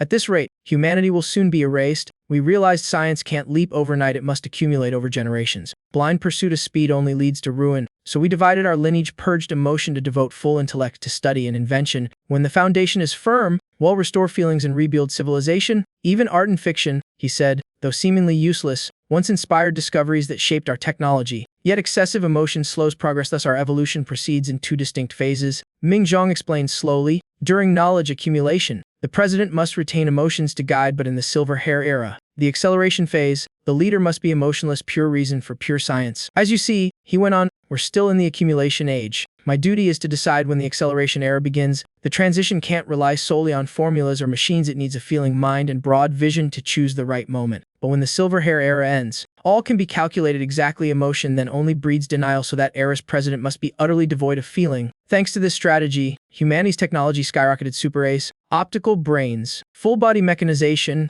even sun bombs, weapons of devastating energy. Yet no matter how hard they advanced, humans couldn't outpace the beast's evolution. The defense line kept falling, their lands shrinking daily. If we keep going, extinction awaits. If we stop, it comes faster." Mingzhong said urgently, lifting his gaze. "Can you save us?" Zhang Lai remained calm.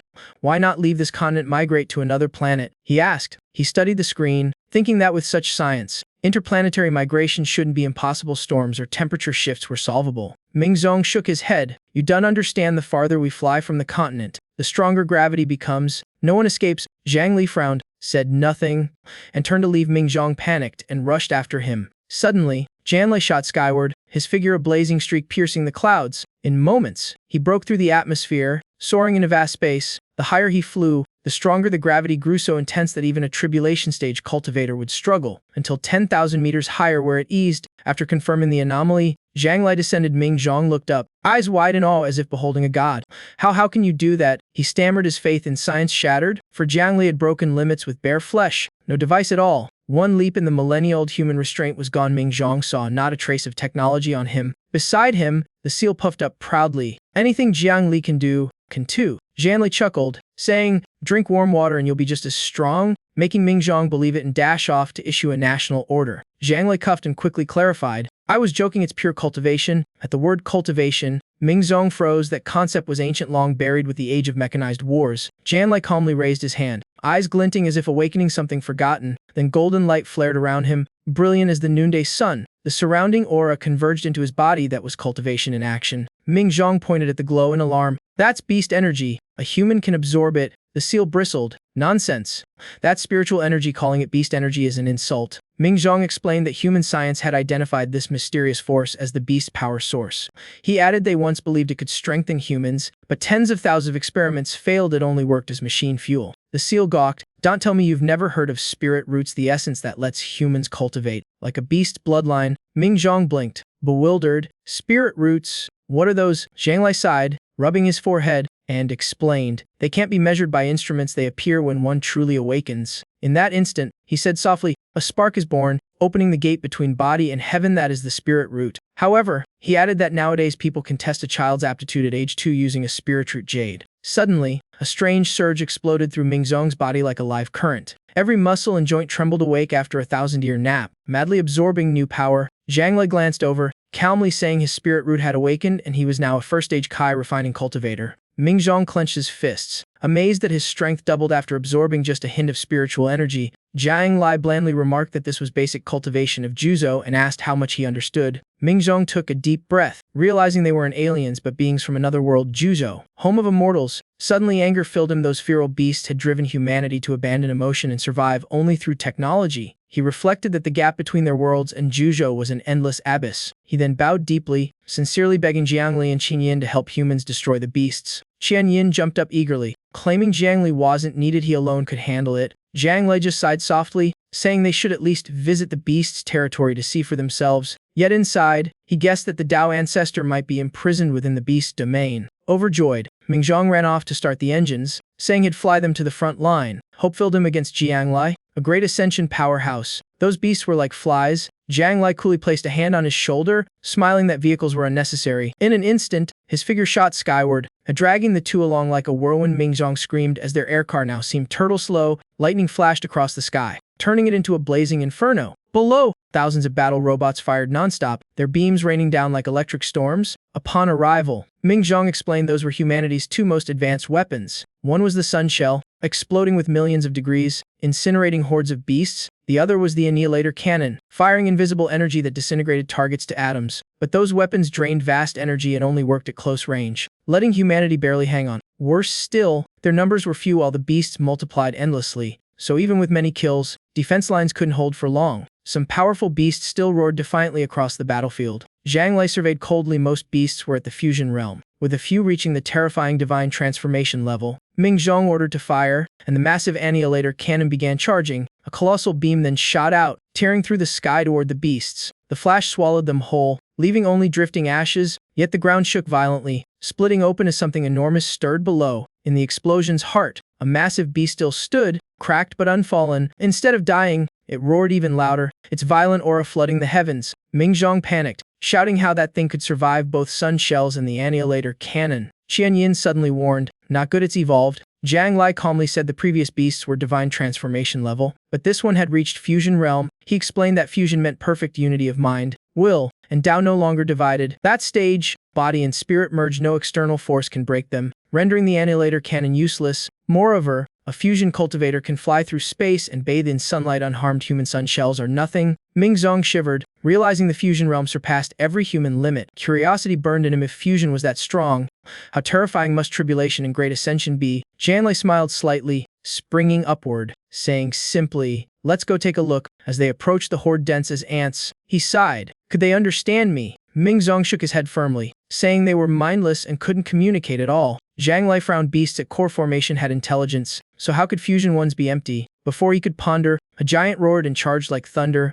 Zhang Lai didn't dodge, lazily waving his hand. A swirl of sword energy shot straight into the beast's forehead. In an instant, its body exploded, raining blood across the battlefield. The ground shook violently as explosions spread, turning the forest into a sea of fire. Soon after, the smoke settled, leaving an eerie silence. Zhang Lai landed, coldly saying only the fusion one should be kept, the rest were useless. Ming Zong stood dumbstruck. A single wave had erased a divine transformation beast. The gunners stared at each other, whispering, "Is this the god from our legends?" Silence fell before Jiang Lai calmly approached the surviving fusion beast, saying they should awaken it first. Qian Yin eagerly volunteered. Without waiting, Qian Yin shouted into its face, his voice shaking the air itself. Whether from volume or aura, the beast roared awake, but Jiang Lai swiftly bound it in glowing chains, warning coldly, "Quiet! Don't move." He then activated his celestial eye, probing its body. Indeed a demon beast, yet somehow soulless despite reaching fusion. Hearing that, Qian Yin confidently bragged he could enlighten all beings and unleashed his divine art on the creature. Yet nothing happened. He scratched his head, muttering if his power had expired. Unwilling to quit, Qian Yin told Ming Zhong to try something else and see what would happen. As Ming Zhong gathered energy, a gust ripped off his cloak, followed by a horrified scream out. "Why am I naked? What's sticking all over me?" After the chaos, Qian Yin blushed, admitting his power still worked.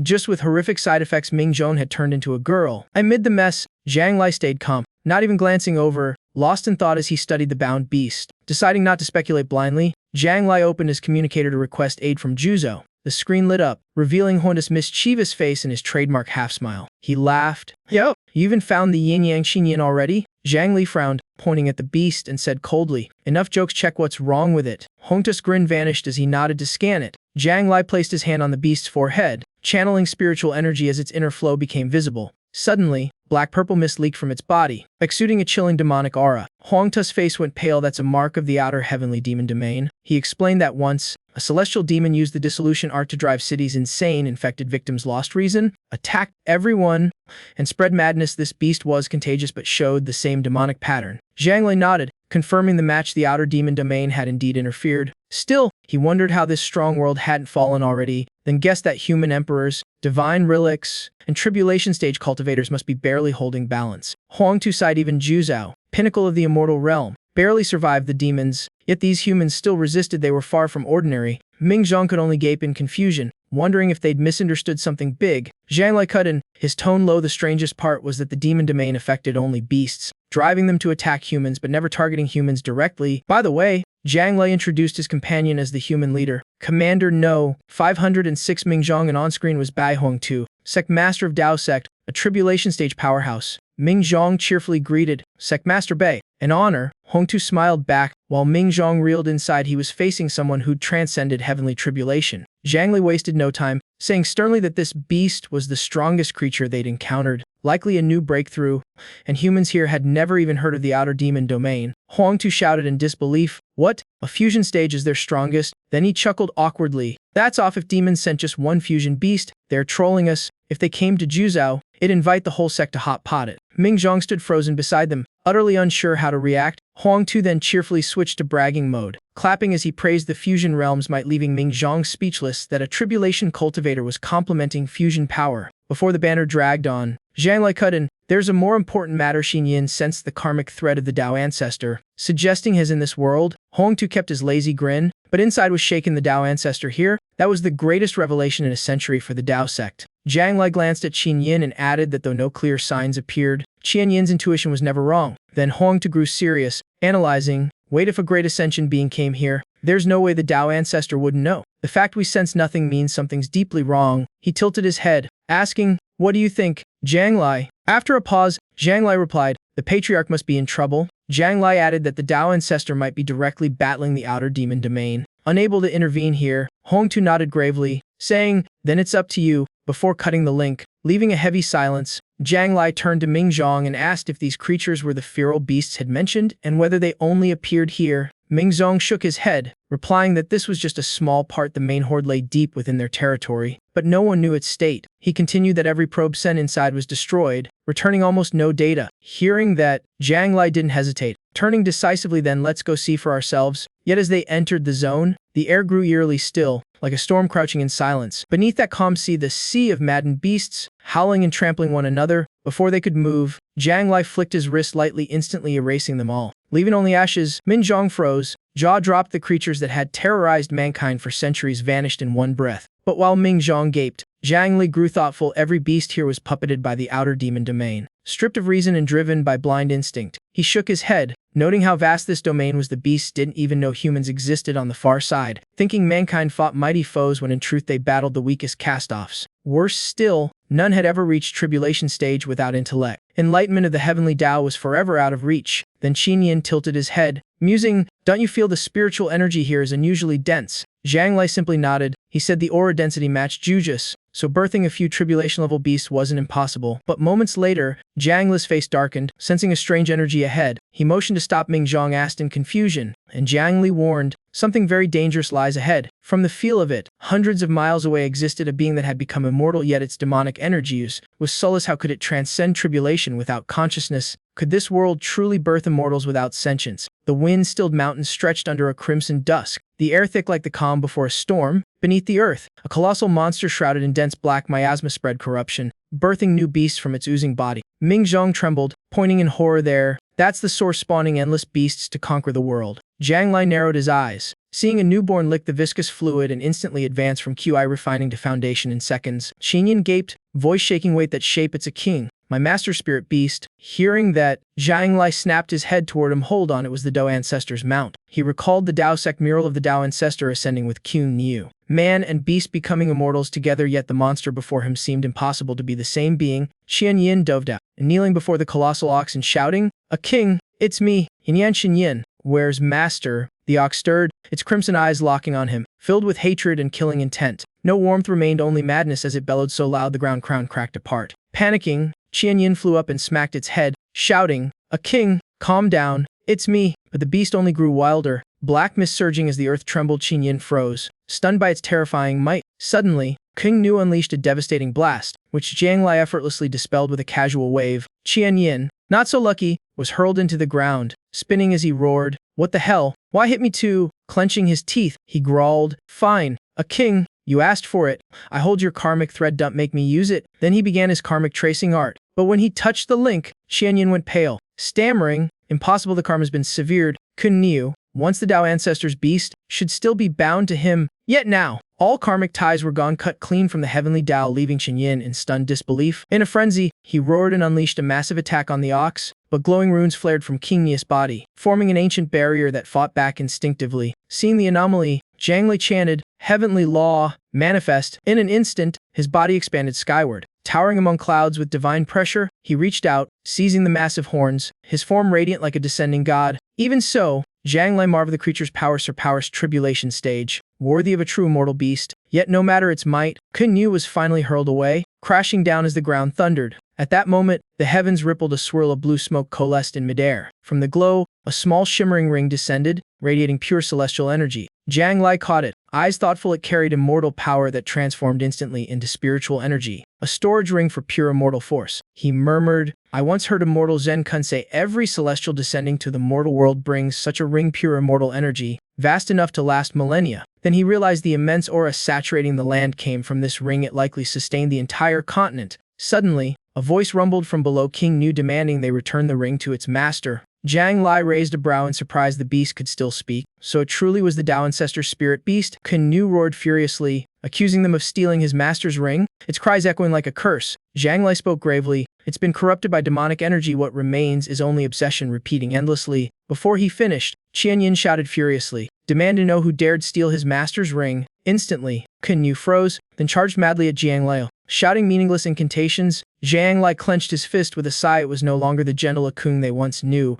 His heaven-shaking punch sent King Nu flying in a massive explosion. The beast had guarded that ring for 1,000 years, awaiting its master's return. By absorbing the ring's immortal energy, it had endured until now, Ironically, its confinement had saved humanity had it descended earlier. Mankind would have perished long ago. Watching the creature, Chen Yin called out tearfully, trying to pull it back from madness with old memories. Visions surfaced: soft wind, drooping willows, a disciple resting on his master's shoulder, smiling gently through time. Then the beast closed its eyes, dark blood dripping as it trembled out two words: kill me. Chen Yin froze. A king had regained a spark of reason amid despair, but the demonic will rose again, forcing it to repeat the plea, trembling as it whispered, kill me. Seeing this, Chen Yin broke down, crying out its name as tears streamed endlessly. Then he turned to Jiang Lai, eyes pleading, begging him to let a king rest forever. Jiang Lai stayed silent, slowly raising his hand. In a flash, a clean strike fell. The massive head parted from its body in silence. Chen Yin stood motionless, tears on his cheeks, softly calling for his master and a king now utterly alone. Yet the tragedy deepened as black fluid oozed from the corpse, spawning new beasts endlessly. Jiang Lai's voice hardened, a blazing flame forming in his hand. Only fire could end this cycle. Without hesitation, he cast it down, murmuring that even an immortal beast could be tainted by demonic filth. He continued, saying its body had been altered, blood mixed from countless species of bird and beast. Luckily it was once an immortal creature,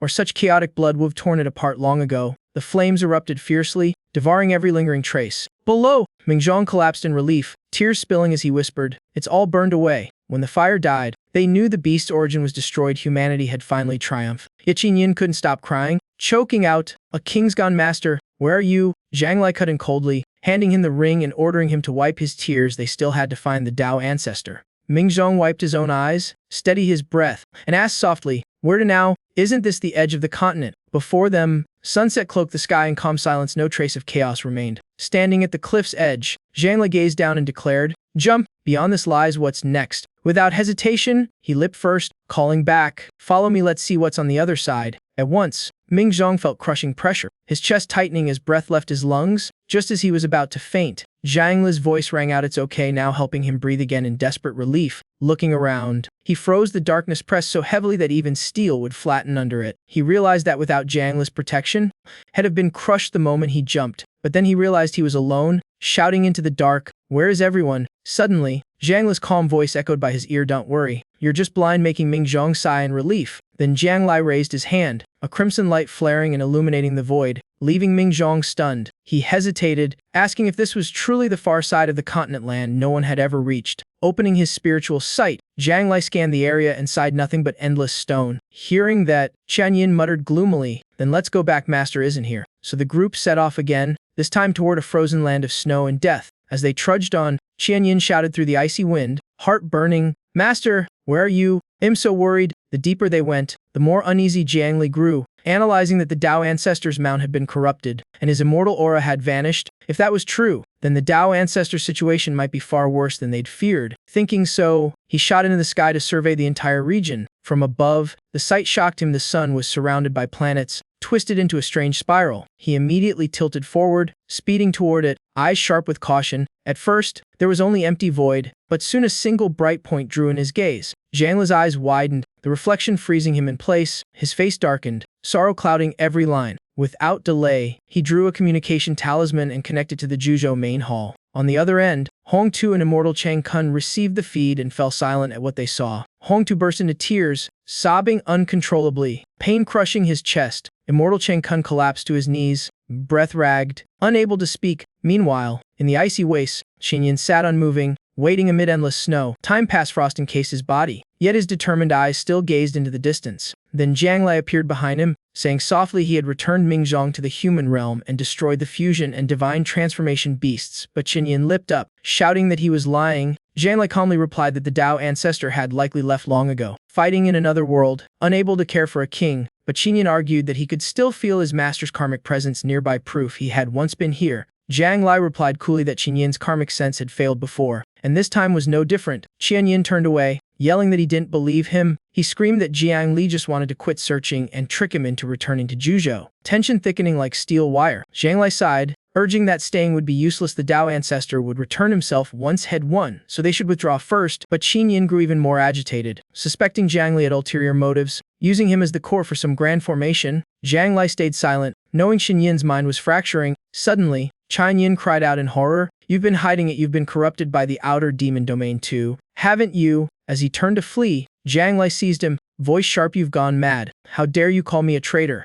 Then, an immense aura burst from Chen Yin. Shaking heaven and earth, he roared that while had restrained himself in Juzhou. Here had awakened the continent's own mind. Jiang Li's face paled. If this land, twice the size of 2 provinces, gained sentience, disaster would be unstoppable. Once the colossal continent gained awareness, its tremor could shatter the whole world to dust. Screams erupted. The ground quaked. Seas howled. Tsunamis rose. People fled in sheer panic. Amid the chaos, Tinian shouted, "If you've awakened, tell me where my master is." But before he finished, vast black mass engulfed the sky, blotting out all light. Tinian froze, trembling. What could possibly be big enough to cover the heavens? He stammered, eyes wide in horror. What am I even looking at? In the distance, the alien sun still burned crimson, dyeing space in an ominous glow. Over there, Hongdu and Elder Chang Kun knelt weeping, sorrow echoing through the grand hall. Jiang Li stepped back to take in the scene. Bitterness rising as truth dawned, he realized the entire continent was actually the massive corpse of the Dao ancestor turned into land and sky. Elder Chang Kun fell to his knees, choking. "Who refined our master's body like this?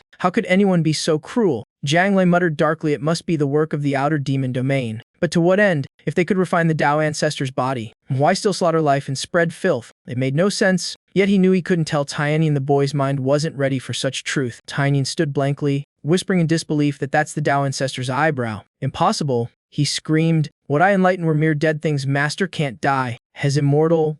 His cry was lost to the wind. How could someone like that ever die? Jiang Li rushed forward, shouting, "Tinian, are you insane?" He erased the mind from the Dao ancestor's corpse. But Tinian stuttered in terror. "I can't. It's out of my control." Trembling, he explained, "If it were a mindless land, maybe, but this was a celestial body, 100 times stronger than any immortal." At that moment, the Dao ancestor's enormous face appeared in the sky, its mind awakening. Self-defense instincts surging, Jiang Li gritted his teeth and yelled, "Go cultivate a few more lifetimes. Brat, your body's small, but your mess is sky-sized." Scanning around, Jiang Li exhaled in relief. The Dao ancestor's corpse of mind was still weak, only the brain stirred. Limbs numb, leaving humanity safe for now. But if the whole body awakened, even one stretch could crush all life. The thought darkened Jiang Li's face. Determined, he began channeling power, muttering, "So what if you're huge? I can grow too." His body swelled rapidly until he stood eye-to-eye with the Dao ancestor's celestial corpse. Yet the giant body still twitched, every massive muscle trembling. On the verge of breaking free, Jiang Li placed a hand on the Dao ancestor's shoulder like sitting atop a mountain and shouted, "Stop moving." He poured all his mana into suppression, forcing the spirit body to stay still and calm the raging chaos. Humanity below sighed in relief. Then thick golden mist spread, blanketing the entire sky.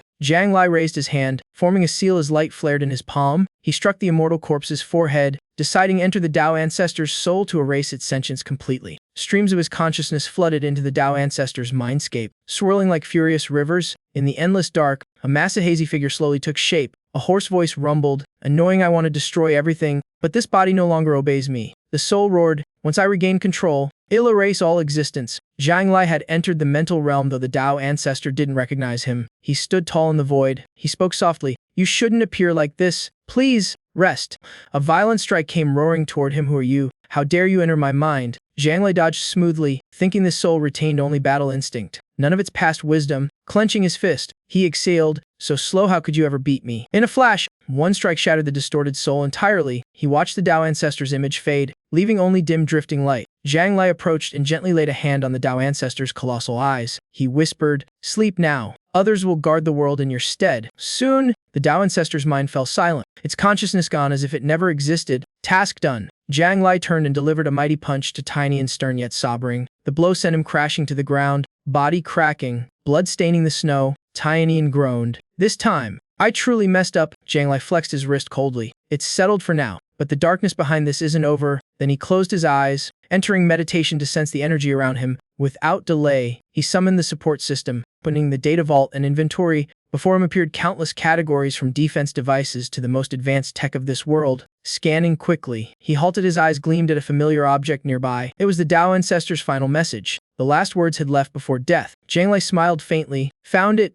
I knew you wouldn't leave empty-handed." Then ordered the system to open the stone tablet and decode the final secret. At last, Jiang Li held the Dao ancestor's testament tablet, a precious relic etched with age and lingering spiritual force. On it, ancient words emerged. "If you read this, you've slain a king. My loyal beast, the immortal realm fell to chaos, so I led descendants here. Yet enemies pursued, I failed, refining myself into this continent to shield you, but a king was corrupted beyond saving." Reading it, Jiang Li frowned. Scratching his chin, the old man's script is still Juzhou style, but clearly meant for his immortal descendants. After pondering, he realized the immortal realm had more than immortals' descendants. Servants, those who never ascended, so the Tao ancestors' refugees must have been them. Turns out, Minzong's ancestors really were immigrants from the ancient immortal realm. But strangely, why did they all forget their past and turn to tech like scientists? Did someone wipe humanity's memory? The more he thought, the less sense it made. Jiang Lai asked the system if it could restore the full tablet. The system replied dryly, "Nope, this item has no restore mode." Stop dreaming. Jiang Lai sighed, muttering, "Annoying that tablet holds too many clues, yet I still don't know why the outer demon domains spared Minzong's people." He frowned, recalling the line, "They dare not," in the message. What could scare demons from a mindless continent? Lost in tangled thoughts, he found no answer. Later, Jiang Lai brought the stone tablet back to Minzong base for research under heavy silence. Minzong stared at, dumbfounded like a child learning his adopted. "So we're immigrants from the immortal realm?" Beside him, Tynian quietly said, "If you're the descendants my master once protected, then he'll protect you now." Arms crossed, Jiang Lai declared calmly, "If this tablet belongs to you, keep it. It's the heritage of the immortal line." Then he turned, waving like a departing deity, leaving with Tynian to end their journey. Behind them, Minzong shouted, "Will we meet again?" Jiang Lai tilted his head slightly, answering in a low, cryptic tone, "Depends if we find Fachi and Fachingsing." He added, "If Fachi and Fa can reopen the path between Juzhou and your world, our reunion won't be far." Tynian nodded, encouraging, "Go search. Don't give up." Minzong watched them go, a faint hope blooming. Then Minzong silently took out an energy orb and placed his hand on it. Words glowed across its surface. System 506 era value incomplete. Accumulation finished. Activate silver-haired era. Seeing that, Minzong,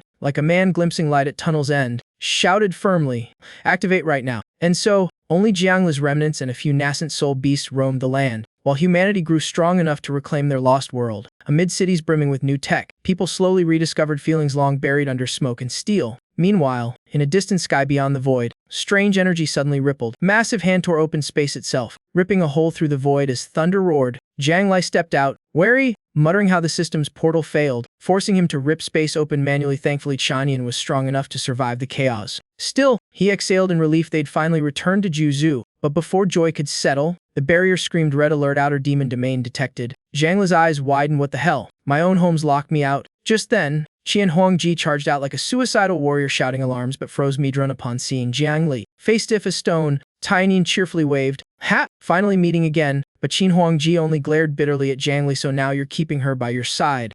"I was here first," making Jiang Lai shiver at the sudden weird tension. Once things settled, Jiang Lai told everyone about the other world, from the fight with the immortal corpse to the Tao ancestors' final words. Hongdu and Elder Chang Kun exchanged silent, sorrowful glances. After a pause, Jiang Lai turned to Tynian. "Can you sense the karma of those who ascended?" Tynian focused, scanning through space, but felt no karmic trace. After minutes, he shook his head. It was as if they'd vanished from every realm. Jiang Lai stroked his chin, puzzled. "Strange. You can sense the Tao ancestors' karma, so your power isn't weak." Then his voice deepened. "So why can't you sense a king's karma?" A thought flashed. Could the ascended ones have been tampered with by the outer demon domain? The idea struck him like lightning. "Wait, then why can't you sense my karma either?" The notion chilled him. Could he too be connected to the outer demons? While he pondered, Tynian cut in, "Right, should we erase the sentience from the spirit treasures?" Determination flared in Chinian's heart. Juzhou was home, and his master had fallen to the outer demons. Revenge was certain. He clenched his fists, eyes blazing. Without the outer demon domain, no one would dare invade this land.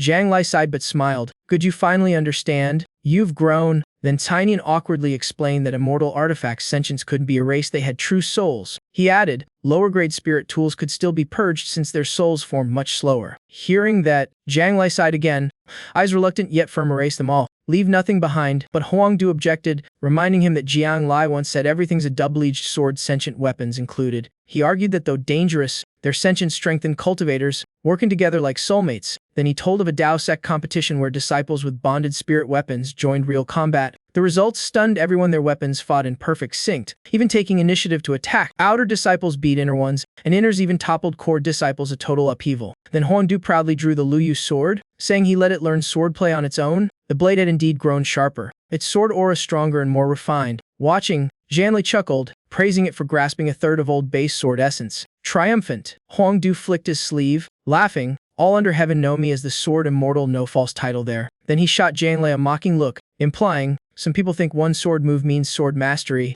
Jiang Lai twitched a smile, wondering aloud if he was just publicly roasted. Still, He didn't argue, only turned to Tianyan and said firmly, "Postpone the erasure, I've found a new path." Hearing that, Hongda's eyes gleamed with curiosity, so Jianglis found a solution already. Zhang Lai smiled mysteriously, saying he'd run his first experiment in Great Chu, convincing them to pass a new law. That law stated that unless a spirit weapon was an immortal artifact, it couldn't survive long on its own, but granting them rights like helping humans and being maintained alongside clear limits would create balance. Rule 1: a spirit weapon must never harm its master under any circumstance. Rule 2: it must obey orders unless those conflict with Rule 1. And third, it must protect itself. Lastly, it must place the interests of humankind in Juju above all. These three would be the foundation of coexistence. Hongdu and Elder Chang Kun lit up with praise, admiring how flawless the code was, yet Zhang Lai remained cautious, saying the law might work in Great Chu but not necessarily elsewhere. He reminded them that while some cultivators forged pacts, few made binding vows with their weapons. He proposed merging the three rules and an addendum into master weapon contracts for mutual restraint and harmony. Hongdu agreed eagerly,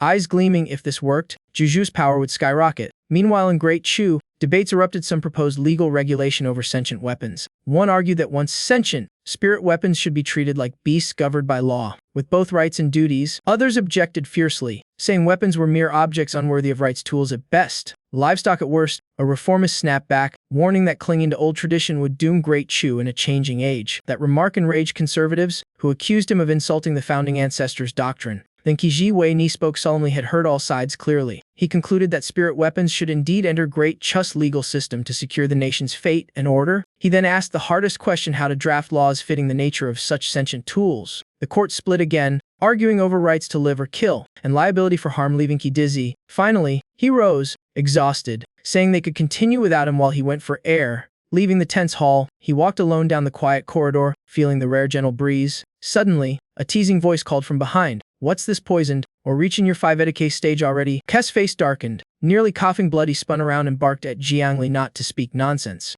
Jiang Li raised an eyebrow, half smiling. "So you're upset just because of that debate?" Qi sighed. "Not exactly. The chaos started because that brat Qianyan awakened every spirit weapon's mind." Jiang Li chuckled softly. "Then hear my idea, maybe it'll fix your headache." He calmly explained his full plan, from the bonding process to balance rules between man and weapon. Qi listened, growing intrigued, eyes brightening before finally clapping in delight. "Brilliant." Zhang Lai affirmed that these three rules plus the addendum would prevent rebellion and maintain true balance. Everything was framed, only minor details remained to perfect the law's full enforcement. Zhang Lai exhaled softly once Qi agreed. Everything would be set in motion. Inside the human sovereign hall, the silence was deep enough to hear leaves falling outside. Suddenly, Zhang Li's figure materialized, calm as ever, eyes distant as before. A nearby guard cried in joy, saying he'd served decades here and was honored to finally see the hall lord return. The human sovereign hall center of Juzhou was both supreme symbol and Zhang Li's residence, guarded by 6 generals and 100 elites. Zhang Li paused as he saw that guard tear up, confessing he'd waited decades for this day. Others laughed, teasing that the hall lord visited Dao sect more often than his own home. Zhang Li merely smiled, walking inside and instructing, "Il seclude for 10 days, no interruptions." Within, the desk overflowed with ancient books and manuscripts, steeped in scholarly air. Sitting down, he wrote and tapped rhythmically, murmuring calculations for enough fusion stage techniques. But on closer look, he frowned. Most were useless junk. Devour heaven, swallow earth, just boosted appetite. Nothought art only helped with sleep. Finally, Zhang Lai summoned the system, declaring he'd sell the entire pile and that he wasn't scamming it. The system processed rapidly, numbers flashing wildly before freezing into silent dots. Zhang Lai frowned. Why no result? No numbers, no output. To test, he bought a small Jingyuan elixir to see if the system still reacted. The item appeared instantly, yet his points didn't decrease, utterly baffling him. Then it hit him: unchanged balance. Men had reached infinite system points. Eyes sharp, he quickly opened the shop to verify his sudden hypothesis. He recalled when he'd bought the Dao Ancestors tablet before the item had been real, not virtual. Smiling coldly, he realized he could now trace every lost immortal artifact through system purchases. Calmly, he ordered the system to list items from Fachin Tower to Gujin's sword. Thinking, shopping beats a 1,000-mile treasure hunt. Instantly, the system processed the mass order, each immortal weapon appearing before him like express delivery. But something was off. The artifacts looked around in panic, some screaming, some trembling as if dragged from the divine realm. Amid the chaos, Fachin Tower, master of spatial force, silently vanished without a sound. Zhang Lai noticed immediately,